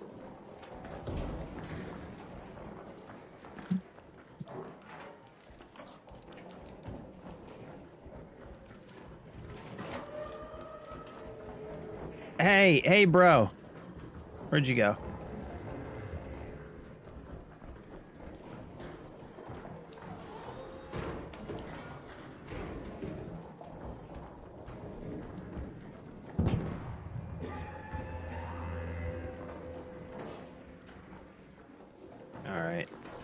It's, I don't know, maybe not this floor? Maybe it's up or down? Let's try down.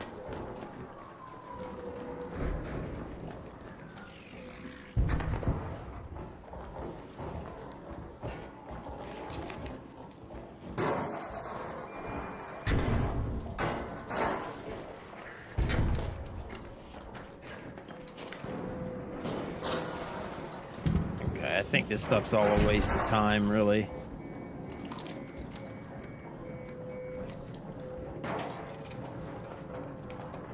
Oh, frying pan. I need the frying pan. We will take the frying pan.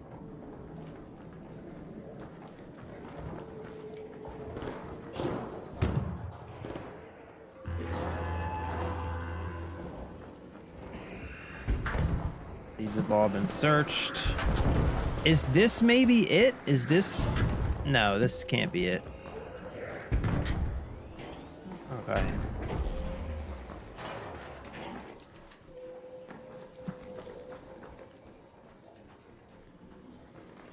Alright, it's gotta be up then, right? It says somewhere right around here. So it's gotta be...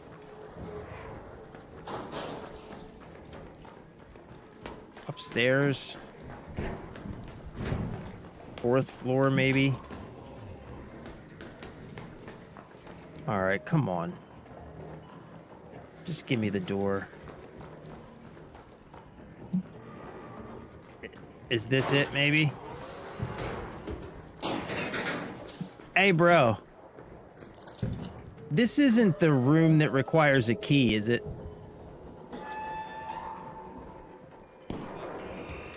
Oh, okay. So you already unlocked it. All right.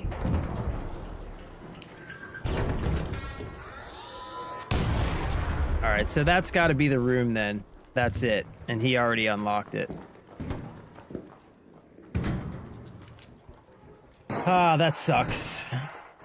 Well, at least we know where it is now. So, you know, we can always come back and get it.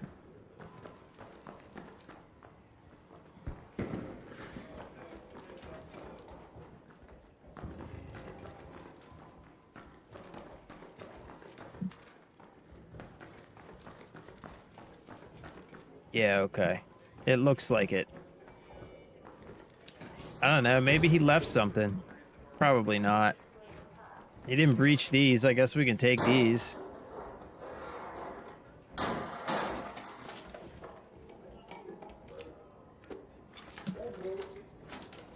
He took this stuff.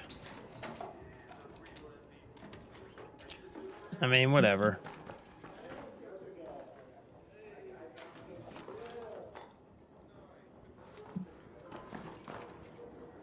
Yeah, this is... All right, well, at least we know where it is. So we know where it is for next time. There's some medium ammo. We'll take it. Yeah, there we go. Some medium ammo. There's a rattler. Might as well take it.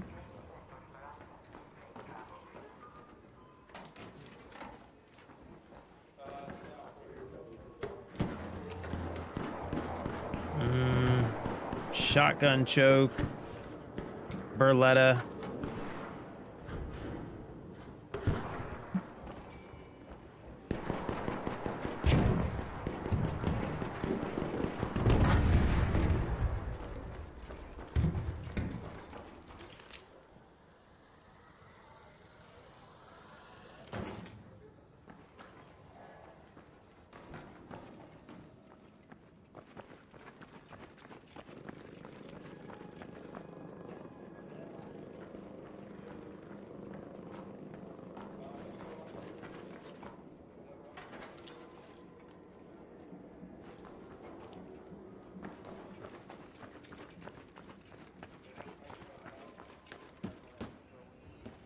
All right. Well, that's a bummer, but at least we know where it is now, you know?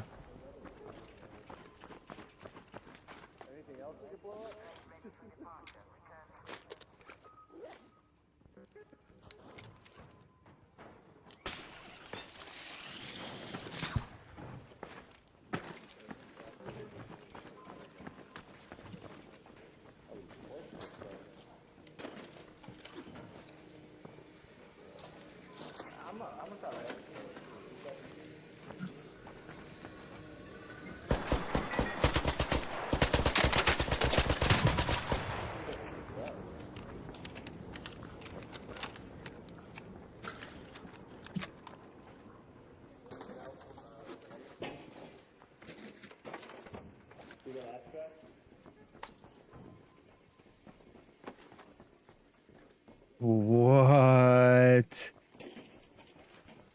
What? No way. Yeah. No way. I hope at least. Yeah. Here's the bombardier. Yeah, that's the one I was trying to. That's why you guys picked me up. I was trying to jump from this parking garage roof over. Yo, that's crazy. We did not. You Yo. know, navigate in here. There's no way. Sweet.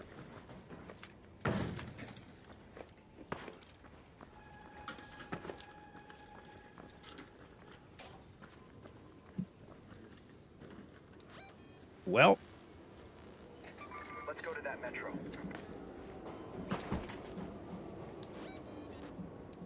oh, come on.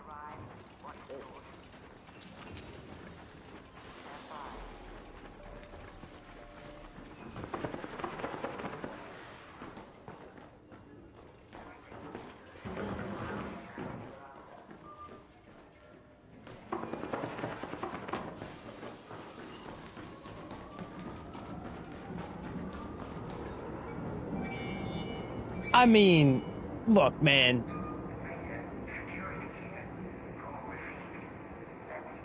Look, somebody got my room.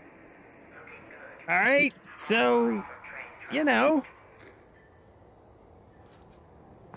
Hey, got us a bombardier cell.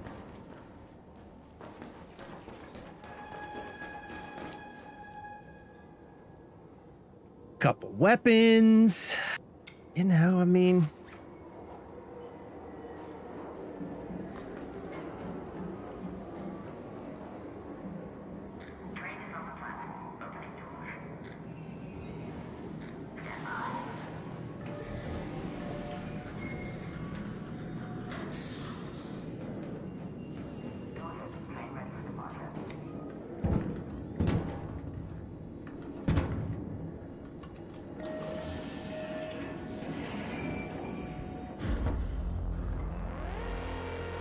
Well, that is going to be it for me. I have to take my wife's little brother to his friend's house for a New Year's Eve party, I guess. So, I'm out of here. But, yeah.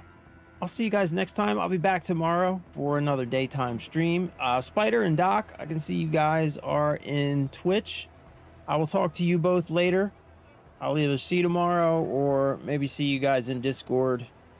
Yeah, thanks for hanging out. If you stop by, thanks for stopping by. I love you. I appreciate you for it. And I'm out of here. I'll see you guys next time. Yeah, I got to get going though. I got to take this kid somewhere. I don't even know where. I got to take him somewhere. But yeah, peace out. Love you. Thanks for being here. Bye.